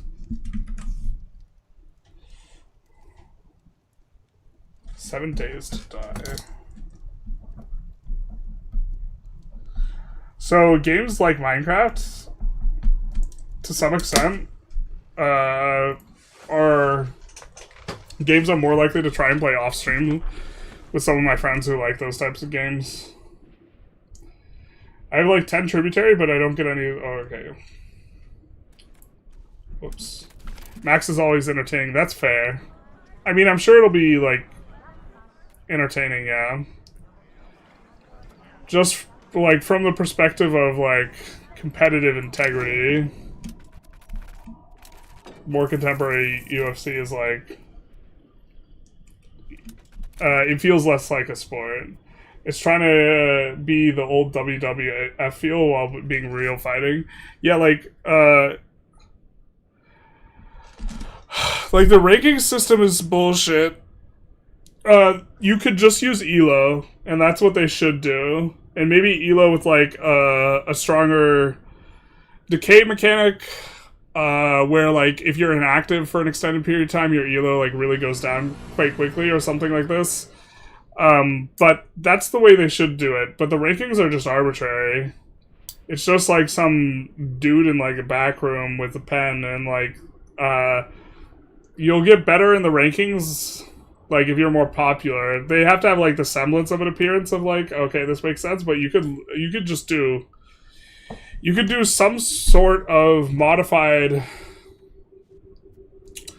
ELO that takes into account rounds 1 or some shit like this. And I have ELO and just rank people based on ELO. Have you ever played Frostpunk? No. I've seen a little bit of it. There was a content creator that he was like just getting into it, but he was like a Victoria 3 player, Neff, and he had like one of his videos really pop off that was a steampunk video. Or it's not steampunk, Frostpunk. Baldur's Gate 3 stream? I've never played Baldur's Gate. I feel like I'm not like... Maybe we could do that type of thing.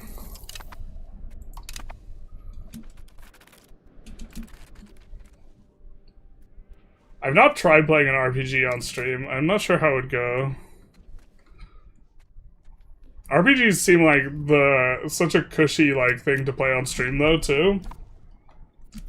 Cause like sometimes like during the character dialogue you just like, you know, grab a sip of water, this type of thing, the characters are talking, you just like let them do their thing. I usually play 7 Days to Die with my brother, but it has stealthy Steam numbers for a decade. I saw a clip of Rogan complaining that rankings are the last consideration in setting up matches. And I mean, like, the rankings as they are, but, like, the rankings, like, are not even, like, an objective system. It's like a double popularity contest. Like, Chris Cyborg got treated, like, so shit considering how she just fucking ran through women. Like, you know, like, in terms of how dominant she was as, like, an athlete. And it's because, like, she wasn't as attractive or whatever as the other women, or, like, as marketable. And it's, like, and then, like, Paige Van Zandt, or, like, right, felt that she got, like, more opportunities than she should have. Or, like, Sage Northcutt got, like the marketable face guys getting, like, shots that they shouldn't get just because, like, they want to try and push them is, like, just silliness. If you do a Baldur's Gate 3 stream, don't even bother if it's a one-off. Yeah, then maybe it's, like, a more expensive commitment. Like, doing a Dominions run off-stream was such a big commitment, because it's, like, it takes, like, 2 months to play a game, and you shouldn't post any videos until, like, the game's already over. And, like, that turned out to be an uber flop. Like, it actively hurt the channel. Baldur's Gate 3 without some other Paradox YouTubers could go hard. Maybe I could do it with Tarkus. I don't know how much that would be in his, Oh, no, damn it. It doesn't really matter, we don't have, like, that much stuff to spend it on. For whatever reason, spacebar didn't... The spacebar, when, like, a window's open, doesn't, like, pause the game. Or maybe it's because I clicked on the sidebar, this type of thing. How many years have we played this stream?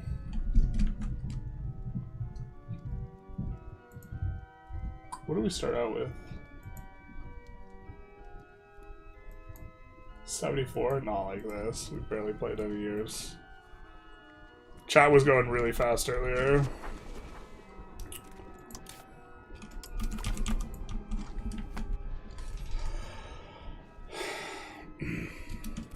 Civ 5?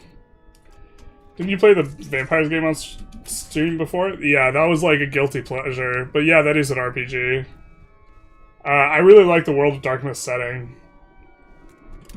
Don't make this man play Civ. I played so many... He just spams settlers for 6,000 years? Not like this. Bang bang, shots fired. I do have some Civ content. I tried to break into Civ 7, and then I realized, man, this game kind of blows. It actually only, like, kind of blows. I, like, enjoyed myself for a little bit there, but, like, I was really trying to push it from a content perspective to, like, get a secondary game to play.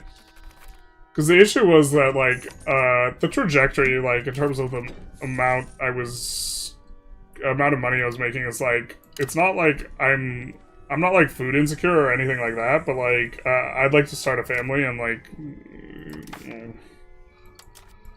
tough.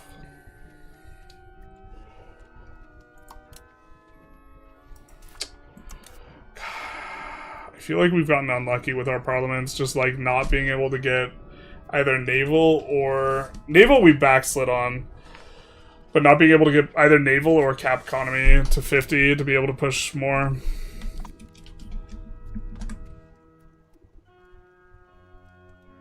It's always crazy the first few hours, shit goes crazy, and then it's afterwards it's a little nicer. Yeah, I mean, now I'm caught up. Yeah, you played Civ 6? Sure, we're closing in on the enemy capital. Also, here's a settler so you can plop it down in Antarctica. I care much more about the settler, like, doing the settler stuff than I do the conquering stuff.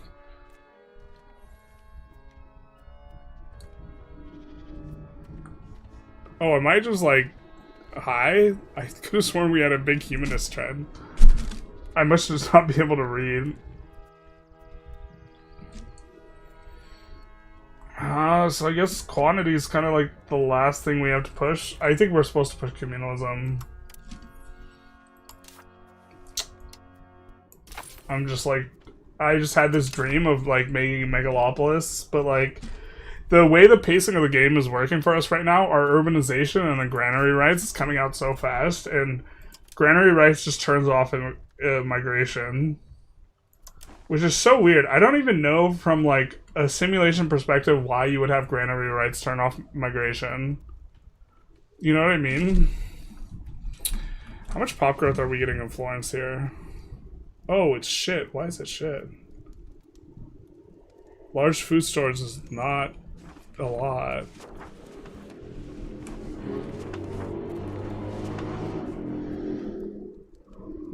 What?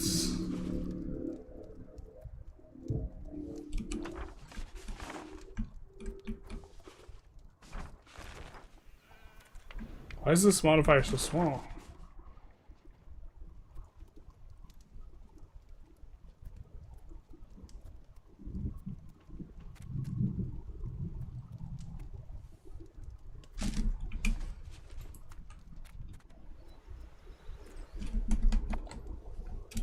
Color me confused. A vampire old world game would be great. Is that a thing? I really like the CK vampire mod. That would be that could be something fun. I'm afraid of like CK like accidental nudity though.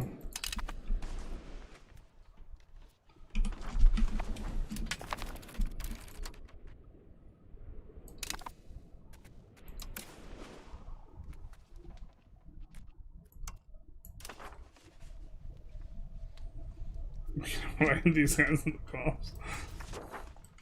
It's funny it appears in the UI for us.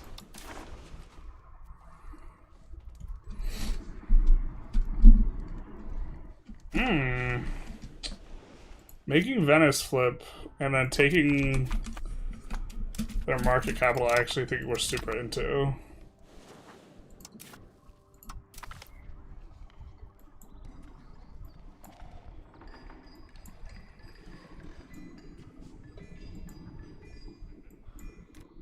Let's go power projection.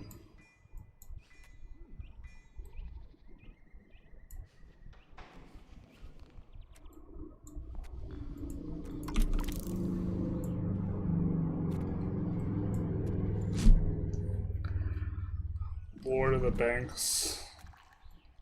And government minting plus 10% is kind of nice. I think we're like almost never hitting cap, so it almost doesn't matter.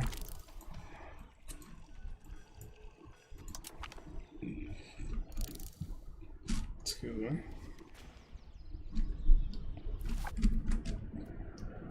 Good luck starting a family in this economy, little bro. Yeah, I mean, basically.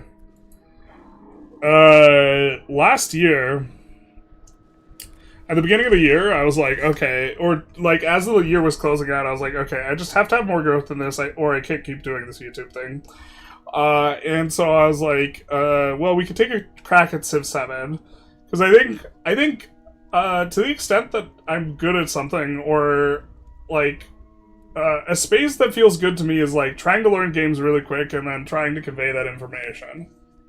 Because I really like learning new games more than, like, sinking 5,000 hours into the same game. And, when a game just releases, everyone's on the same playing field, but I feel I'm pretty good at learning the game really quick. Or games pretty quick. And also explaining ideas. And so I was like, okay, well, could just, like, try and take a crack at Civ 7.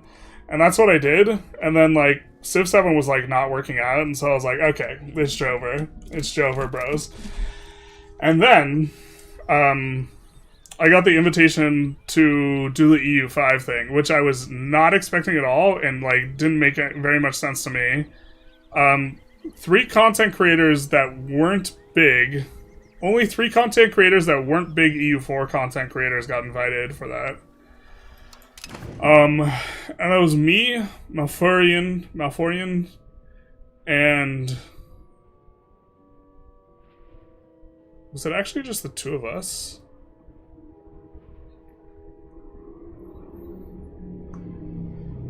Like, there were 3 people who were covering Tinto Talks closely. I know Ludi was. I feel like I'm drawing a blank, but that's basically why I got invited. Like, 100%. Also, I, like, wasn't invited to, like, Vic 3 stuff before then. And so I think that, like, got me in the pipeline, basically. And so, like, to a large extent, I think to the degree that, like, Paradox has given me opportunities, I owe a lot to, like, Johan. Because I think without that happening, I would not have gotten, like, without basically the desire to invite the people who were, like, covering the Tinto Talks, I think, like, a lot of this doesn't kick off, and I just, like, stop being a YouTuber entirely.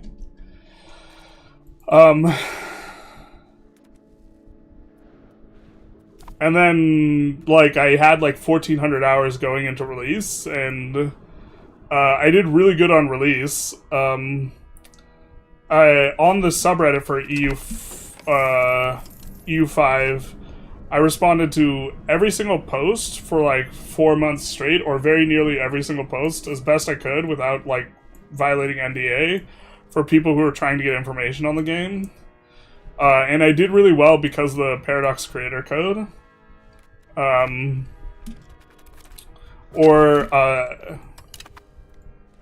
terms of the creator code, I sold, like, more people used my code than almost any other creator.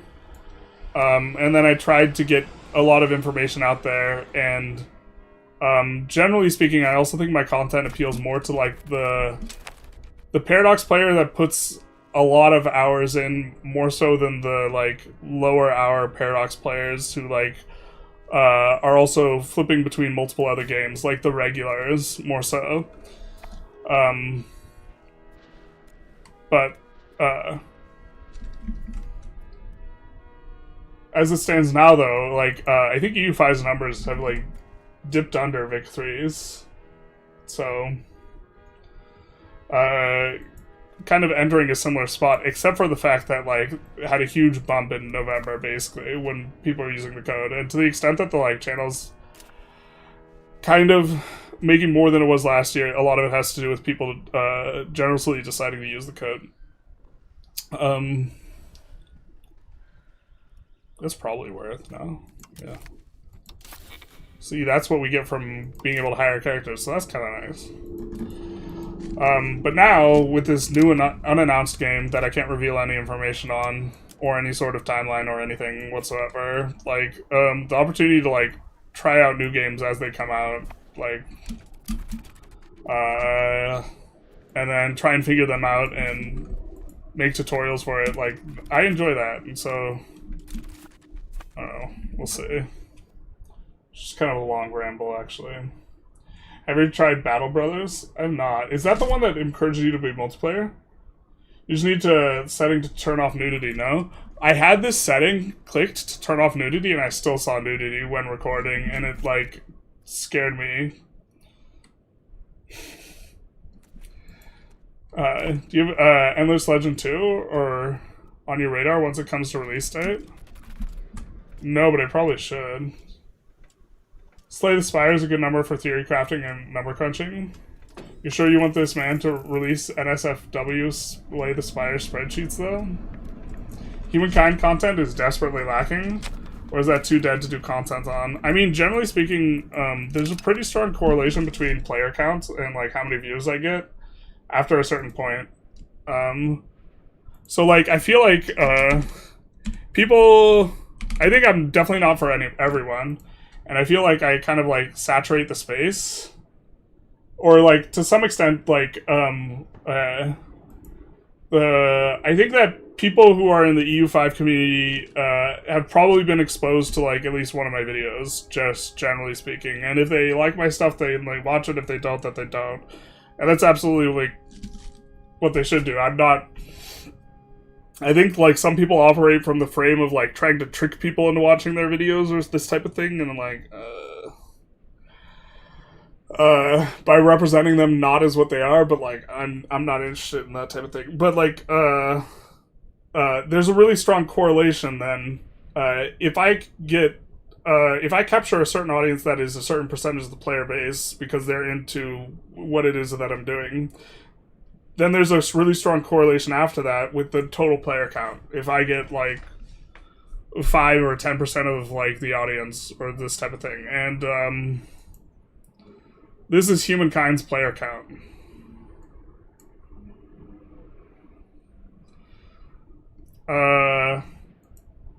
Actually, what's Dominion's? The thing is, I just don't think that there's a lot of people interested, and a lot of people in communities can be, like, very generous. A lot of people, there was quite a few, like, rather big donations for, like, Dominion's content.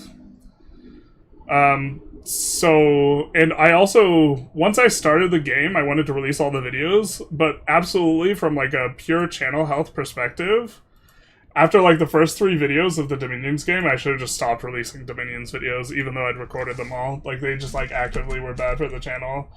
But I think Humankind, like, doing, like, one run on Humankind might make sense, but that's also, like, I feel like the people who watch my videos watch me to, like, understand the game, or, like, this type of thing, and, like, they don't watch as much to watch me just, like, casually try something out. So if I were want to make videos for, like, Humankind in the same way I make EU5 videos, I'd have to, like, play 1,000 hours and then, like,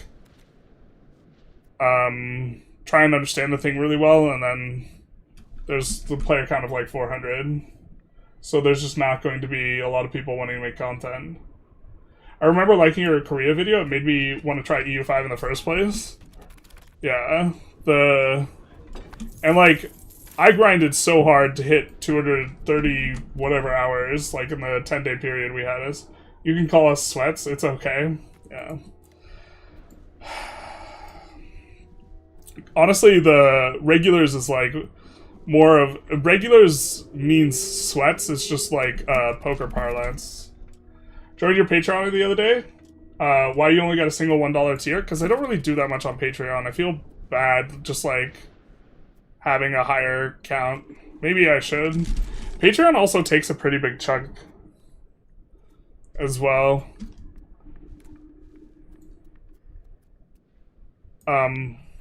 But if I did more on Patreon, I would feel better about having a higher tier. Maybe I should just get over that type of thing. You can, on Patreon, like, set a custom amount. For a while, there was someone who was, giving $100 a month on Patreon. Which is, like, kind of a surreal experience. New and unannounced game, Project Caesar? Yeah, exactly. Project Teaser. Project Tizar. If you're civilized and not uncouth.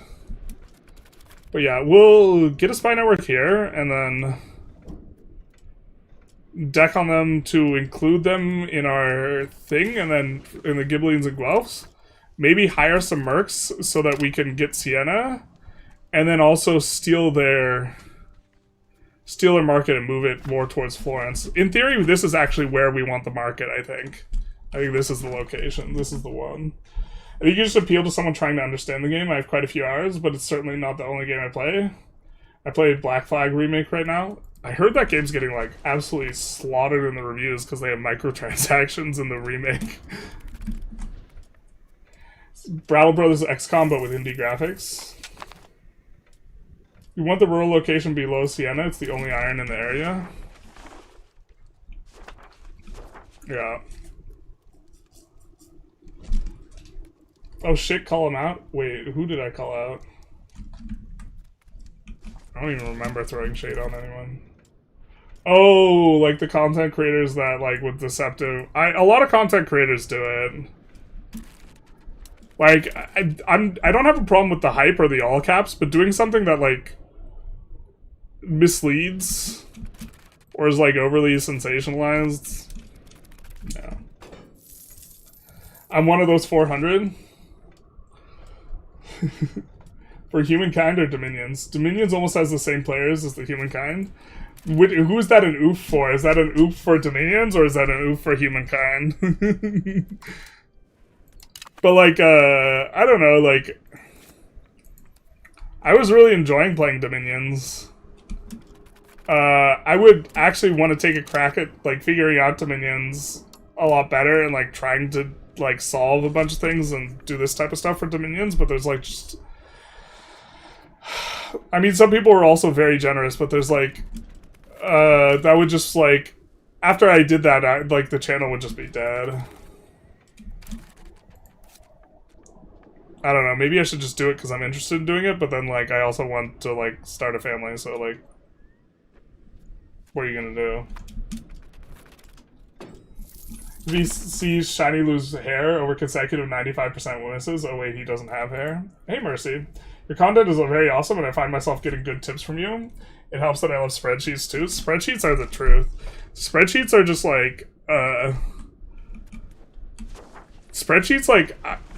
to some extent, I view myself as, like, a vibes player, but spreadsheets just cut through the vibes, man. Like, and... I think it's just, like, an information hygiene thing. Like, once you realize how easy it is to just form a really bad opinion about something, and then, like, be convinced of that opinion, and just be complete blinders about it.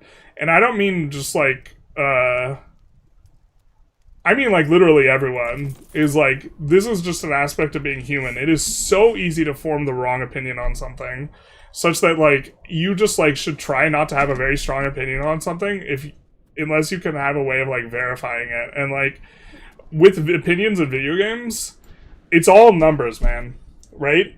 And you might not be able to set up the model correctly, or, like, not understand what's important or this type of stuff, but once you figure out what's important and how to set the models up, you can just run the calc and figure it out, which is, like, an interesting thing, like, this patch.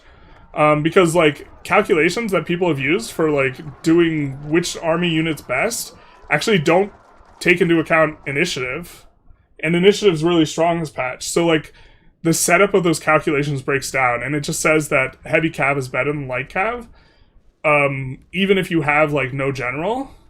But light cav will shit on heavy cav if there's no generals. Once you add the generals, the issue is that this adds extra initiative, and there's like a fake initiative cap that shouldn't be there. But if they get rid of that, then light cavalry will just be better than heavy because you don't take into account the right things. Humankind is better than or equal to Civ 5 or 6, if that's an opinion. The game is unfinished. Late game is lacking. How important is late game really, though?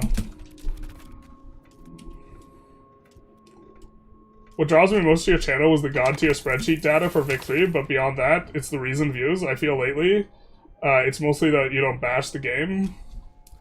EU5. I mean, I definitely have some complaints here and there, but like, I think the game is fun. I think to the extent, like, that a lot of content creators are frustrated with the game, maybe, is that it takes a long time to make content for the game because the game is slow to play. And I think that content creators also tend to get frustrated with a game when, like, view counts are low. And view counts are low if player counts are low. And it's been, like, an interesting, like, micro-experiment, or I don't even know the right word for it, to watch the game, the perception of the game just go from so overwhelmingly positive to like so negative in such a short span of time. It just like gives whiplash, because I was like bullish on the game before, right? But I was like bullish with some like asterisks, and some people were just like completely, well, some people shat on the game before and they shit on it now, but like it's just been like, I think that something that maybe the experience from the content creator side, if you consider what motivates a content creator to like be positive on the game or like negative on a game, it's like somewhat interesting because their experience is like partially funneled through numbers and content. So the better their videos are doing, probably the more they are going to like the game. And I mean, the more they are actually going to like the game, not just like pretend to like the game or like this type of thing, but like they just will be in a better mood while playing because because they'll just be in a better mood when playing because they know that what they're doing is like effective. If you feel like you're punting by playing a game, that feels bad, right? And so they'll just be in a better mood by playing, and they're getting like better external results and like this type of thing. That's like not something that like, that's like just a very human thing, right? Like it's not like that's malicious or bad actor or like the content creators are trying to deceive you. I mean, to some extent that could still be true, but I just mean generically like this like pattern. And I think that like for a lot of content creators, that combined with the amount of time it takes to make videos, because we're in 1389, bros. If we're making a video about uniting Italy, we already have, and I understand I'm like interacting with chat a lot, but we've already played like 12 hours here. And you can go speed 5 and like just try and push through it as quickly as possible, but you can play like a game of Victoria 3 in like 12 hours, like start to finish. So, you know, it's just like, it's not very good for making videos when it takes such a long time to hit those beats or like timing beats of like, we accomplished this, we accomplished that, this type of thing.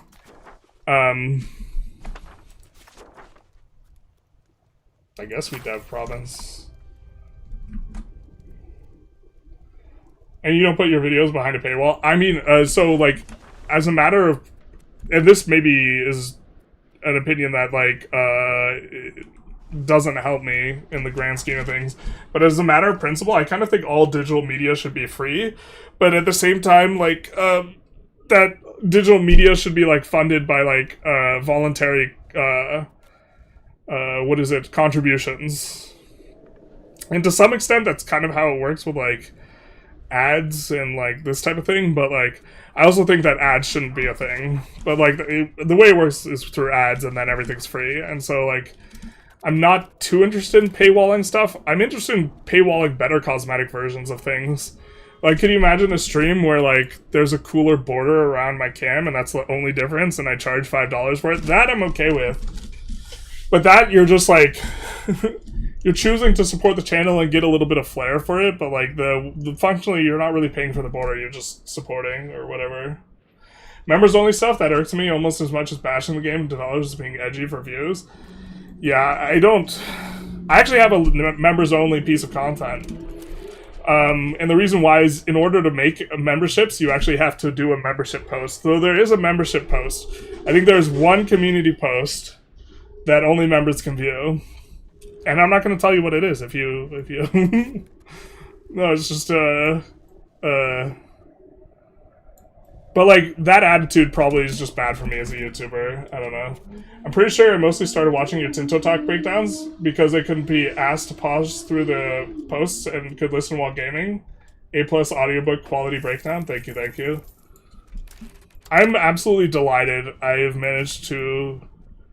I think the devs are much more likely to watch, like, me reading what they wrote than, like, any of my other videos. And some of my videos they do watch.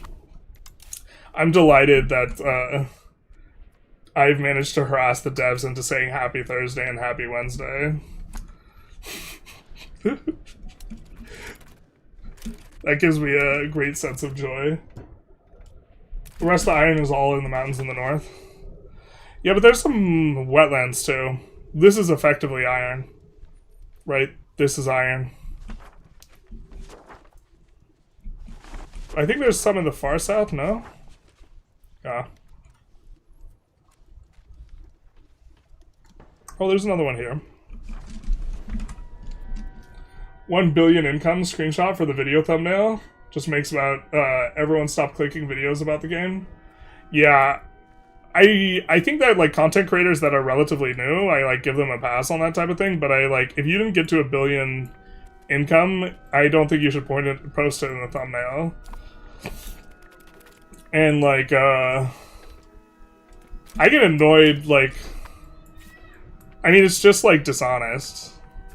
I mean, there's, like, layers to it, but, like, sometimes it's just, like, actively dishonest. Like, if I make a thumbnail and it says Uniting Italy, and it shows me having all of Italy as Florence, and then I only get the top half of Italy... You know, like, the question is, what's the motivation here? Why did you do that? Make the thumbnail look like that? And the motivation is to make more people click. And it's, okay, which segment of people are you making click that would not have otherwise clicked?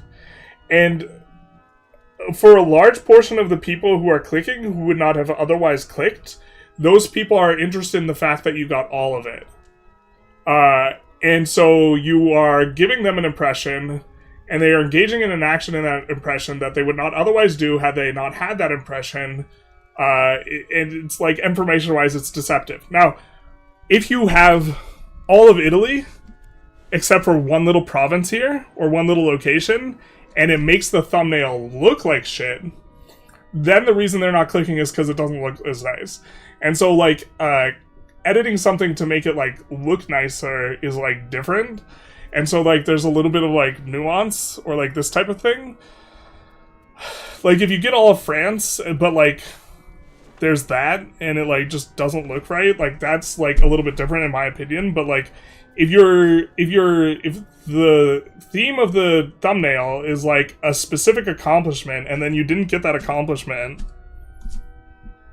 Like, and you're getting people to click because of the accomplishment, because the accomplishment is worthy of a click, then, like, okay. But, like, doing stuff in all caps, like, incredible, insane, like, that I don't think is a problem, but... Because that's not really deceptive. That's just, like, all-cap fluff filler type of thing. Dominions is pretty niche compared to Humankind. Humankind pretty much targets the Civ crowd. Yeah, Dominions is just, like, really, really awful for content, because it's all, like, it requires... the UI is bad, it is visually not very good looking, and then there's an enormous, like, knowledge check in terms of just understanding what's going on, so... I guess we go gravel road, and then...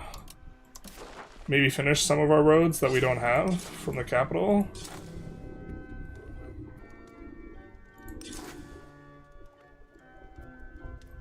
This might not be how we're projecting control, but on some level this doesn't really actually, it doesn't matter that it's not how we're projecting control, because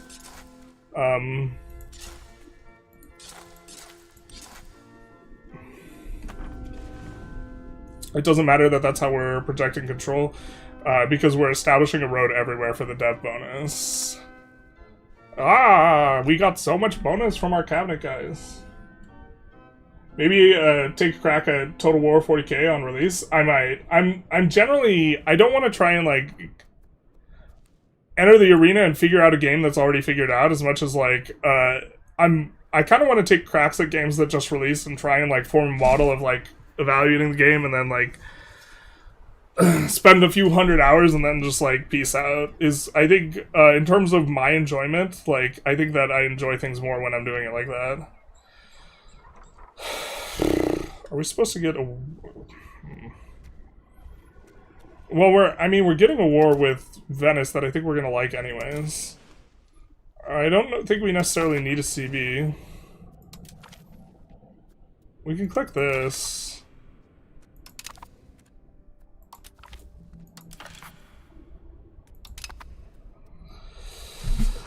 We could click Call to Freedom and just re-push serfdom. I don't think we want to push policy. I think we don't want to pass this. Could ask for a law change.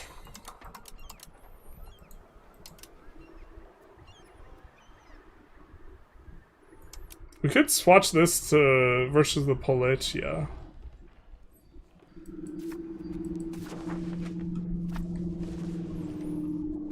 I think we're just going to take our additional taxes and be done with it. Your Dom vids are like 2 hours long, so for someone who doesn't play the game, I can turn it on just before going to bed. That does work. Your brain lies to you, holy based. We're all spreadsheet players at heart. We play the Paradox games after all. Yeah. I'm a little bit behind, apologies, chat. So easy, you don't know what you don't know. So easy to be wrong. Yeah,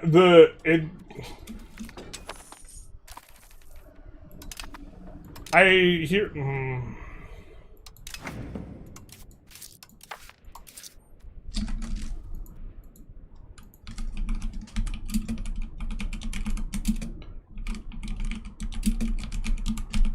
Here, let's... I just want to share something like, a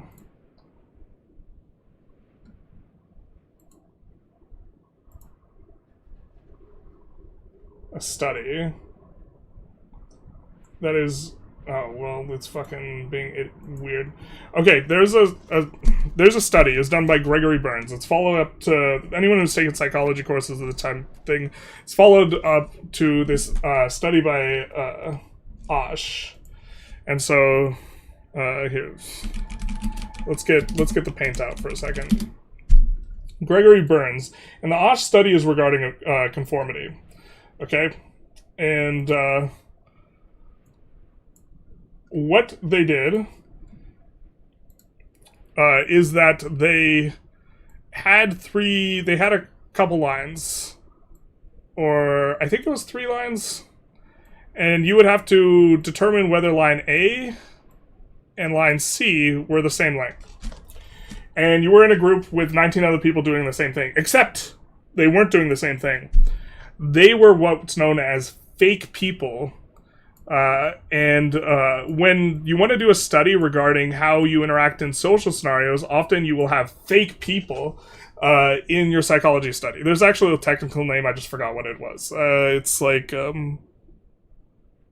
they're in on the experiment. They're helping conduct the experiment, but there's 19 fake people. We call them fakers. And they would answer all of the questions correctly for like the first 19 questions or something like this, and then on the final one they will unanimously answer the question wrong. And this is something that's fairly straightforward, and you can figure out which one of these is longer. There's no like visual deception in this type of thing. And what they found was like 60% of people would go along with the group and answer the wrong question. And it's like, okay, well, they're just pressured and they want to do the thing. And then there was a follow-up study by Gregory Burns. It didn't use the lines, but it was the exact same format, but it was about rotating a three-dimensional object. And this is something that people could do really effectively. But there you have this object, it's got like multiple boxes or this type of thing, and you had to rotate it. And this is the thing I wanted to find a picture of because I didn't want to paint it out. But the idea is you would rotate this, and you'd be asked the same question. There'd be two things side by side, and you'd be asked, hey, is this the same object? Okay? But the central difference in Gregory Burns, his study, was he had electrodes hooked up to people. And to be fair, anything you do with neurobiology, there's a lot of like inaccuracies, or we don't really understand neural coordinates of like internal representation and this type of thing. But what they were testing for something is called cognitive dissonance. Okay? You experience cognitive dissonance, or in a part of the brain associated with cognitive dissonance. You experience cognitive dissonance. You experience cognitive dissonance when reality does not comport with what you think it does. When there is a dissonance or a contradiction between what you think reality is and what information that is being presented for you. And the idea is, if you thought that all these people were wrong, but you went along with them anyways, you would experience cognitive dissonance, because what you are saying is correct is making you squirm because you don't actually think it's correct. And by scanning the brains to see if the people are experiencing cognitive dissonance, you can get at the real question that Burns was trying to answer was, does this actually change their perception? Okay? And what Gregory Burns found is that when you are choosing to go along with the group, you're not experiencing cognitive dissonance, or an overwhelming majority did not experience cognitive dissonance. And what's alarming about this is that this seems to indicate that your very perception, so your brain takes sensations, light on your eyeball, and then uses it to make perception. Okay? Your perception of reality, what you see in your brain, what you see in your mind's eye, is actually a construction that is mediated by a process that your brain's doing. What the results of Gregory Burns' study seem to indicate is that your very perception is being affected by everyone choosing to answer the question wrong. The way you are literally seeing the object, you are just seeing a different object by virtue of other people all answering unanimously wrong. Right? It's not just like you're just going along with the group, you are literally seeing the thing differently. And if this can happen on something as simple as which line is longer, then it is so easy to make this type of mistake on something that's more complicated, say in a video game or like any other field. But like when people are parsing like multivariate analysis with like long-term effects and like lagging equilibriums and like this type of stuff, when processing like video game information, it is so easy to be wrong, and be wrong in just such a major way and have no idea that you're wrong. Yeah.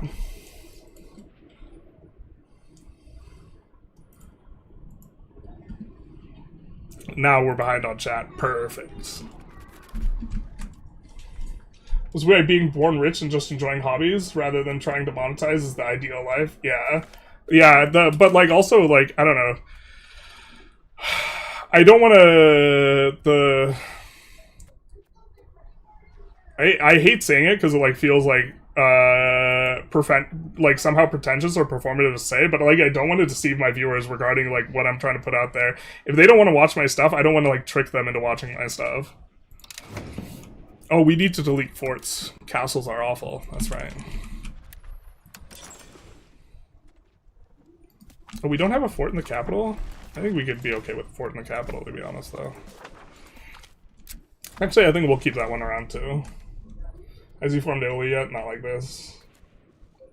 Micro-generalist transactions when? Yeah.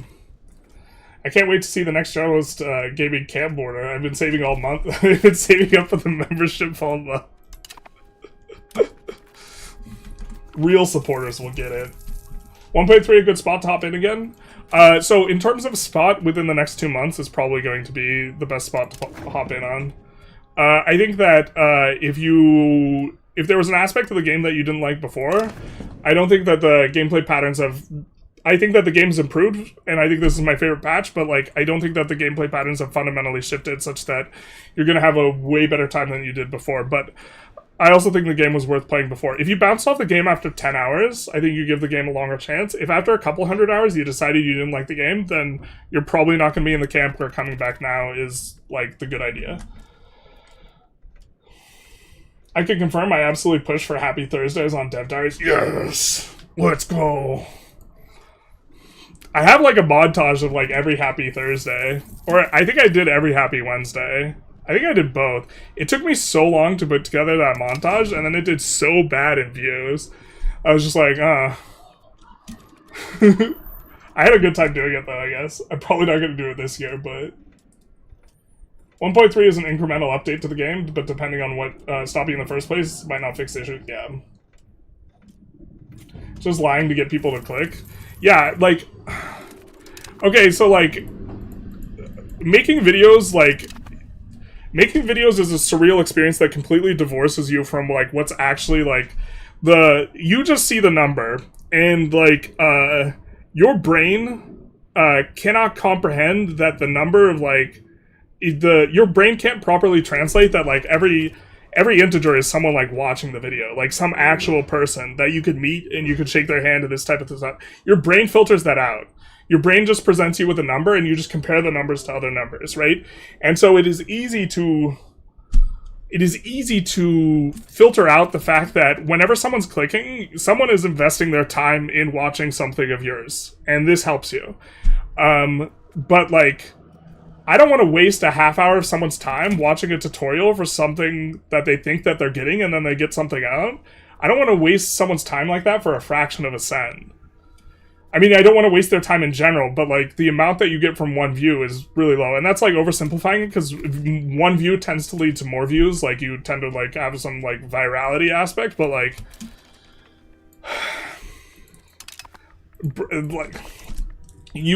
would you like... Someone gets home after work, it's like they're working a 9 to 5, they have time for one hour video, and then they put on my video, and then they waste their, like, content consumption for that day, and I get 2 cents, and, like, do I want to do that to people? And it's like, bro, that's... No. Do I put out a lot of slop content? Yeah, but, like, you know what you're getting when you, like... When you click on the video, and it's like, there's no cuts, there's no editing, there's Happy Thursday, like... Yeah.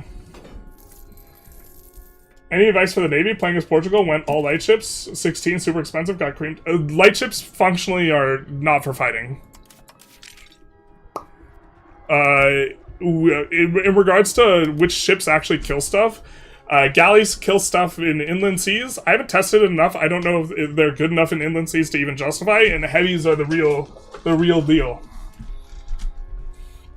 It's like the memes draw the rest of the horse. The creators are giving the starting steps, but it's so disingenuous. Yeah. I should make a mod that only allows the game to be paused for 20 minutes out of any given hour and bribe you to use it on streamers. Interesting. Well, I would just play at a slower speed. We can become the Medici Bank.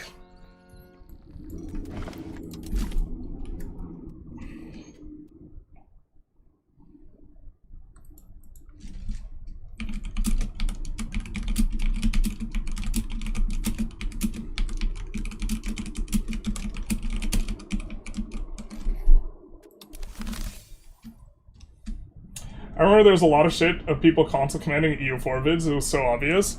Yeah, my runs aren't even like... When someone tells me, like, I have no idea how you got that, like result or that much income or how do you have that much money, like, I'm not even, like, min-maxing super hard, I don't think.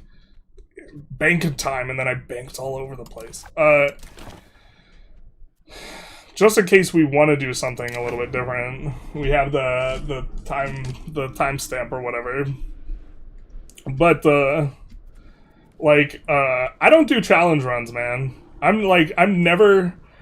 There was like one video of someone just uber min-maxing, spending 10 minutes like a day for EU4. Or maybe it was like 10 minutes a month. Whatever it was ridiculous. And I know people have beaten his record by now, but it was like the fastest world conquest possible, basically, type of thing.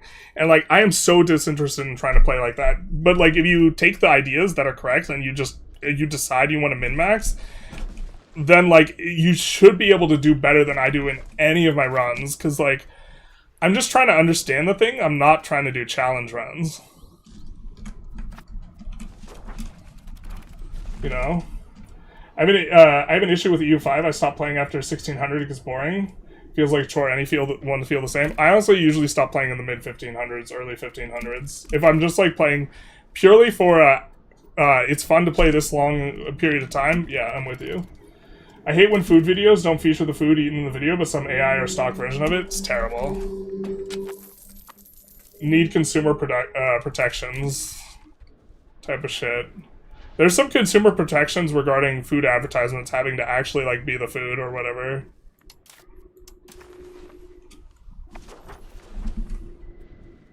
I think shrinkflation, where, like, the package, like, on the bottom of the package, there's a giant, like, hole in the bottom. I think that should be illegal, to be honest. This should help with our proximity a little bit. This guy's annexed in a little bit of time.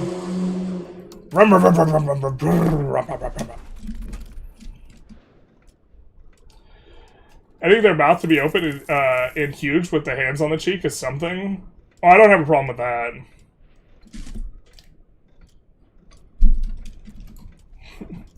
I'm okay with that. Serfdom in a republic feels weird. Yeah, they belong on the turfs. Serfdom and republic, those two words rhyme, and if you disagree, you can go to the gulag. Yeah. For me, Vic 3 is the best strategy game right now, especially with full fantasy conversion mods. I should actually run back and play one of those. Journalist drawing, basically. Any recommendations on the next country to play as? I want a country that will be forgiving enough to not get wrecked, but not default powerhouse like France, Bohemia. If there is a country that is like going to be especially fun this patch, it's probably going to be... Levies just got massively buffed. Cavalry is really strong. Tribesmen get cavalry levies. And so you could actually do some pretty monstrous stuff with this. Playing one of this is going to be fun. I also would recommend Italy, just in general. And you can kind of moderate how strong an Italian you want to play. Yeah, most people are sheep. But me, I can be stubborn even if everyone else says something else and I'm wrong and I think I'm right. Yeah, but the issue is like... Your brain actually gets like... It doesn't see the thing anymore. Maybe you're just debating me. Is that the experiment when people... where someone's put up on a group of people and didn't react to the smoke getting out of it? No, that's diffusion of responsibility. That's a different experiment. An idea. Social sciences have massive replication issues. Psychology is leading charge here. Yeah, but at least Burns is like semi-replicating something that was already put forth by Ash regarding the experiment. Fuck yeah, brother. Sam Harris did a podcast on this phenomena, how your brain does things on your own, and you're just the recipient of information it decided to show you. Yeah. And that's like, to me, it's like, the thing that's jarring is it has to be just way easier for your brain to feed you the wrong perception of something for stuff that is abstract ideas rather than like the rotation of a box. Like that, your ability to discern that in a high fidelity way should be so much better than like your ability to discern like the notion of what is freedom or something like this. What if we want to be tricked? That's so the way cognitive dissonance gets resolved. Yeah, we can just briefly. the way cognitive dissonance gets resolved is typically sometimes people will change, rather than like change their perception, they'll change the model, or they'll like kind of sweep it under the rug to resolve the cognitive dissonance and like not think about it. But the thing that's alarming about this study is the lack of experiencing the cognitive dissonance to begin with. So there's people who in bad faith like embrace like the wrong perception of this type of thing, but the point is they're not even getting the opportunity to like take the moral high road or whatever. Their like brain is being changed, or not brain but perception's more accurate. Yeah, that kind of stuff has no interest in me. Goofy things on repeat. Happy Thursday. Yeah, fair enough. You need light ships to get rid of pirates, otherwise you have like 100 galleys.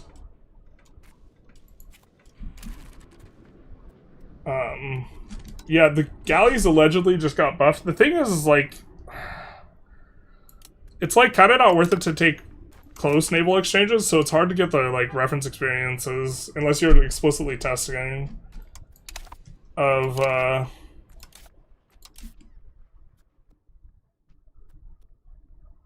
one more location, not like this. It's hard to get the reference experiences of if galleys could kind of do okay per their cost relative to heavies. Like per galley per heavy, the heavies will crush them.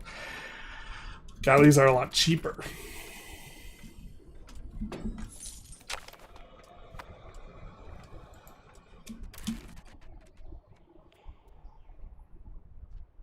The first modern historian, Leonardo Bruni.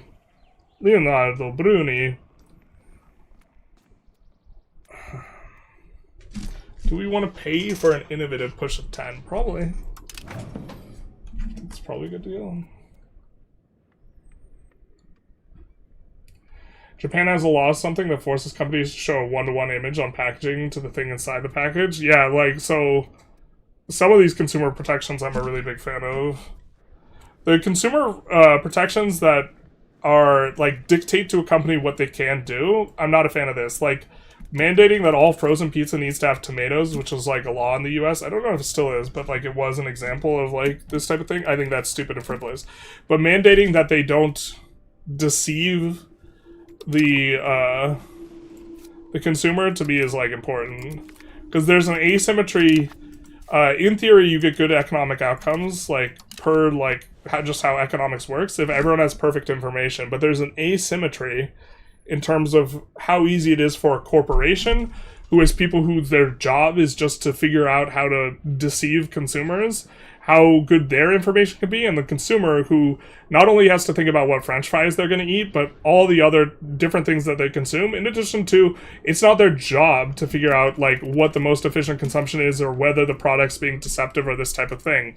So in areas that relate specifically to like deception, I'm a big fan of consumer protections. Like, one of the things is I think tax should be included in the price, for example, because tax being added on afterwards is just to the benefit of the corporation from the perspective of it is easier for them to appreciate what the cost of the thing actually is, or the store, or what have you.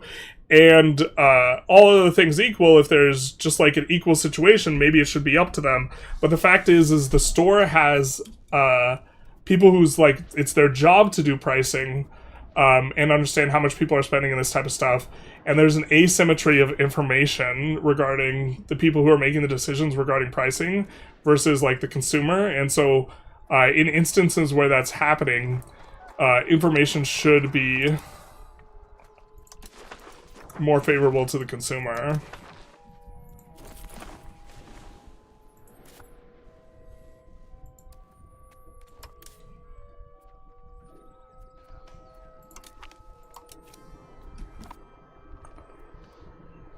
Kind of close.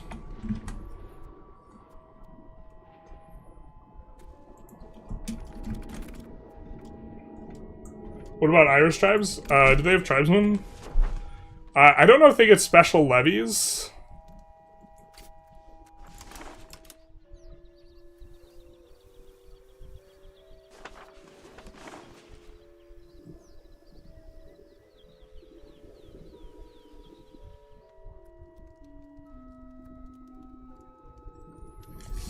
Yeah, that should maybe be interesting. They're not as good as cavalry.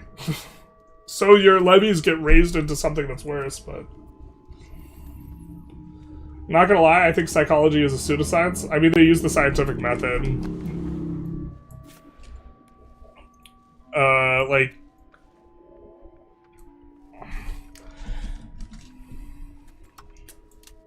a pseudoscience doesn't use the scientific method. What the issue is with psychology, like... is that they have to create operational definitions for things. So, like, an operational definition is a way in which you define the trait such that it becomes measurable in an objective way. And they create that, and then they measure the thing in an objective way. And so, like, an operational definition for confidence might be unwillingness to accept a bad deal in a trade exchange. Like, if someone gives you an obviously bad deal, you might not be willing to accept that. Or the degree to which someone's posture is held up high or something like this.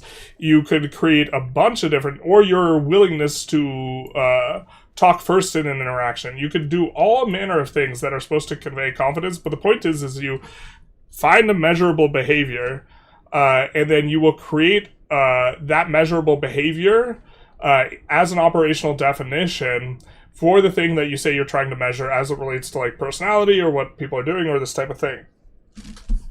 Insofar as you're getting objective data regarding behaviors that are measurable, you are, and then you're coming back and you're saying the person has this confidence trait. But confidence as a category of thing that happens is, like, not objective in the slightest, but at the same time, like, we can kind of have a shared definition of for what it is, because there's a consensus, like, on what the words mean. And in the same sense that a lot of what you might call hard sciences allow you to predict things, stuff in psychology will allow you to predict things, but when you get a result in psychology, it's not like a 100% result. Usually it's like 60% of people are XYZ type of thing. And so what you will have is a 60% chance, and so then you're dealing with probability, and so, like, it's not as hard as something like acceleration is however many feet per second. I forget what it is. Do you need culture to be accepted to get cores now, regardless of integration method? Yes. Seems a little bit big for expansion. It is. You used to be able to integrate subjects. Subjects have just gotten nerfed in a few ways.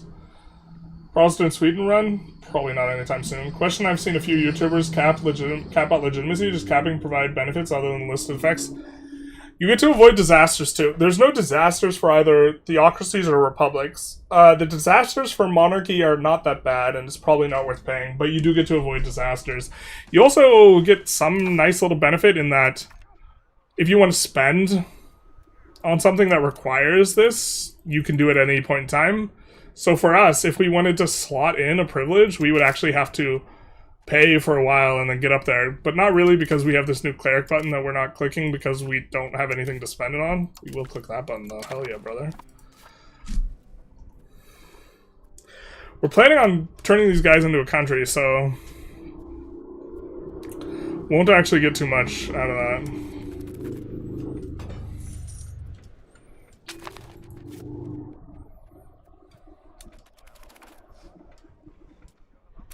Wait, why is it minus 20 now?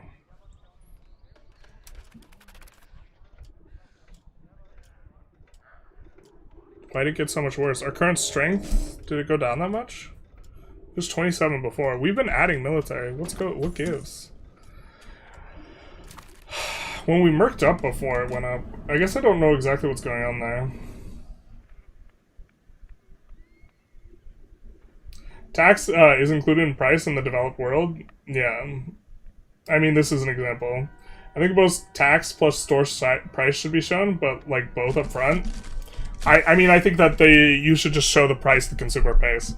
The consumer is at a disadvantage when it comes to information. And so they should be favored by the regulation in that regard.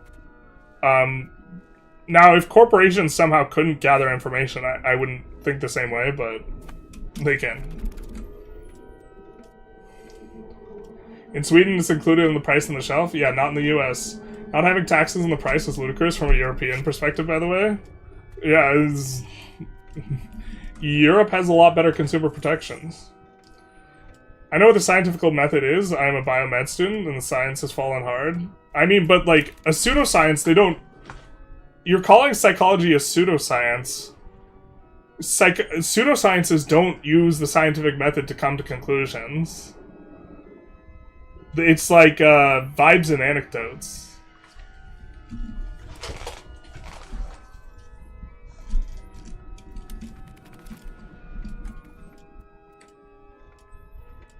Psych is only possible for self-study? I don't even think it works for self-study because you can't get a sample size with self-study.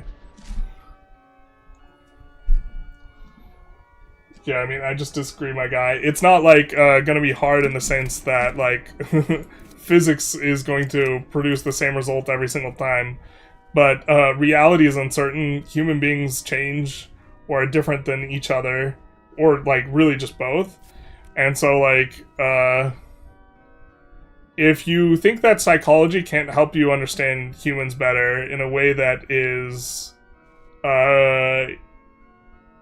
using science, then I think you're just wrong. And I think if your objective is to understand humans better, and you think you're going to spend some effort doing that, and that effort does not include psychology whatsoever, your approach is probably just, like, not a very strong one.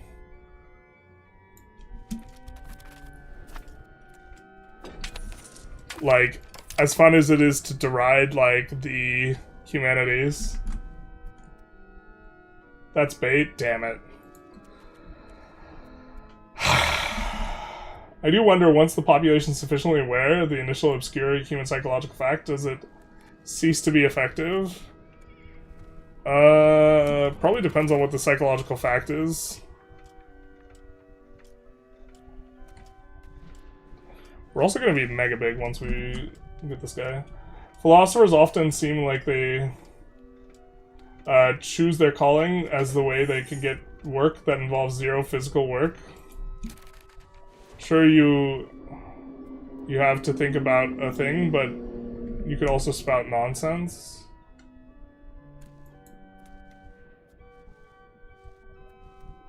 I'm not sure exactly what does physical labor have to do with it? Like, there's so many people in academia who choose jobs that are not physical. That just seems like a red herring. But, yeah, you can spout... The thing about philosophy is that, generally speaking, philosophy is, like, to some extent, like, in terms of categories of things you study, it's the study of things you can't really know. Because if you can really know and understand a thing in a scientifically rigorous thing, generally it branches out and becomes something other... I think this is maybe just bait too, but it becomes something other than philosophy. But philosophy was like... All the other disciplines are like born out of philosophy. Like, Adam Smith, like, was a moral philosopher initially, and he born out the, like, study of, like, economics, basically. There's more people than just Smith, so it's an oversimplification, but the idea is that, like, economics, but, like, it used to be spelled funny, like, starting with an O, or I guess it used to be, like, a branch of philosophy, and now it's... right, what economics is, which more people would consider a hard thing. But the same is also true of, like, physics.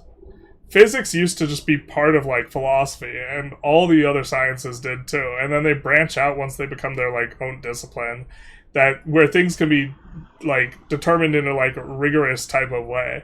But, like, what is value, or what is moral, is not, like... You can't determine that in the same way you can... how fast will this object fall if I drop it?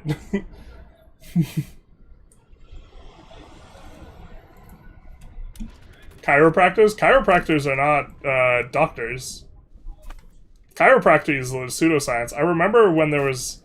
at the gym there was like some girl giving a chiropractic demonstration, and she wasn't the chiropractor, but she was like doing demonstration like measurements or alignments. She worked in a chiropractor's office, and she was trying to convince me to try out the thing because that's what she's doing. She's like selling the thing, and then I asked for any sort of I asked for a peer-reviewed study that was published in a journal that showed that it had an effect that beat a placebo, any effect in any sort of category, and she couldn't provide it, and I was like, oh, okay.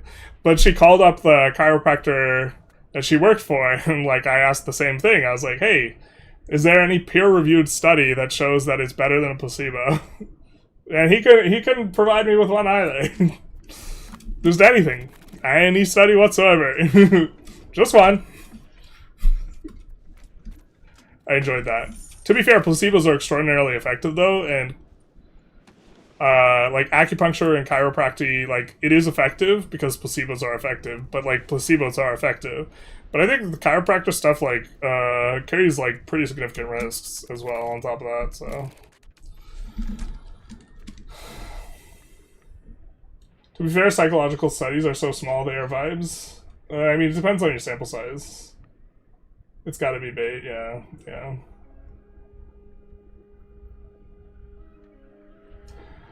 I don't know, man. I don't understand why psychology students keep insisting that humans want to kill their dad and fuck their mother. This might be bait. Yeah, Freud is not considered to be a scientist. Sigmund Freud was like... people like Sigmund Freud and William James are like on the cusp of the transition from philosophy to science for psychology.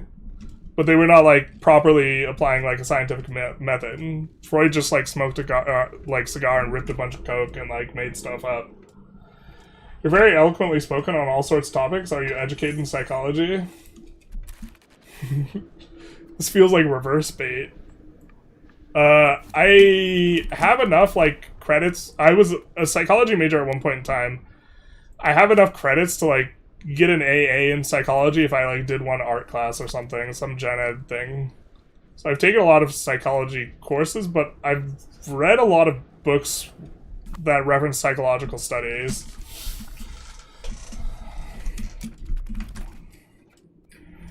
I loved hearing you talk about the scientific method stuff. Do you consider psychology part of the humanities?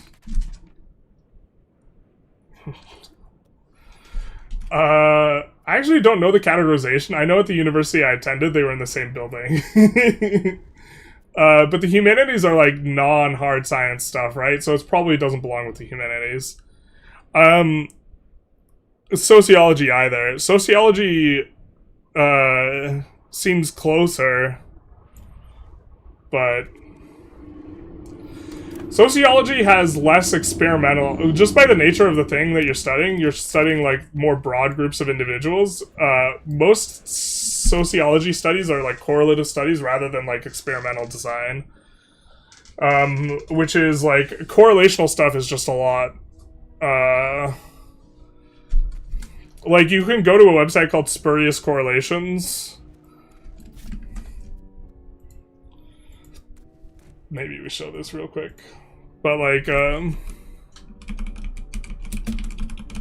you can find a lot of correlations between things that are silly.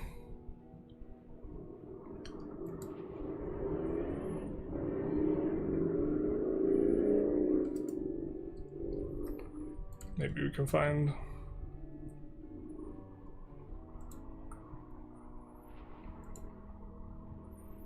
And so you have to be really careful if you're only dealing with correlation and not controlling for variables. So, like, for example, annual U.S. stock household spending on pork correlates with Lululemon stock price very tightly. Popularity of the one does not simply meme corresponding with the total number of number file YouTube videos. Correlation? Coincidence? I think not. The number of judges in Indiana and the viewership of The Big Bang Theory. Popularity of the first name Sunny, and solar power generated in Egypt. As you name more people Sunny, more solar power is generated in Egypt. You can see it plainly in the data right there. Frozen yogurt consumption with violent crime rates. It's imperative that we stop the consumption of frozen yogurt. London gold prices and customer satisfaction with Whole Foods. I know that as London, as gold becomes more scarce, I'm going to enjoy my Whole Foods store just a little bit more. Number of movies Mila Kunis appeared in, and Pascal's Holdings stock price. These are really one and the same thing.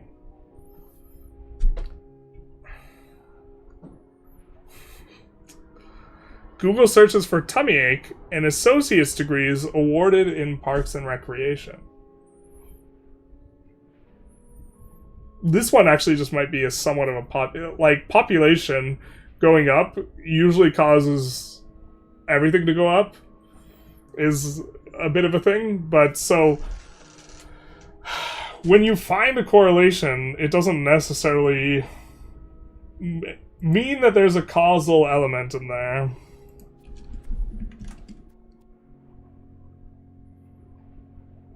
You mean philosophers can just say nonsense that they are just lazy, but no philosophy needs a consistent logical framework.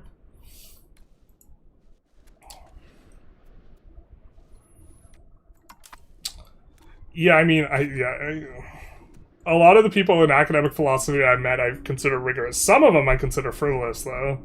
So, yeah. Yeah, I'm thinking one of my professors. Oh god, I hated him so much. Needs more materialism. There was a funny meme guy with walking 10 dogs. Guys of philosophy. Leashes are math. Dogs are all the other sciences.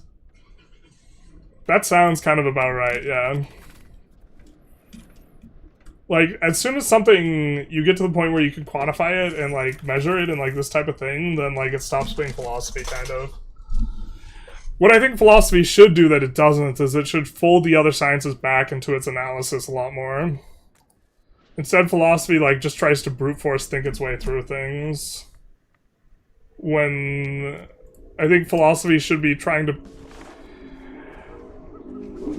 in academic philosophy, there is a, like, desire for finding absolute truth, or this type of thing, and I think that this is not productive. Let's say December in 92, so we kind of just have to wait a year. Do we have a CB? We're generating a CB on this guy. What does his alliance matrix even look like?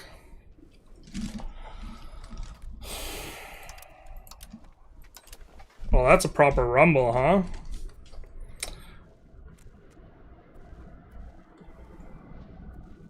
Could I maybe Merc before that and subjugate Siena?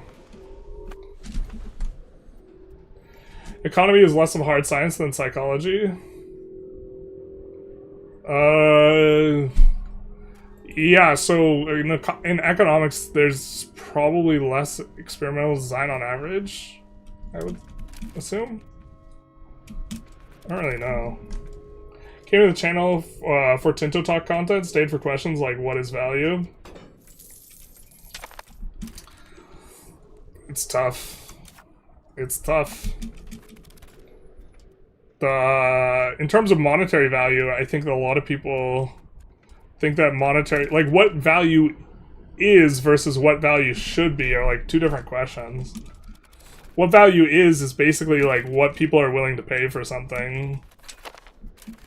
And what it should be, perhaps, is how much good this creates for society in terms of joy it brings people.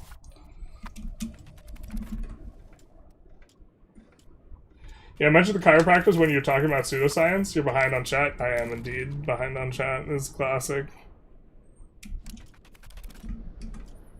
Placebos can't internally decapitate you usually.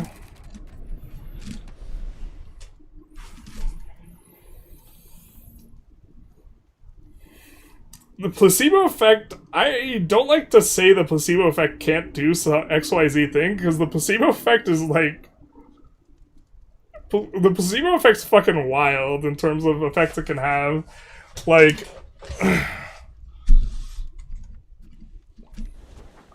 and like, I just, cognitively, the placebo effect is like a boogeyman under the bed, and that, like, you just, like, have to be scared, man.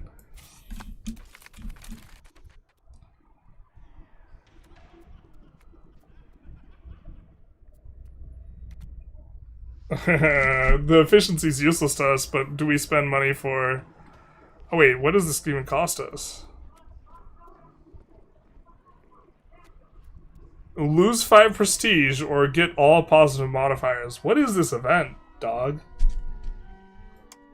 Is this a trap event where we just get bad stuff going afterward? Whatever. Line go up is the only placebo I named.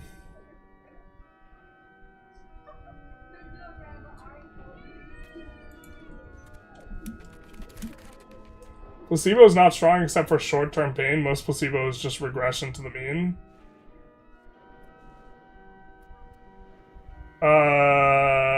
I don't think that that's the case. Because they have a lot of null treatment things. And it, like, the evidence is, like, overwhelmingly, like, the thing that it's the best at is treating pain. Oh, you're saying it's only effective in pain? I don't know about that. The, like... Because I've seen, like, a multivariate analysis of, like, antidepressants, and it's, like, something like, I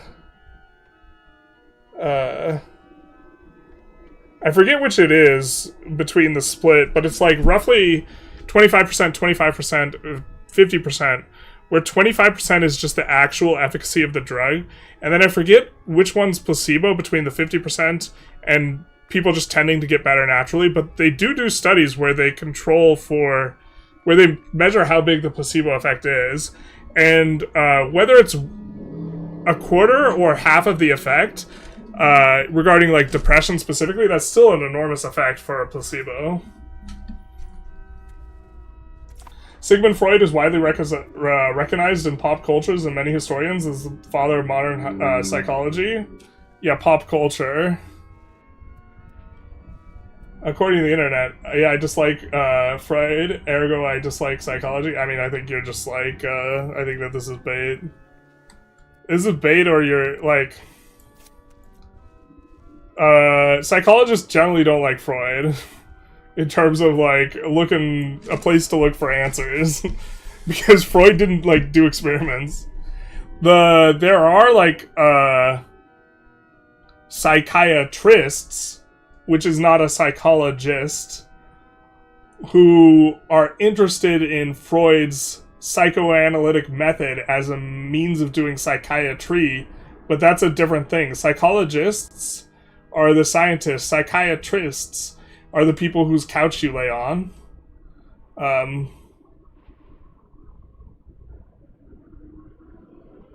Wait, which one is the one that prescribes medication? Did I get it all reversed? No! No!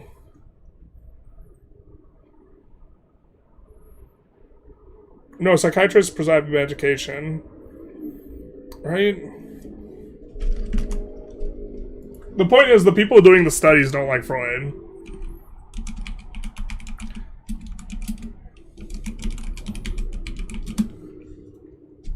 Psychiatrists are medical doctors that prescribe medication and focus on biological aspects of mental health.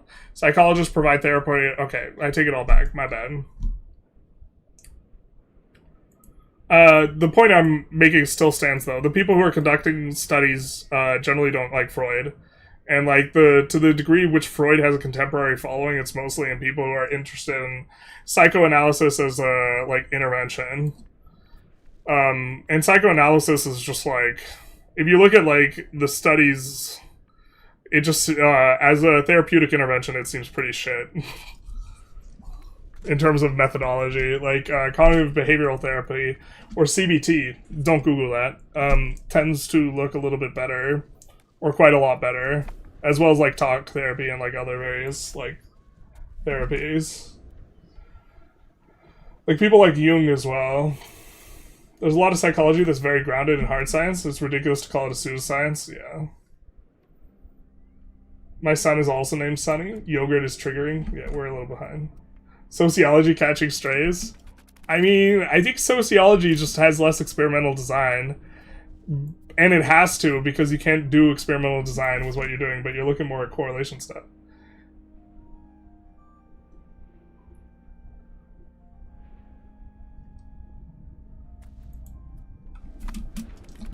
I mean, once philosophy gets definitive quantitative answers, it stops being philosophy. Adjust Cardigan. I feel like you're saying you're making a point here. What? The real question is if you got value for your money at the time you got uni.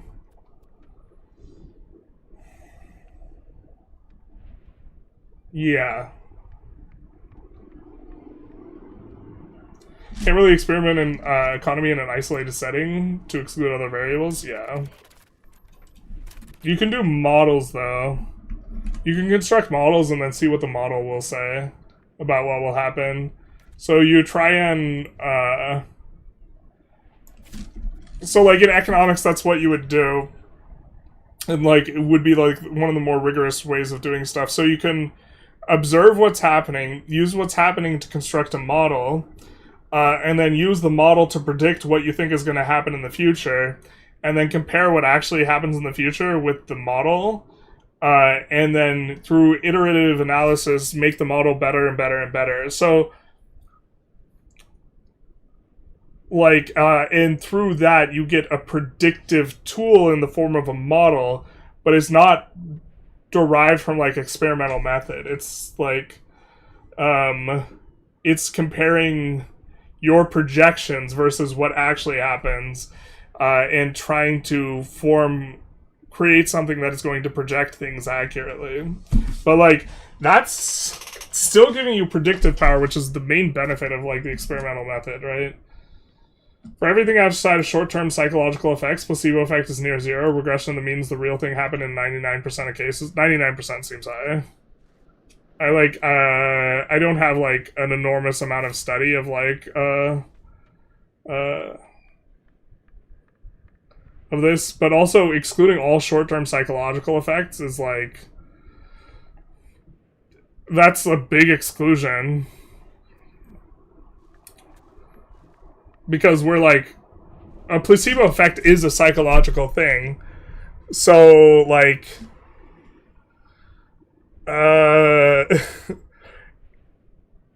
and, like, sometimes you get outcomes as a consequence of your short-term thing that will have, like, long-term effects. So, like... I don't know, man.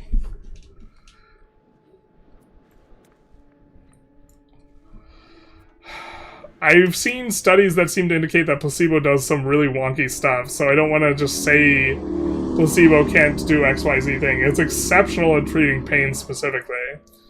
But, like, it sounds like you're making a very broad exclusion and then saying, other than all these things that are a big portion of phenomena, it doesn't affect the things. Wanted off for an hour, and this is where I left. I've been talking about psychology the whole time, back and forth a little. The placebo goes so far as having significant outcomes in chemotherapy effectiveness and cancer remission rates. Medicine actively advocates for a belief in a higher power because of its effects on outcome. Yeah, like, I haven't seen the data on this, just to be clear, but, like, stuff like this is kind of the type of thing I'm talking about, where that intuitively seems like a placebo should not have an effect there, and it does, is the type of thing that makes me reluctant to say that placebo can't do XYZ thing.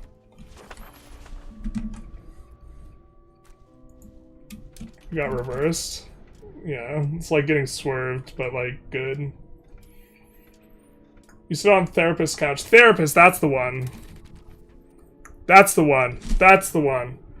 Yeah, psychiatrist, medication, therapist, on the thing. Psychologist doing experiments. people who are interested in therapy, there's a lot of therapists who are interested in Freud, but by and large, the psychologists that are conducting experiments deride Freud. But there's a large segment of psychoanalysts.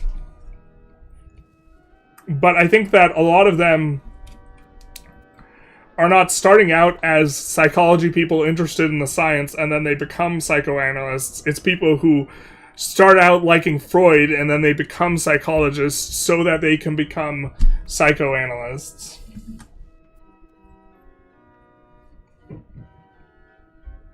I was wondering your opinion on the new government bonds. Good, bad, meh? I'm probably underutilizing them. You can take a look at the percentage monthly interest and do the math for figuring out how quickly you need to get your money back to be able to beat this rate. And then when you are constructing buildings,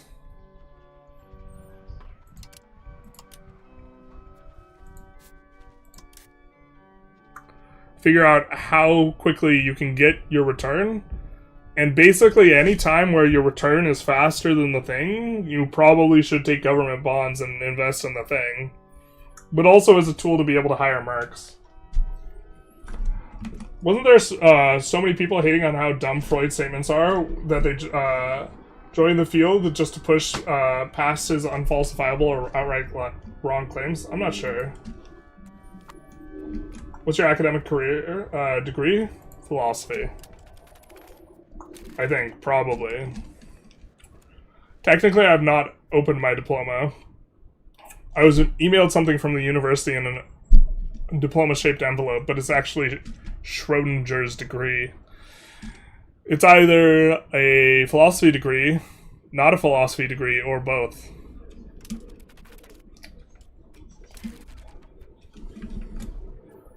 But yeah. Was that the cognitive dissonance over psychiatrists and psychologists? No, that was just general distress. Those, I knew that there's a categorical, difference between people who are conducting, therapy and, people who are, doing science, right, in terms of the profession. I just googled CBT. Why is it sending me a CK3 modding page?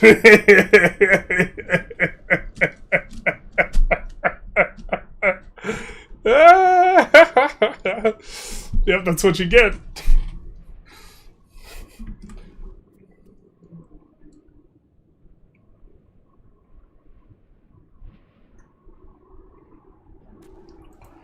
It's been taught in Psychology 101 classes for decades that Freud was wrong, and this is how you don't do psychology. Anyone referencing him hasn't seen the classroom, or they like Freud to begin with, and they think that the teachers are hacks. I'm sure there's, some university where, they like Freud or something, in terms of, the overall faculty there, but I think there's, probably a selection bias on who they hire.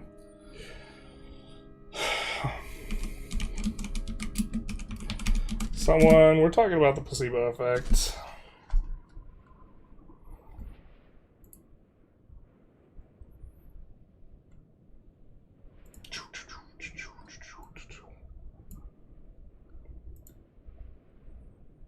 So let's see if Wikipedia has any exceptional cases on the placebo effect in just kind of a quick perusal.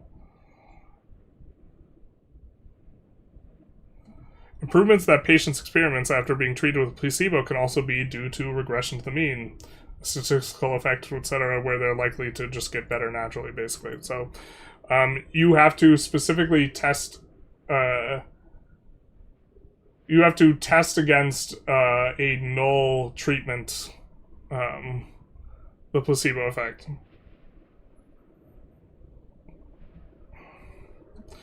Also, my understanding is pretty unambiguously is extremely good for treating pain.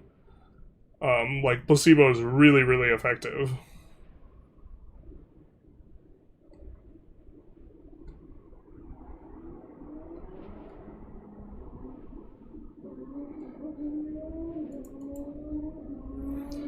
People with a more optimistic outlook tend to exhibit stronger placebo response, while those with a higher level of anxiety are more likely to experience a non-placebo effect. You would not, if it was purely regression to a mean, you would probably not see this type of effect.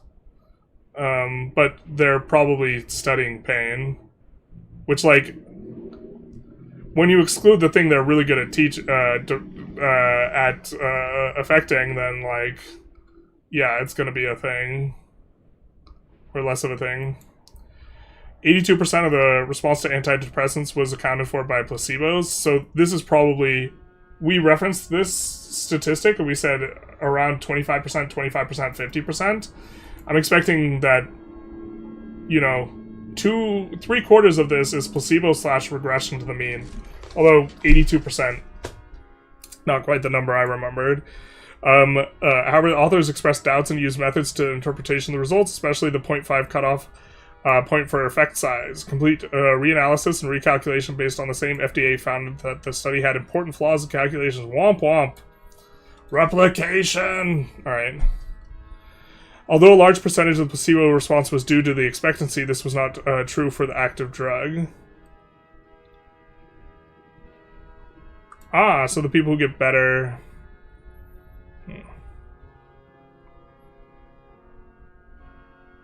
Drug effect was not related to depression severity. Okay. Another meta-analysis found that 79% of depressed patients receiving placebo remained well.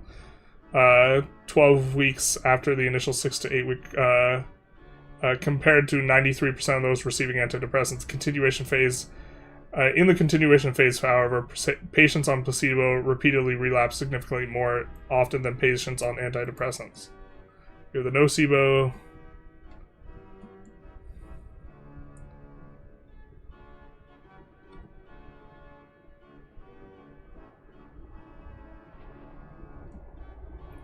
Confounding factors, which is some of the stuff he's was raising in the chat. Probably regression to the mean. Natural recovery. I'm not arguing that regression to the mean, by the way, like, it's not a thing. I, like, reference this Daniel Kahneman, like, study all the time regarding, like, the Air Force pilots, where, like, when an Air Force pilot does good, and you praise them, they tend to do bad afterwards, and when they do bad and you yell at them, they tend to do better afterwards. So the conclusion that gets formed is you should yell at people to improve performance. But the issue is usually when people do really good, that's an exceptionally good performance, and usually when they do really bad, it's a really bad performance. Right? It's a bell curve. Like, really good, and so almost all their performances are going to be worse, and when they're bad, almost all of them are going to be better, so it's not actually a consequence of you yelling at them as much as it is regression to the mean. But response bias, reporting bias, yeah. Not really finding anything exceptional, though, other than they go out of their way to specifically mention pain and a bit of mixed bag on depression, specifically.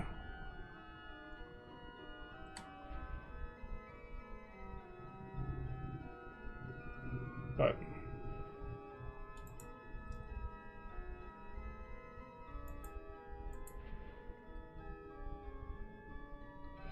should sites always specialize, or is it worth spam a bunch of burger pop buildings? I think you should always specialize.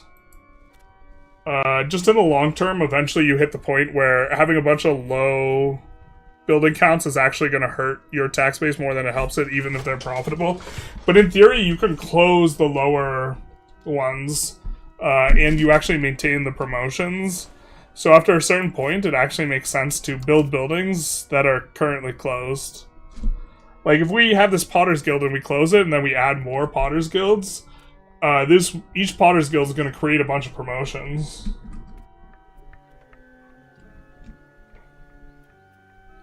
I started my game when you were 1 hour in the stream. I'm now in 14:28. Yeah, you play a lot faster.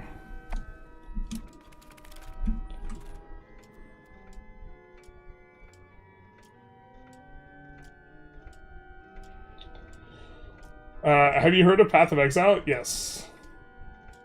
I feel unironically could be used ways to edit economic trends. I have done Path of Exile content a little bit. It's not very popular.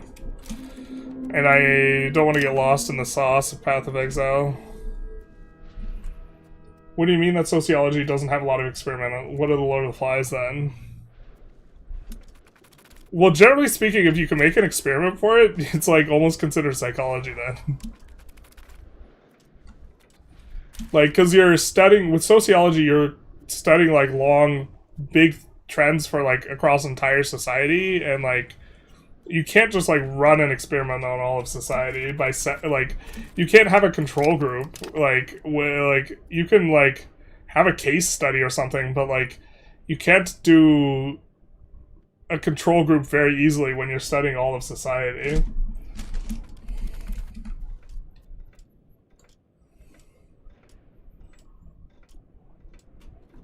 That said, my tax base is 67, you have me beat. What are you playing as?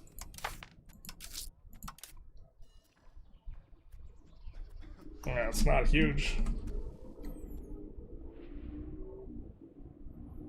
Get some studies reference. You need to be able to play and talk at the same time.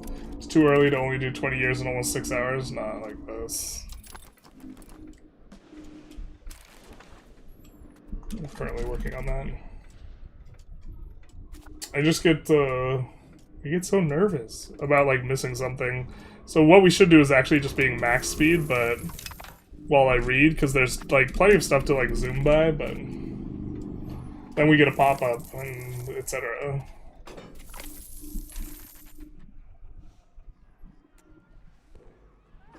I'm transposing the power of belief as a placeholder for placebo. It's 4% interest. That sounds high as fuck.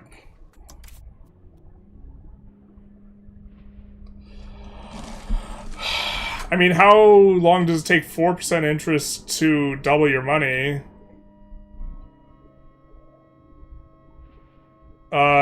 It's like over 7 years, right? Because if you have 10% returns, you'll double your money in 7 years, right? That's like a investment principle / rule / heuristic / thing. I mean, it's math, but... So 4% just has to be slower. So if you can take out a loan and build a building that replaces itself in 5 years, you're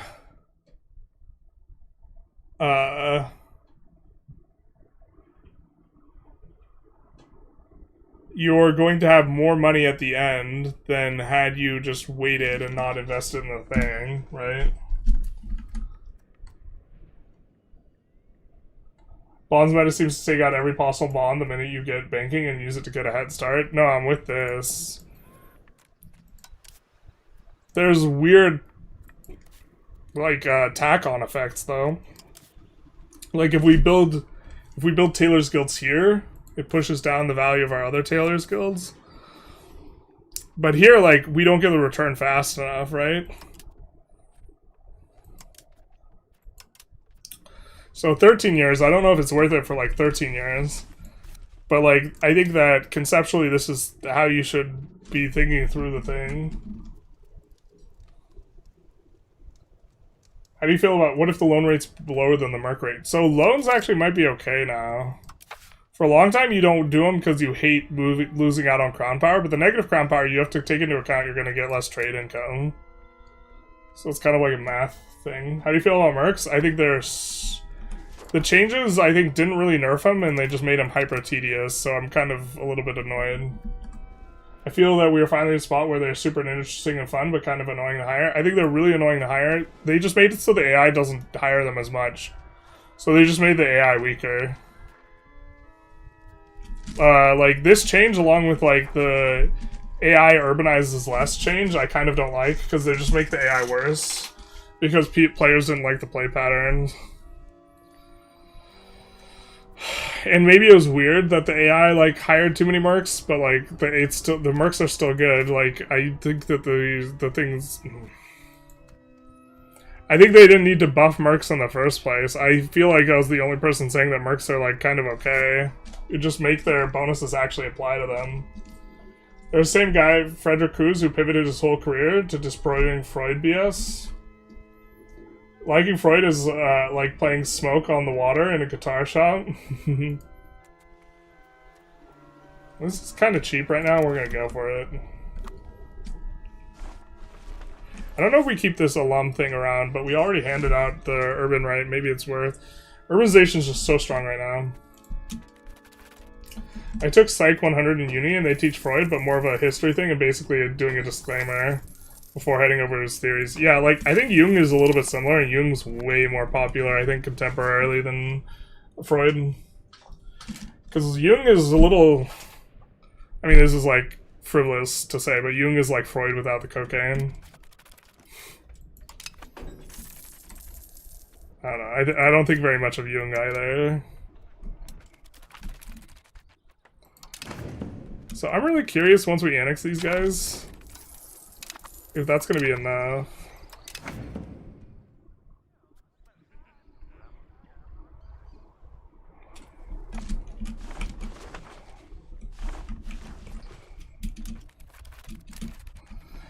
If we hire mercs, I haven't done this. I would like. I'm going to save. Actually, let's peel the month, and then I'm going to save.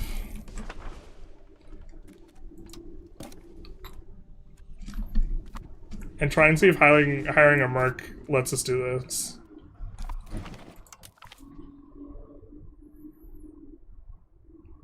So basically, copium is scientifically proven to reduce pain. Yeah, kind of. This is not a merc we like actually need or want, but I just want to know this effect.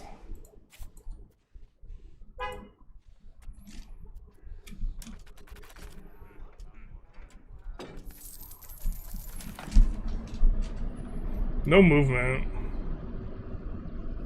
Where were we getting it from before? God, this...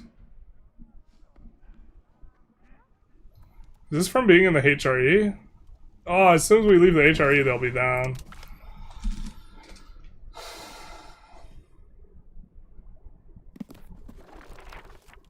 What does regression to the mean mean? Now you're talking. Regression to the mean means that people will tend to trend to their average or regress after any given performance. And so if you have an exceptional performance that's really good for you, generally speaking, your subsequent performance will be worse. And if you have a really bad performance, generally speaking, your subsequent performance will be better.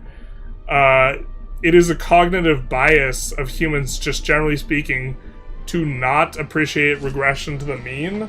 Generally speaking, if someone's practicing or trying to get good at something and then they have an exceptional performance, they like get it in their head that this is the new normal, this is who I am now, I'm so much better. And then they do the next thing and then they get frustrated because their result sucks. And what's the case is you just your performance tends to fall on a bell curve where most of your performances are average.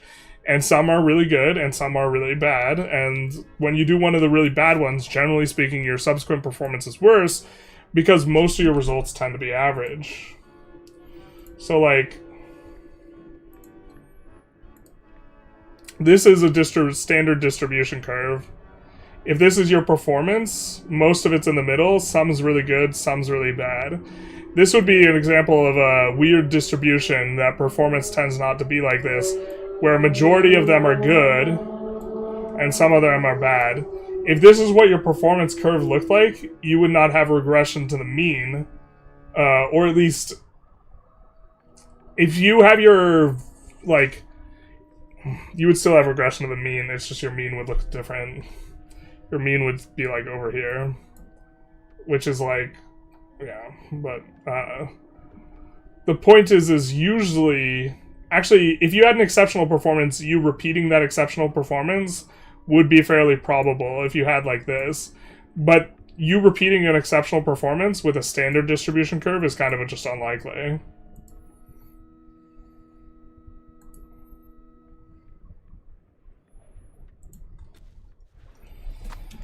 Well, sure, a lot of EU5 gameplay in the philosophy stream today. My bad. My bad, dogs.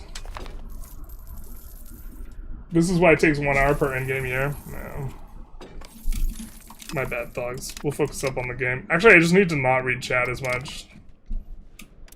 He's bug abusing again, making promotions with closed buildings. No, not like this. We loaded, right? Yeah.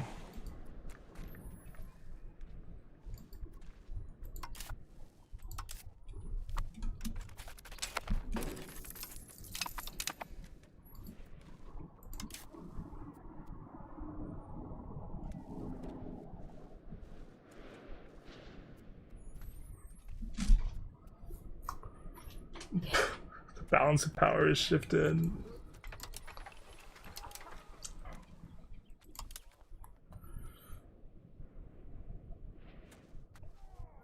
Why not? Allied to enemy.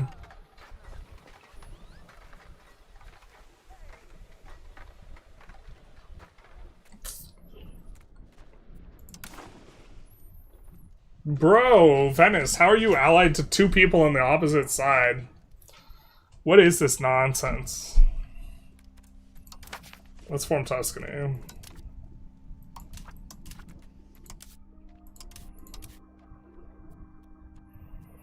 It's got access to 10% crown power. Improve relations stab.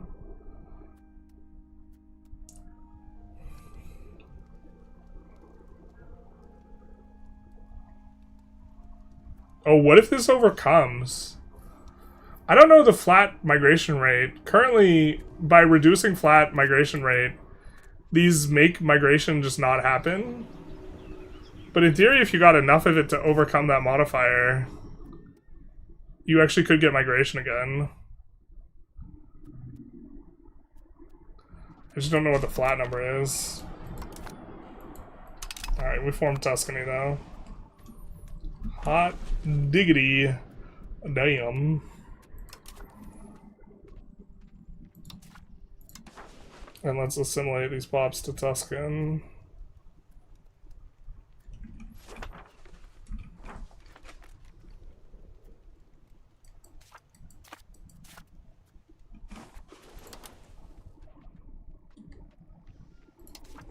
Actually, we should wait for the control to come up. The control's terrible right now.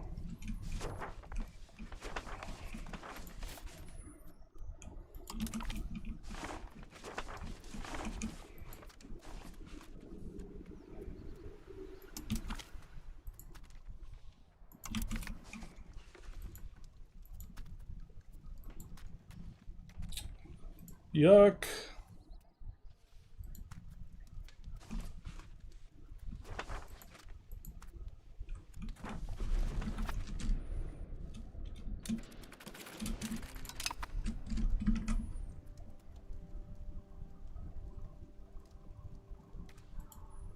So you mean psychiatry when you talk about hard science? No, I mean psychology, or...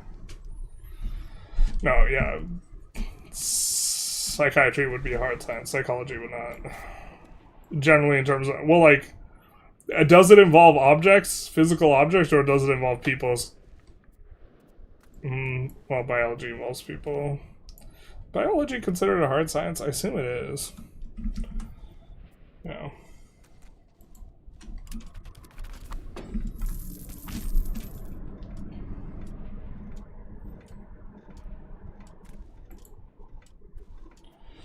Shocking that only 2% raises levies. Never check the tooltip. Yeah, I mean, it should just be more regarding the soldiers. I think. Like, if 10% of soldiers got raised, then, like, you would have a reason to want to increase soldier pops. Now, that's good soldiering. Being able to fire 3 times in a minute? Come on now.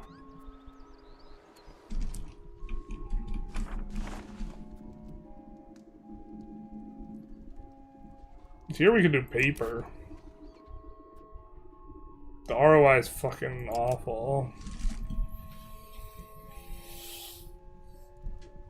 I mean, the ROI is better than just sitting on money forever. God.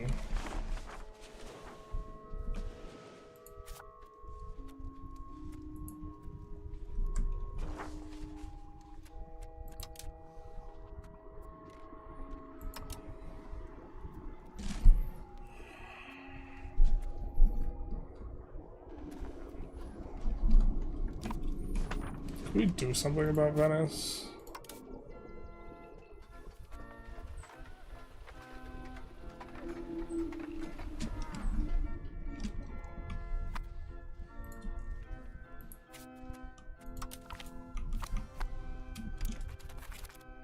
We can.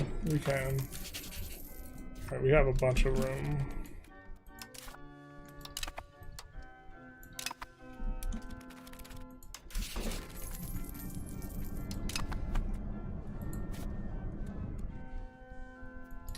So once we get 10 favors, we can force their alliance to break.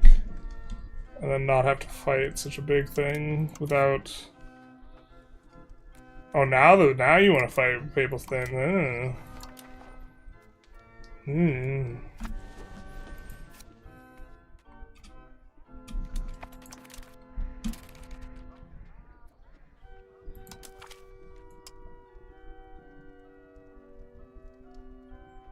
Now you want to do the things.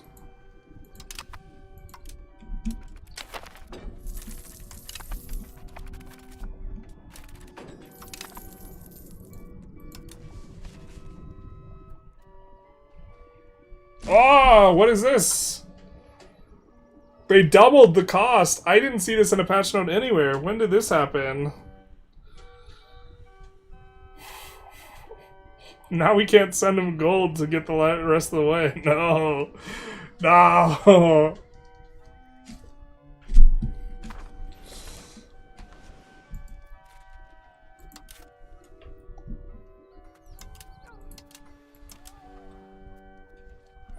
We can let it rip, but we're gonna just hemorrhage a ton of pops.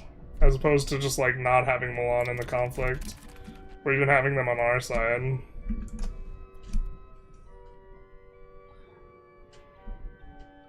It says monthly, though, right? So, is that not annualized rate? I thought the rate was annualized.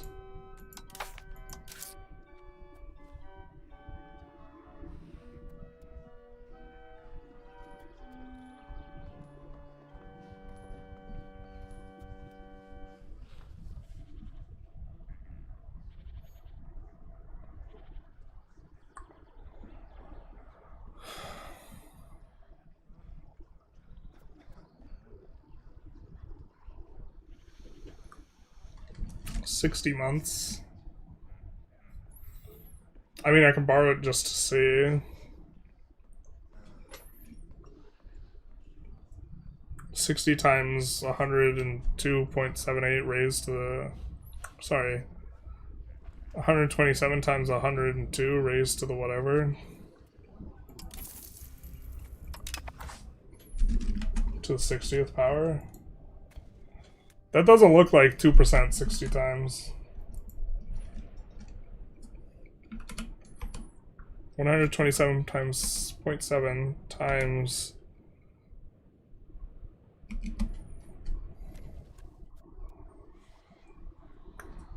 102.78.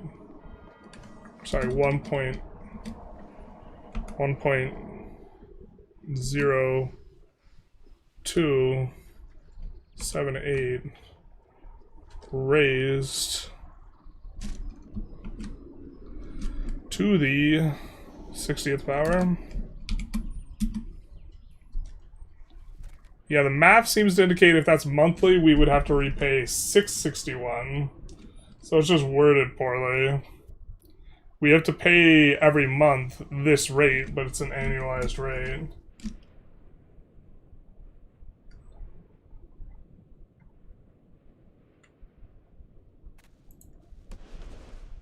If you don't optimize the marks, they're chill to higher now. You just click this button. Yeah, but this button's so bad. This iteration of the button's not too bad, but a lot of times you will get 11111, which isn't too bad for the first hire, but like at a certain point you're getting way too many cannons and camp followers. So yeah, I think we're gonna... I don't want to just wait for our favors to generate. I guess we could.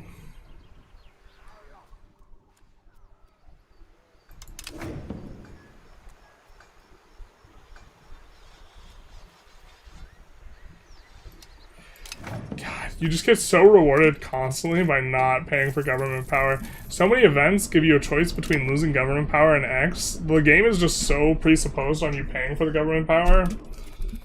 And you just like, there's like no thing that's like enforcing it on you. Are you planning on forming Tuscany? Yeah. Because no matter what YouTube streamers start out with, they all end up streaming Minecraft. Not like this. You think you've regression to the mind?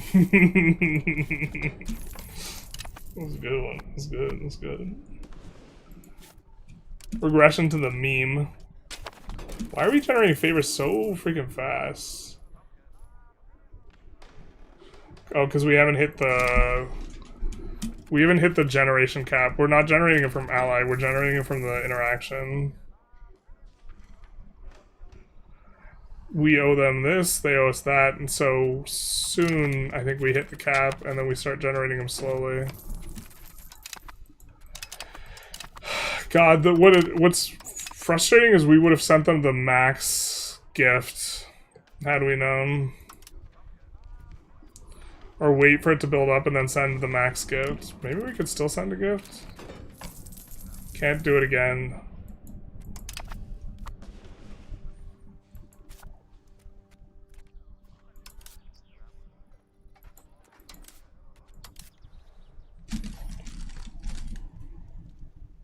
Bologna, to be fair, we could get out of there, and then we have to fight Milan in the other one. We have plenty of things on him.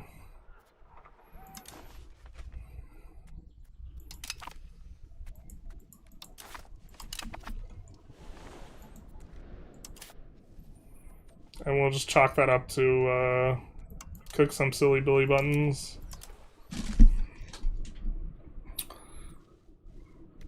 And then we can merc up a little bit. We kind of wanted to merc up first and see if we could get Sienna, but that's not how this is going to work.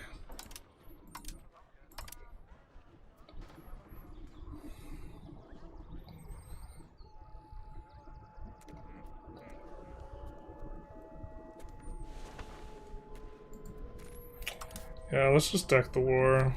We have to insult them first. Sacre-bleu. Or we could threaten war, actually.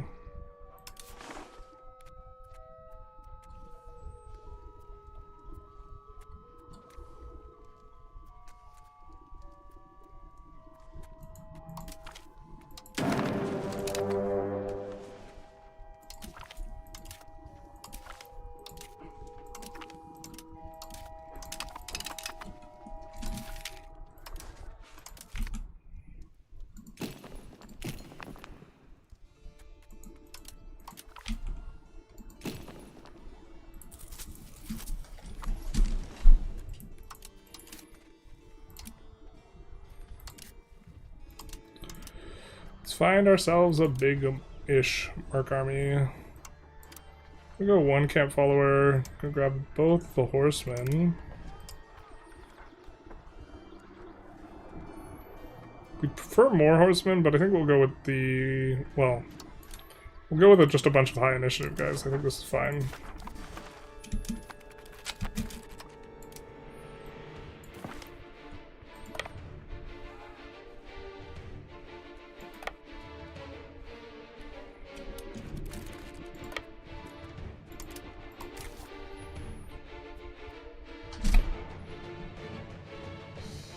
We have a lot of high initiative guys, so I don't think we necessarily need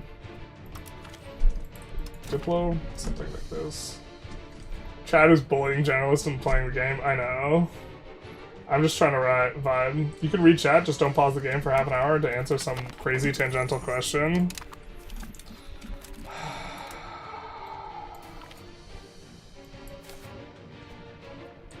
Is it really that crazy though?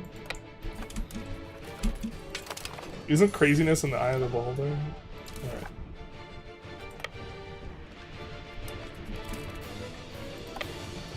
Where you going, buddy? I know where that guy's going. He's going nowhere.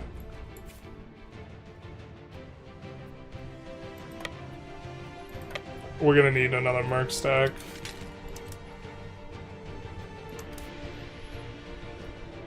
Or maybe not need, but the way that this is going to shake out is going to be that we eat a lot more casualties without the mercs. And we could just preserve pops a little bit by going mercs. And we have a whole bunch of money, so... Oh, Papal States are on our side. What are we doing? Papal States is just going to throw mercs at everything. Okay. We do want to pass this.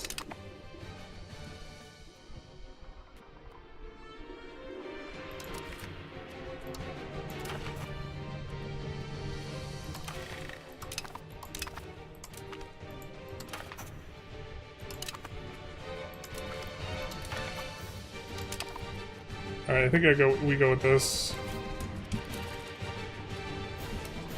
Gotta wait for our merc stack, man.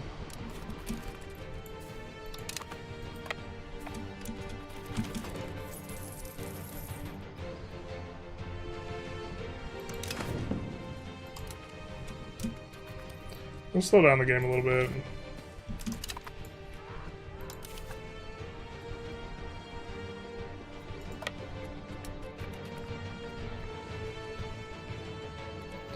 I think we're gonna eat a penalty here. But we have a big enough, like, numbers advantage that this is super fine. Counterpoint, I'm here to hear the yapping. New stream rule, every time you need to yap, you leave the game on speed 3. What about speed 2?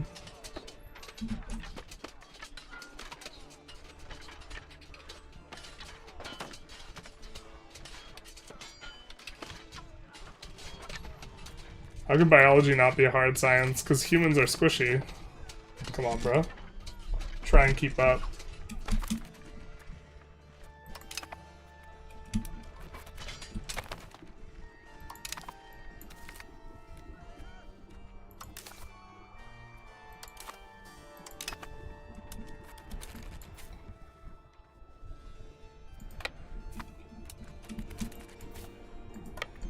Let's head on over this way.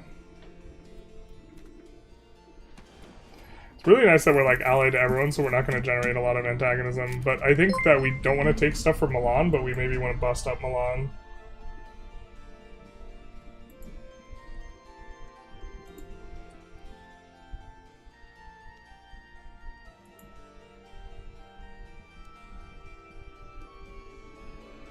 What's the...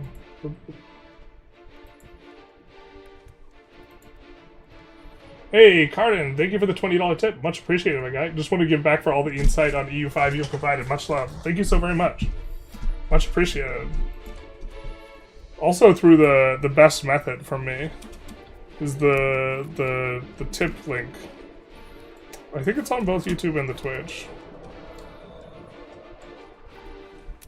Did he form Italy yet? Not like this. Thank you so very much, my guy. I shall buy lunch. Later. Maybe it's actually dinner. Be careful with correlating faith with power belief. Faith probably correlates with many other demographic categories that correlate with outcomes. This is creationism. It's been 20 favors for ages. Has it really? I feel like it used to be 10. Have I really not done it in that long a time? I mean, a lot of times, yeah. A lot of times it doesn't feel like you have to bust anything up. We overhired marks here.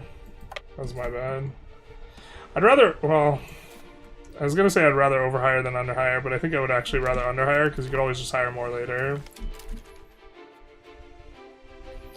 A donation to Pope Man. Sure. I feel bad. He's fighting our war for us. He's actually, I think, doing most of the battles here, so... I think we want to get a big enforcement on Milan that doesn't actually involve taking stuff from them.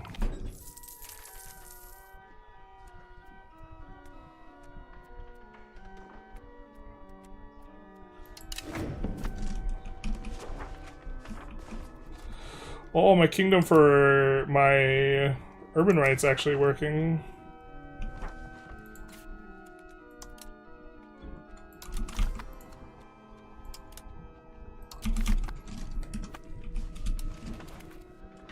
Oh, this isn't good. Nope, not what we wanted. Alright, well, we're gonna have a morale penalty here. I tried to use independent operations on my army now. This is beyond terrible. Why did they release this? Yeah, they, like, uber punt.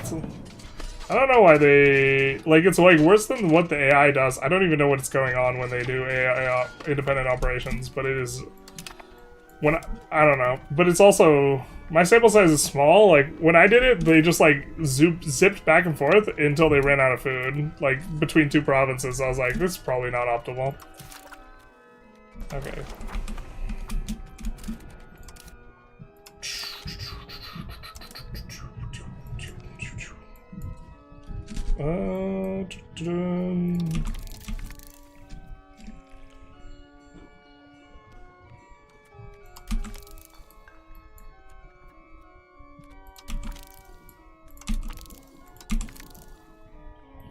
Just get kind of all the good stuff, and then we'll get the punty thing. We're paying so much for cultural investment right now, but we're memeing. It's called role-playing, sweetie. Look it up.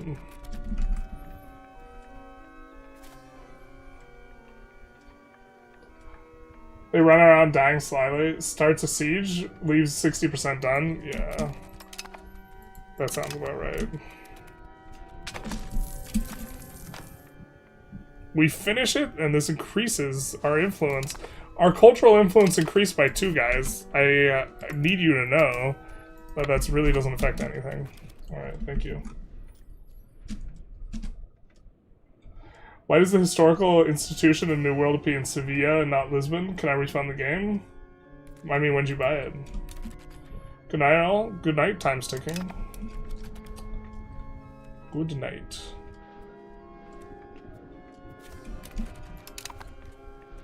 We take some of their art? Hell yeah, brother.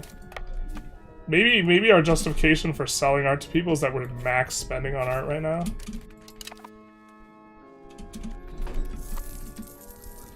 We need to remember to parliament before the end of this war.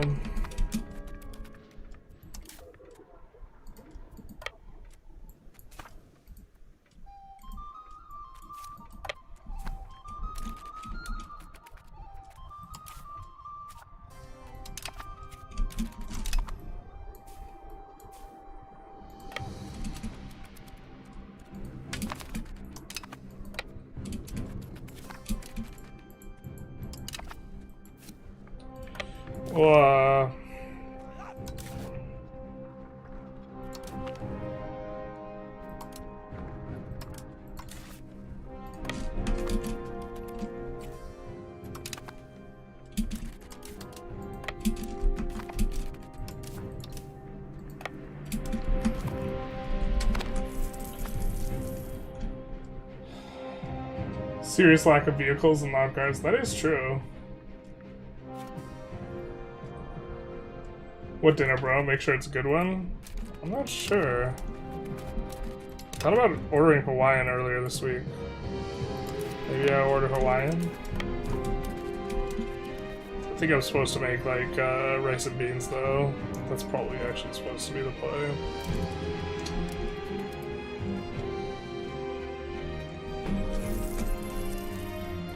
The high prestige will pay off in the long term. I feel like you're trolling me. Chat will remind you to parliament before the end of the war, but you won't read until 20 minutes post-deal. That's true. Look, I'm caught up with chat right now, okay?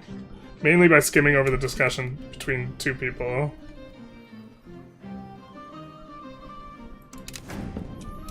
Stay winning. God, not paying is so good. It's kind of silly. Alright, let's make a new unit.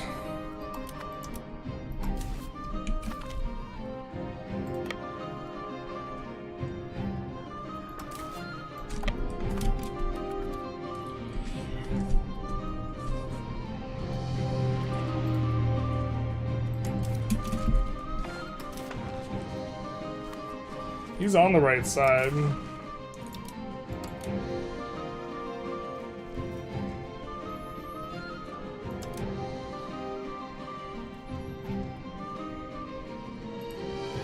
We grab this so we can release a subject.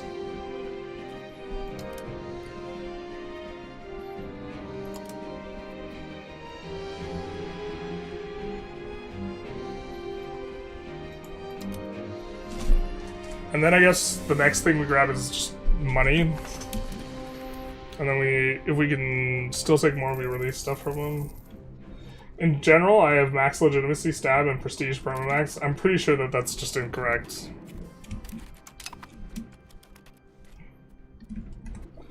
How's the Ghibellines and Guelphs going? Last time I tried Italy, I wondered the situation in the direction I went in.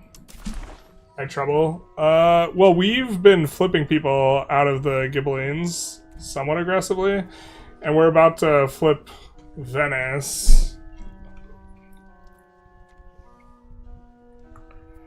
We are the current leader of this situation. So things are looking pretty good. This guy might have some art.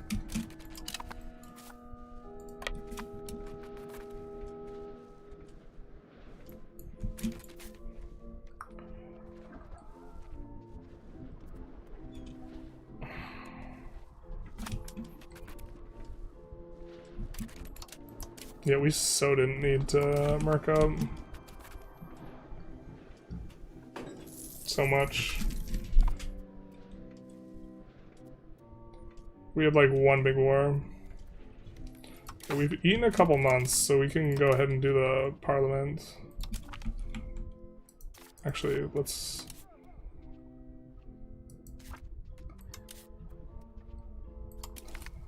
It doesn't matter who you do it through, but...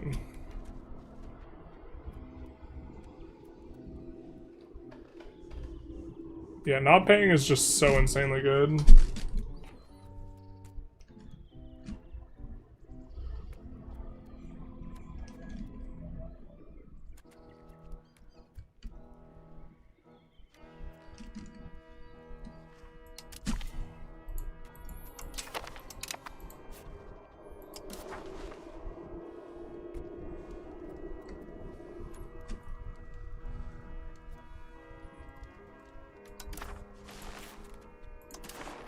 Planning on putting the market capital here, so we could improve market access by just doing a little bit of this and a little bit of that. Although it's better to do it through, if you're trying to improve market access, this is how you do it.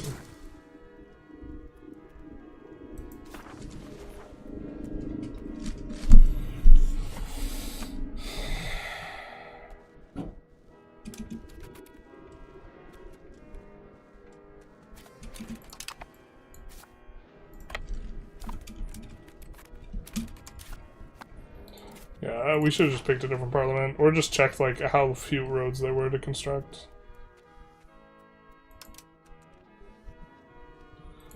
I guess some of these are improvements.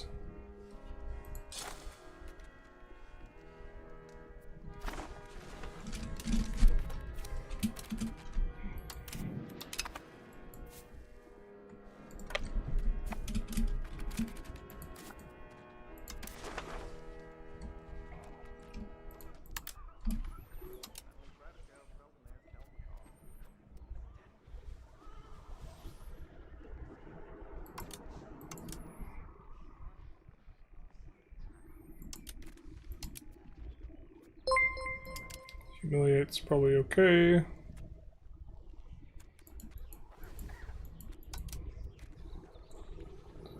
Well, we can't liberate that area. We could liberate Emilia and Romagna area.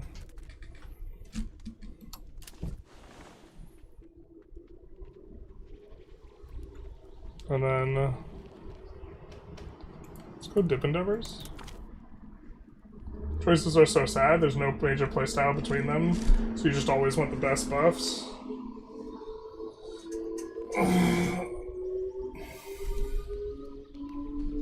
They really need to penalize the player more for not spending, yeah. They should have really bad disasters. Hawaiian, gotta elaborate on that, spelling aside. I probably, like katsu chicken type thing, I think, would be what I was in the mood for, maybe. Hey, Gourdfather X, thank you for the $25 tip. Much appreciated, my guy. Happy Saturday. Thanks for keeping the EU5 trending and sexy.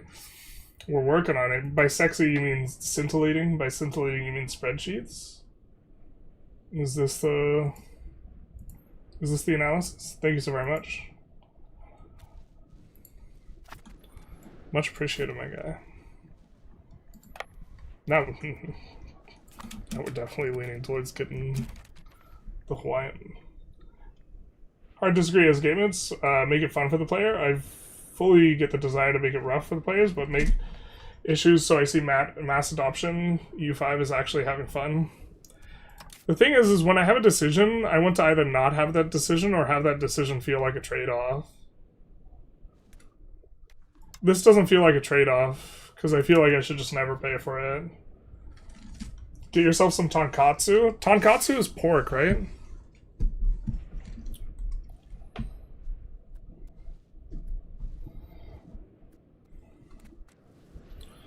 Usually, I don't see tonkatsu in Hawaiian places, at least near me. I think we're supposed to...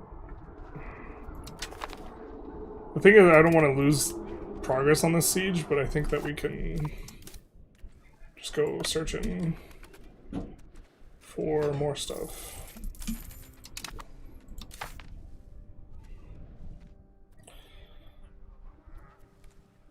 Do we not want to click any of these?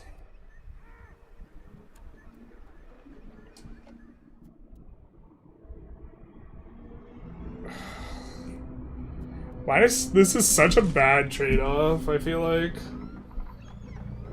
I think they should make it more fun through flavor. I know EU5 focuses on mechanics more, but I like more flavor stuff. Yeah. I mean, I just want it to feel like a decision, or like sometimes it's different, but Denmark ate a large chunk of Sweden, still 741 years to integrate with rapid integration. Yeah, it's... But what are all the modifiers that are applying? Wait, what? Did they change that hotkey? Wait, what's going on?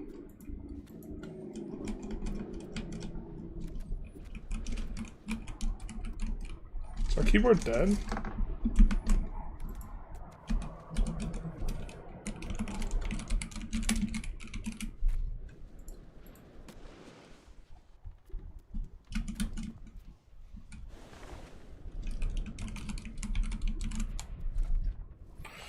Jesus, I could try playing with just a mouse. Now I'm gonna need to, like, hard sweat. Wait, what happened? Okay. I was looking at Denmark in our run. Alright. I was trying to get better at this at one point in time, where, when you click tab, you zoom out, and then wherever your cursor is, that's where you zoom in on. So in theory, if you're microing armies in multiple areas, like, this is one way in which you could, like, look at these different areas.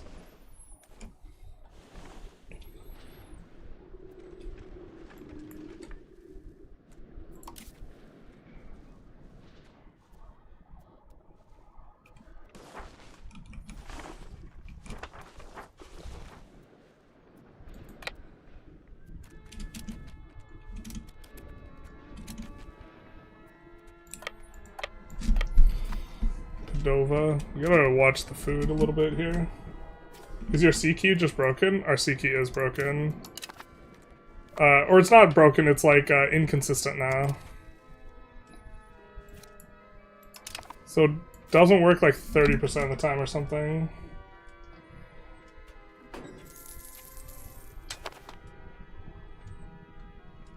Is there a downside to forming Tuscany? I mean, you can't form another tier 1 formable, but there really aren't a lot of tier 1 formables. I think the treasury contribution is a decent ROI on prestige. Oh yeah, that's super cheap. I love jumping in the game for like first 20 years, but then it's like too open. Interesting. But we don't mind losing the Republican tradition. It's just like perma-uber punished. We can now call him into the war. Does that do anything for us? I think that doesn't do anything for us. That's positive. Hey, thank you for the 333 card. Get yourself a new sea key. Thank you, thank you. I need to... I'm probably going to ask my Discord later today what keyboard I should maybe get. I don't really know keyboards that well.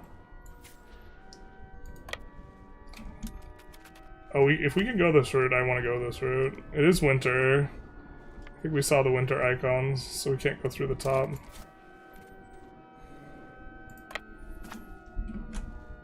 Thank you, my guy. And for the $20 earlier.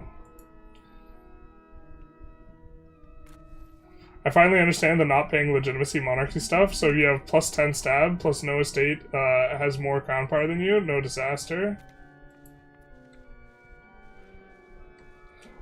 No disaster categorically? Or not the bad disaster?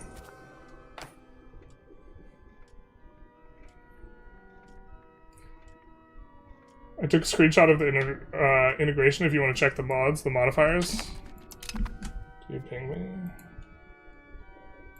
Okay.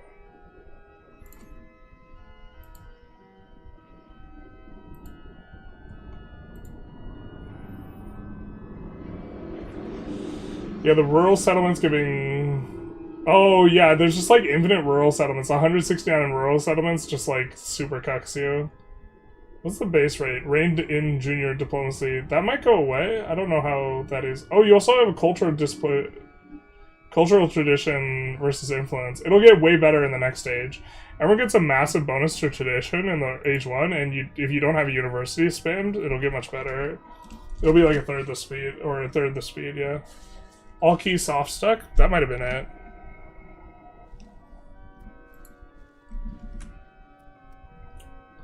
You need a new rival? Do we? See it anywhere on the top. Oh, just kidding, I don't have eyes. I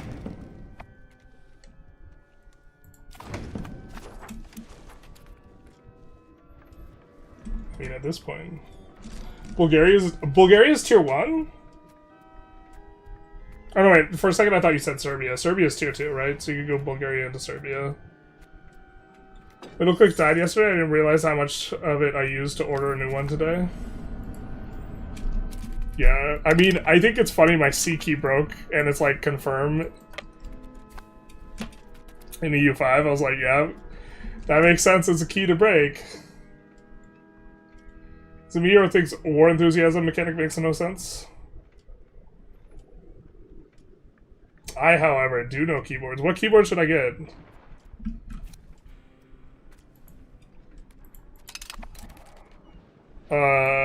I like buttons to feel heavy, but I need to not have clickety-clackety noises, preferably, because my mic is, like, right next to my keyboard.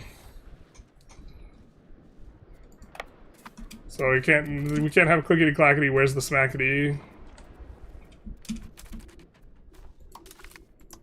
Sure. I realized that I actually just want to make him hate the other guys. You can buy a cheap one for Amazon, $5 as a backup. I should probably do that. I have, like, my old, like, rig, basically, computer rig as a backup. Most welcome, brother. Thank you, thank you. No disasters at all. But didn't you think that one of them was just actively good?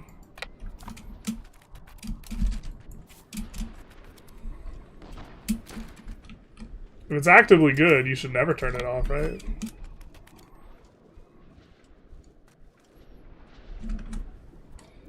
But to be honest, for playing EU5, you really don't need anything great. Honestly, something that sounds good to you. That's fair. Man said I could help you, and then he said you're on your own. You need help? I can be the one to help you. You're on your own. I think we just eat the taxes again, man. Feels good. Oh, it feels good averaging like 2 out of 5.5 years worth of taxes. Because we're called Parliament back to back.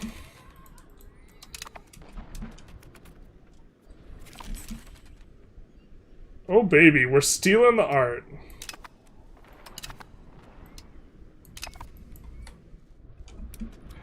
We could have patched it to be more centralized, to be fair, but...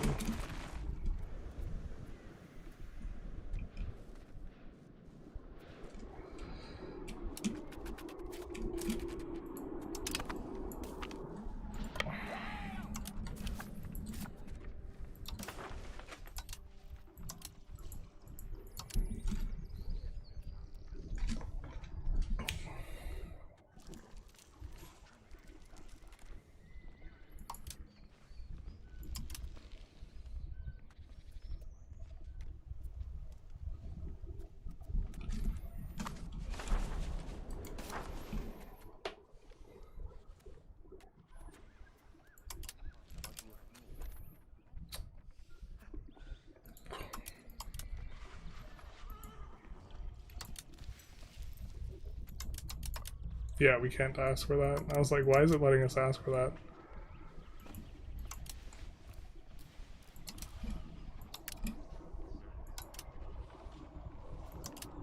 We can humiliate, though.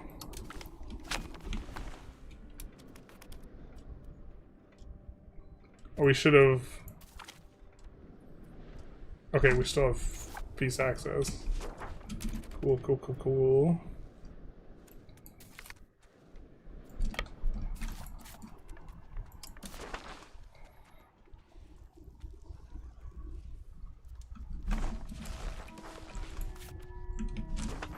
This guy also has claims.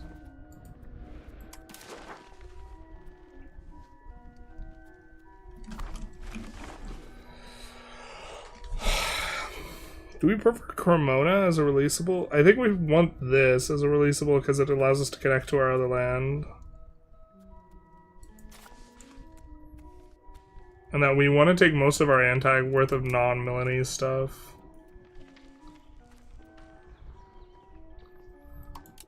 And yeah, we just can't take... We just prefer actually getting money to really making him quite weak.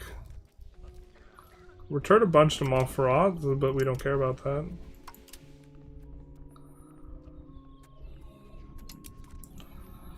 Okay. I think this is the peace deal for us.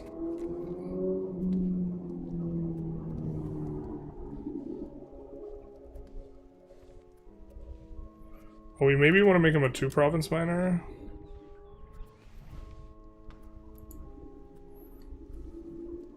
No, let's risk it. Let's risk him having a revolution. It'll be fine.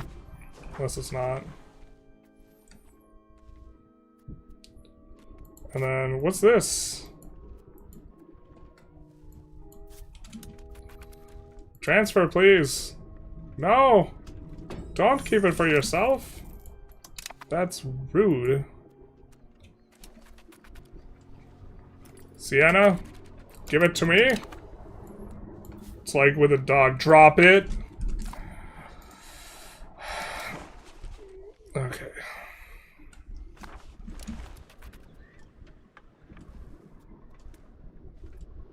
Sienna, drop it.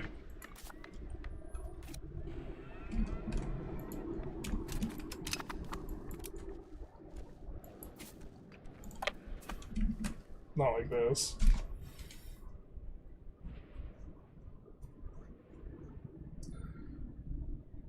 Me when I'm absolutely winning a war, but my allies die, so now I have Unvillian war exhaustion. Yeah, that does seem kind of rough. Wallachia to Bulgaria to Serbia. Yeah, this is what people are telling me regarding the best path. Reined in junior partner. What you have to do is stop them from attacking things and drag you into wars. First time catching the stream. I haven't played in a few patches since launch. Do you think it's a good time to hop in? I think if you didn't play very much, you should give the game more of a chance. God, this is so silly. Transfer us the thing. If you didn't play very much, I think giving the game like a bit more of a chance is good. But if you played a lot and then you decided you didn't like it, I don't think that it's necessarily like that big a change. So it's not necessarily going to be way different than your previous experience. However, drop it, Siena. However, if you're just looking for a point at which you're not expecting the game to change like really huge in between runs, it's absolutely a good time to jump in, yeah. Because they released the patch, I don't think there's going to be a massive balance change, and you can probably get a full run in without like strangeness or what have you. I really want them to drop it.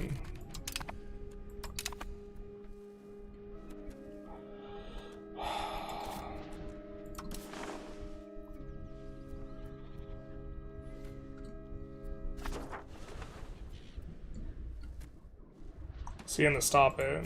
Sienna, let go. Sienna. CK was only rated for 100,000 presses, not like this. The cars will drown out the clickety-clackety. Oh, so either heavy tactile, non-clicky. So heavy tactile, switch, or heavy linear one if you don't like the bump.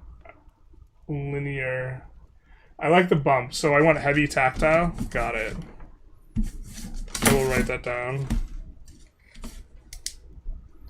Heavy tactile.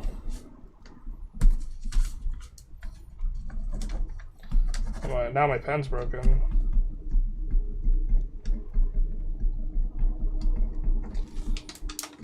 A cheap razor one, non-clickety-clackety, does the job.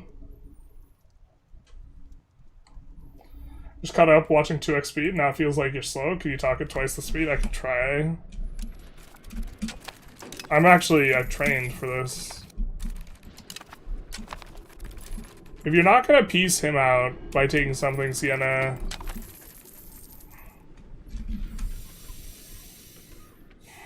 you can transfer them as vassal or not. Oh, I don't want to trade.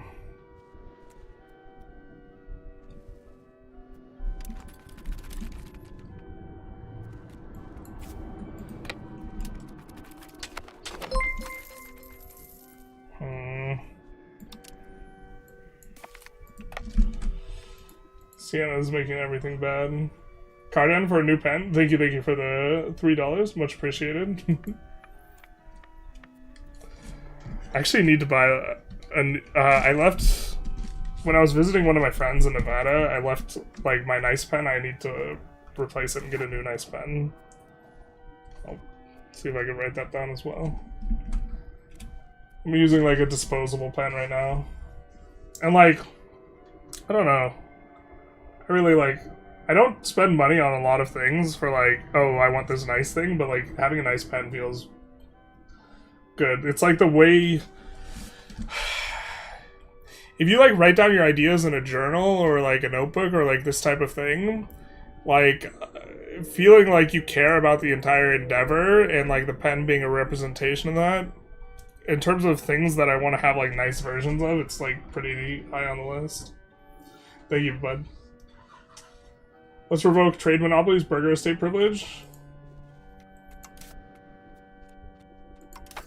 Do we have the bad one?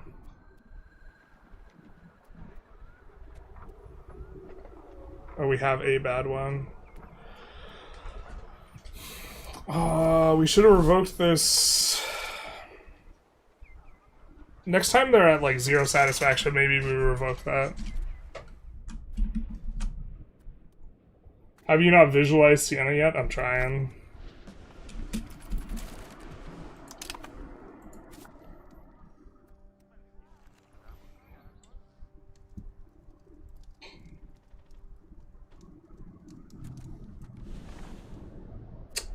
Oh, I just needed to use Diplo Rep before.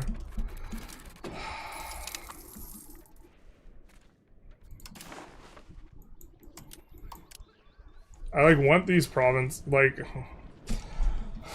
I want provinces that the Republic of Siena has. I specifically want these ones. We don't necessarily need to take Venice.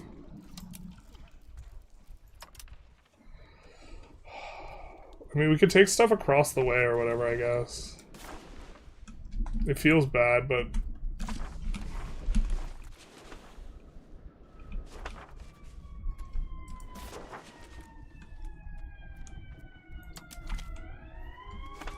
I really want the leading into the silver territory. Like, don't necessarily need to have Venice proper.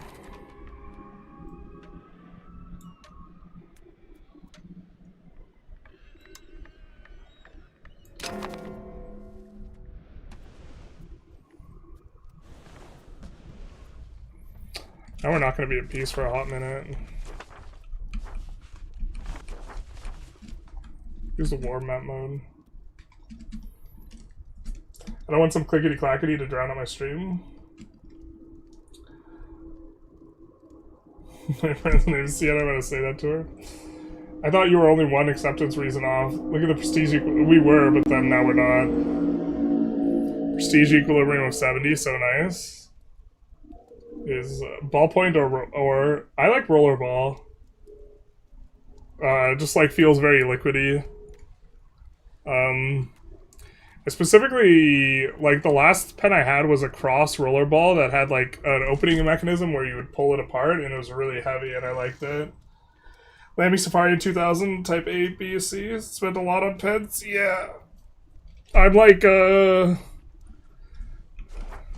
I'm Team Pen. Team Nice Pen. Speaking of my language on pens, I have pen for contracts, a pen for personal notes, and a tribal pen for general nonsense.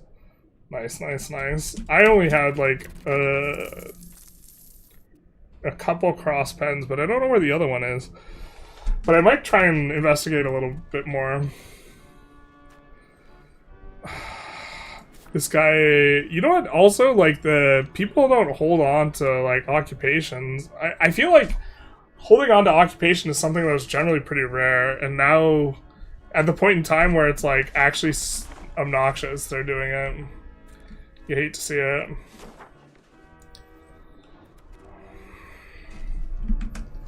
I don't know what to do here. Is the HRE antagonism for Venice, vassalizing Venice, devastating? Well, Venice isn't in the HRE. But the problem is whoever controls the capital is the person who actually vassalizes them. You see here, that's not our flag. So we would give the vassal to Sienna. Sienna's actually into that. And they get the antagonism. But I'm annoyed because I want them to transfer the thing over. Check out Wirecutter for pen recommendations. I'm gonna run out of space here. Specifically, I just want something that's really heavy. And rollerball. Oh, that's annoying? Yeah. Yeah, whoever controls the capital gets the vassalization. I would not have a problem with, like... Actually, I think I'm kind of into full annexing them. Maybe. Because then we get Candia, too. Maybe that's too much antagonism, but... we could just try and wait.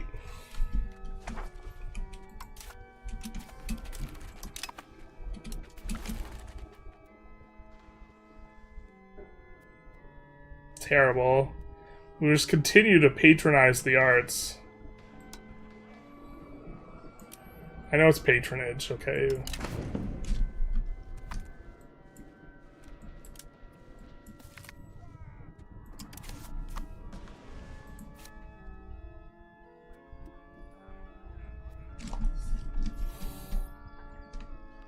Cross makes the pen that most presidents use today for signing stuff. Interesting. Good night, brother. Good night, man. Thank you for the donos. Enjoying the new Sikian pen. Thank you so much. We will have to keyboard shop. I mean, I don't think they want to transfer it. So we either have to do this until they are gonna wipe peace out, because they want to get something off of him, but they just don't have enough war score. We have enough war score, but we can't get what we want.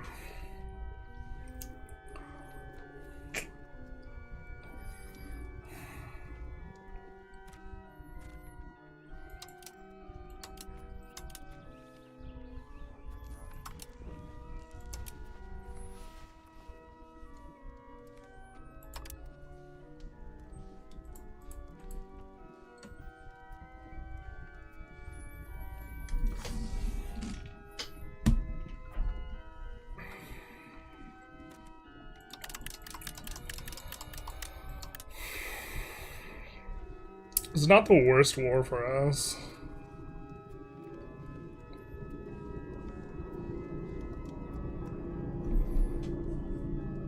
Imagine presidents actually signing laws. How weird would that be? This is an autopen joke. Could take Candy as vassal. Candia. I want candy. We could. I think I'd rather work towards annexing them, because if you annex... Or if you annex the Overlord, you effectively get the subject for free.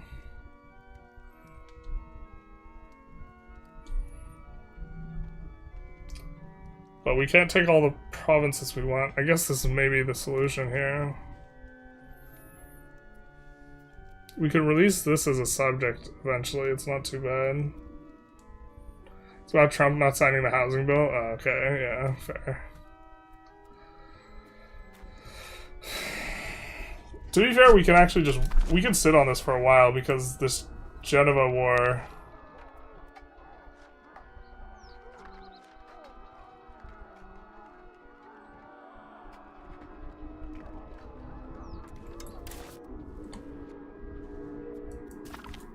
This is over a bank?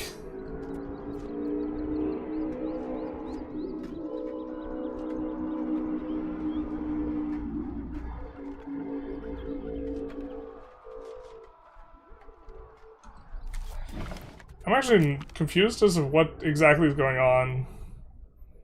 I didn't realize we had a St. George... Why... Wait, is this... This is Geneva's war, though.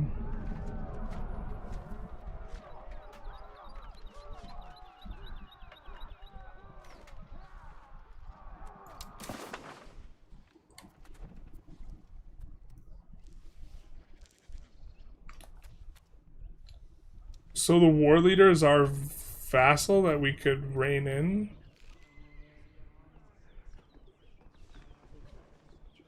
Liberate Genoa?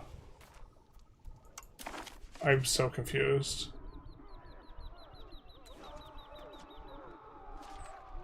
Wait, the bank somehow became the overlord of Genoa?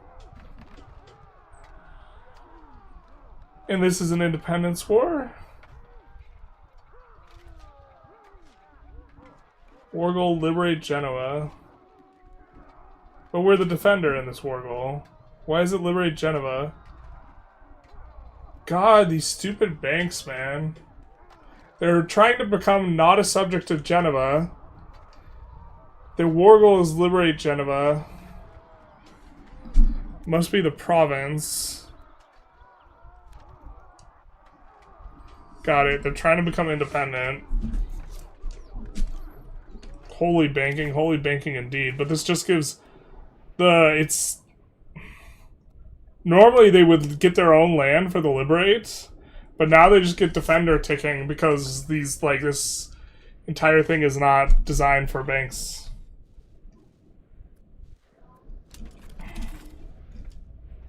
This is a scripted vassal of Geneva, yeah. And they're fighting for independence. That is what's going on here.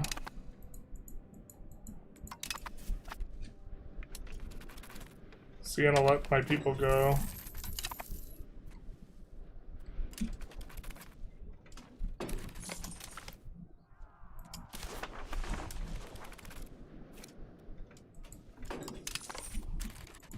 Alright, I just want to resolve the tension. We're just gonna do this peace deal. It feels bad. Oh, why is we have way more war score? Where did this come from?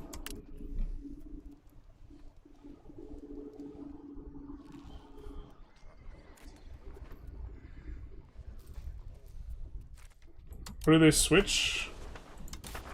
They switched anyways. Hot diggity damn. Hot diggity damn.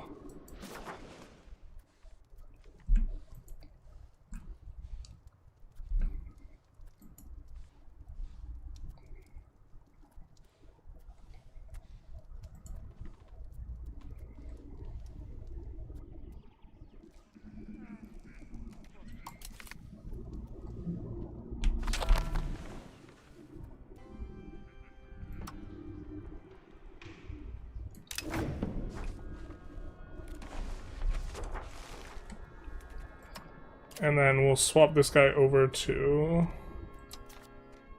assimilate to Tuscan, Urbino.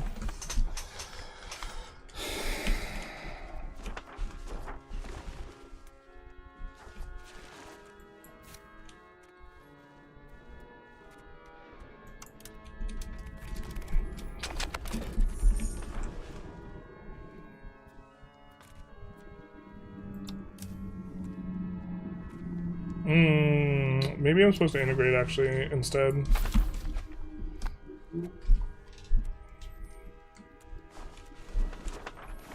These other guys I'm going to release as a subject.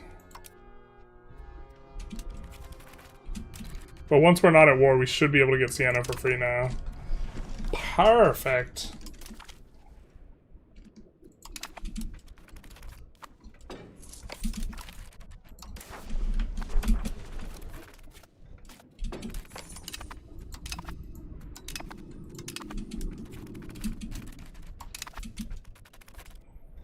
Byzantium's beating the Ottomans? What is this nonsense?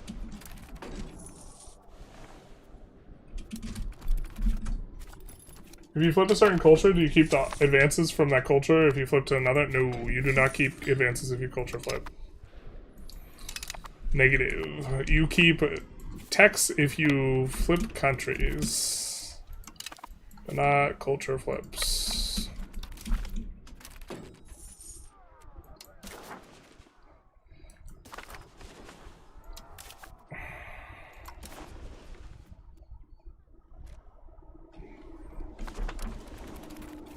There's nothing to occupy. We maybe get a thing that turns off the things.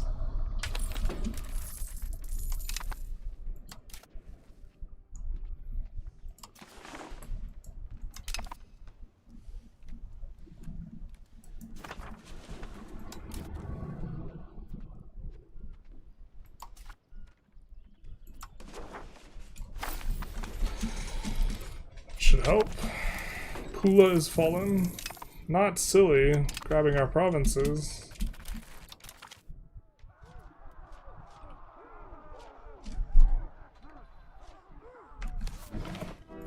Can we just grant the independence? Why is that an option for us to click the button?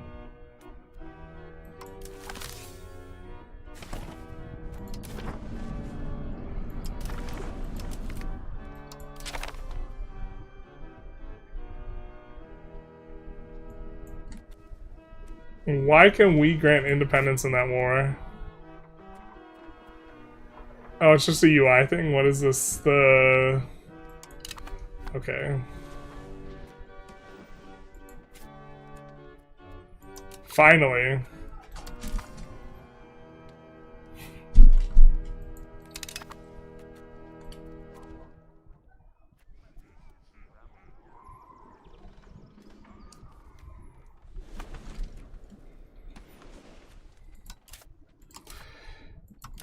I think that we could have played that much more cleaner, but much more cleanly.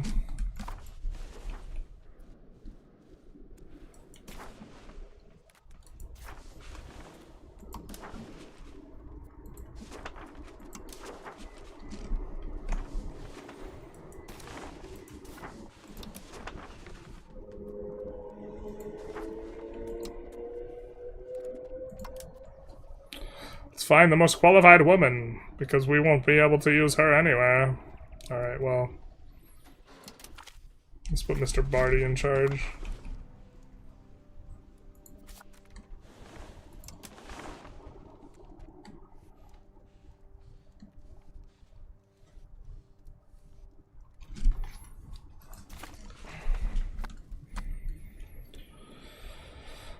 Not sure if we'll culture flip.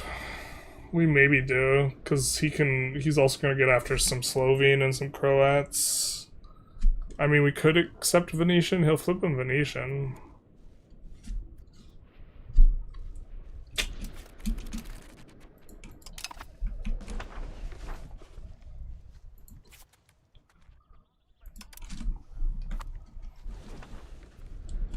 think we're doing alright-ish. God, we're allied with everyone here. How's the situation going? Bologna is the only one. But Verona actually too, I guess. What are we doing on Antag? Virtually 0. Yeah, I think we're maybe going a little bit slow though. Ghibellines and Guelphs will pick up speed though, and then we could go do stuff like go after Milan. Thoughts on the Nobles obliged gov reform? Well, there's if you could stack a lot of modifier, I think it's probably not worth it. Why don't we actually just pull it up?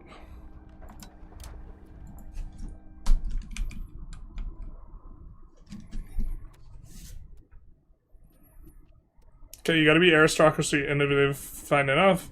Literacy for nobles, institution growth, these aren't really useful, right? So, or, I mean, they're not useless, but you're mainly doing it for this. For the location, basically gaining another cabinet action that increases control. I think that for this, spamming this cabinet action to feel good, you either need to have omega big provinces, like you're playing Vijayanagar. Because we're not using the base cabinet action, so getting a duplicate is not as good, or not like tremendously good, although this is considerably better because you get its state satisfaction. But there's ways to stack decay reduction, and if you could stack decay reduction, then shuffling around the max control in a bunch of different provinces is good. Nearly 4 dip rep from the prestige, as they like to say. Big nice.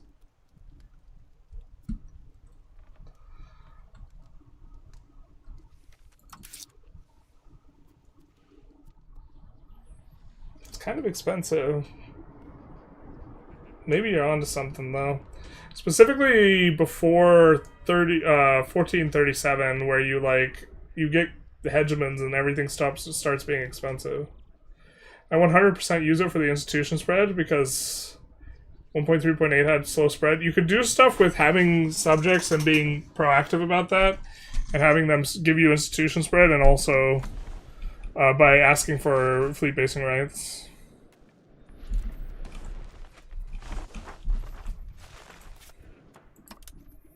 We accept Median, so we don't need to flip that to core it. Do need to flip these though.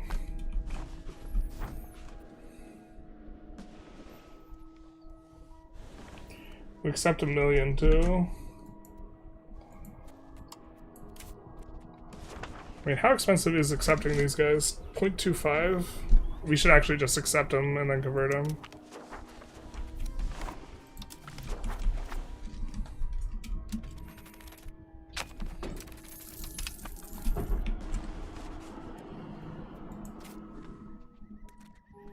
I thought we had accepted Median. Oh, this is more expensive.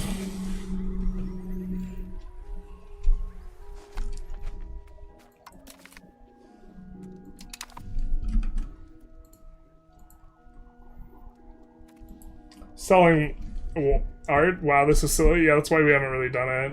It's just super OP. 4 Diplo rep and a ton of antagonism reductions worth it. The extra market attraction is fine. I actually think market attraction is a bad modifier, but situationally sometimes good. The skill of artist, though. Oh, Pog, let's go.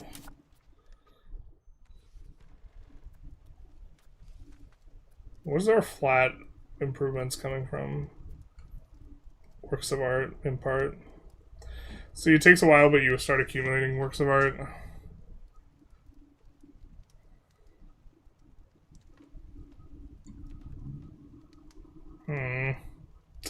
Leader of Guelphs also helping us. Interesting. I think we're at a pretty good point for today with that subjugation of Siena and winning versus Venice. Oh wait, we forgot to... I think we want to move this over to here. Let's actually maybe do that.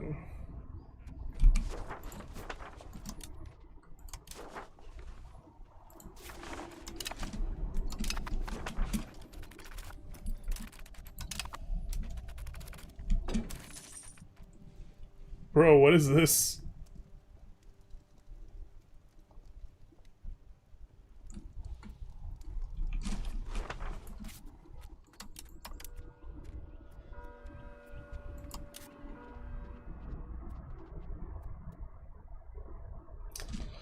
We don't have an entrepot yet. I'm not sure how we feel about this. This market might be really bad. Sand is going up, lumber is going up. I mean, it's kind of our own market, though. So there's something there. This is not what we wanted.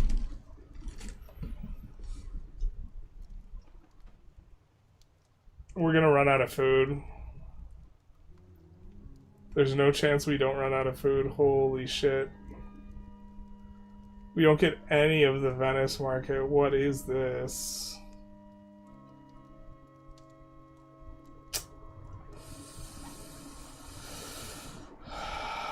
Probably better off deleting it and see what happens. Yeah, maybe.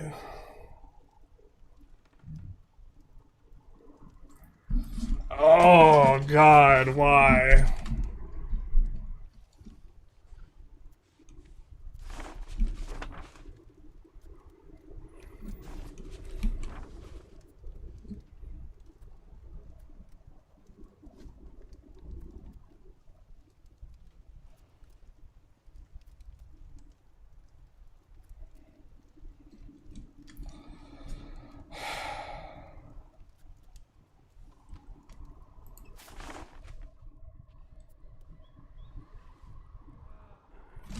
Entrepot, city walls, staffed buildings, location, good natural harbor suitability.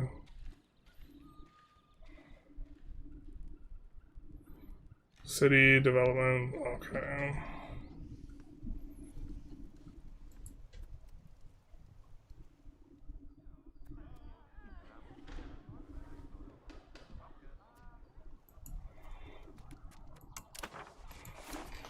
That's wild.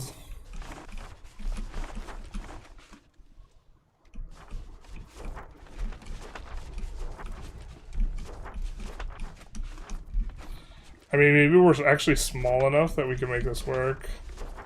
So we have the 2 livestock provinces.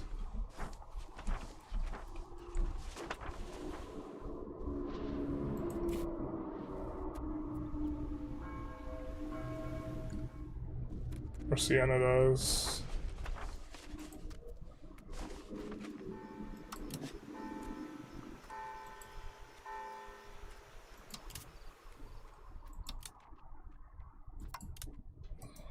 We might be able to stack enough food here.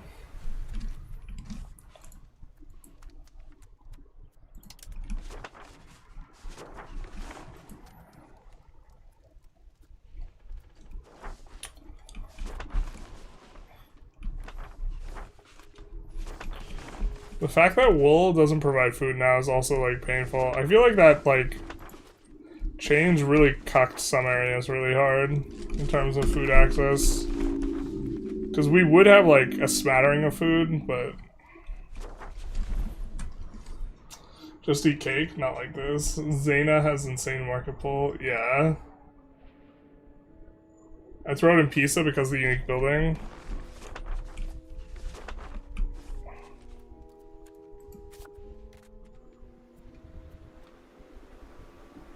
What unique building are we talking about?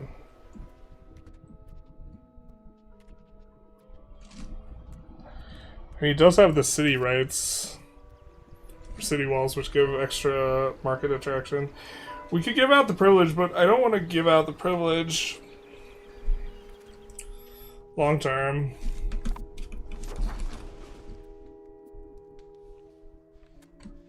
We could fight Geneva and then delete their Geneva's market. Maybe that's actually going to be the solution for us.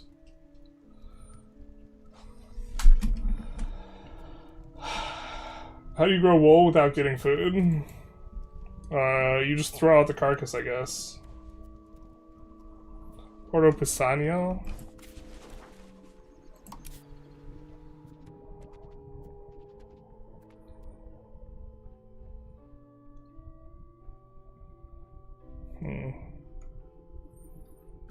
Interesting. Alright, boys. I think we're gonna wrap it up. Little mutton. Yeah, basically. I don't know. I think that they were like trying to balance. I think wool should be a good RGO. I mean, it's still kind of okay. Because now it's just like worse than cotton, but.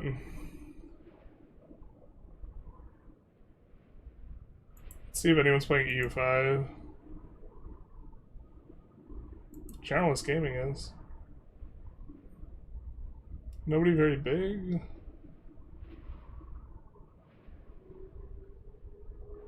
Someone's thing is titled Let's Get Noticed. I mean, now I kind of want to raid them. Playing the Ottomans. He's benevolent. Yeah, I'll still have a raid. Okay.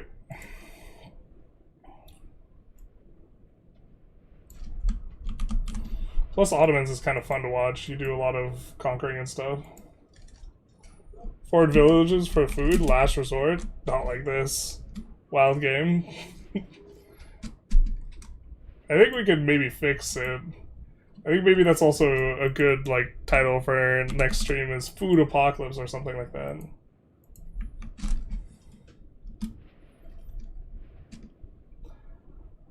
Buy the sheep with honor for years of providing it. 5 a.m. time for bed. Womp womp. Yeah. Ottomans you. Yeah. Yeah. Alright, we'll say goodbye to the YouTubers. Goodbye, YouTubers. And we'll say goodbye to the Twitch people as well. Godspeed, my friends.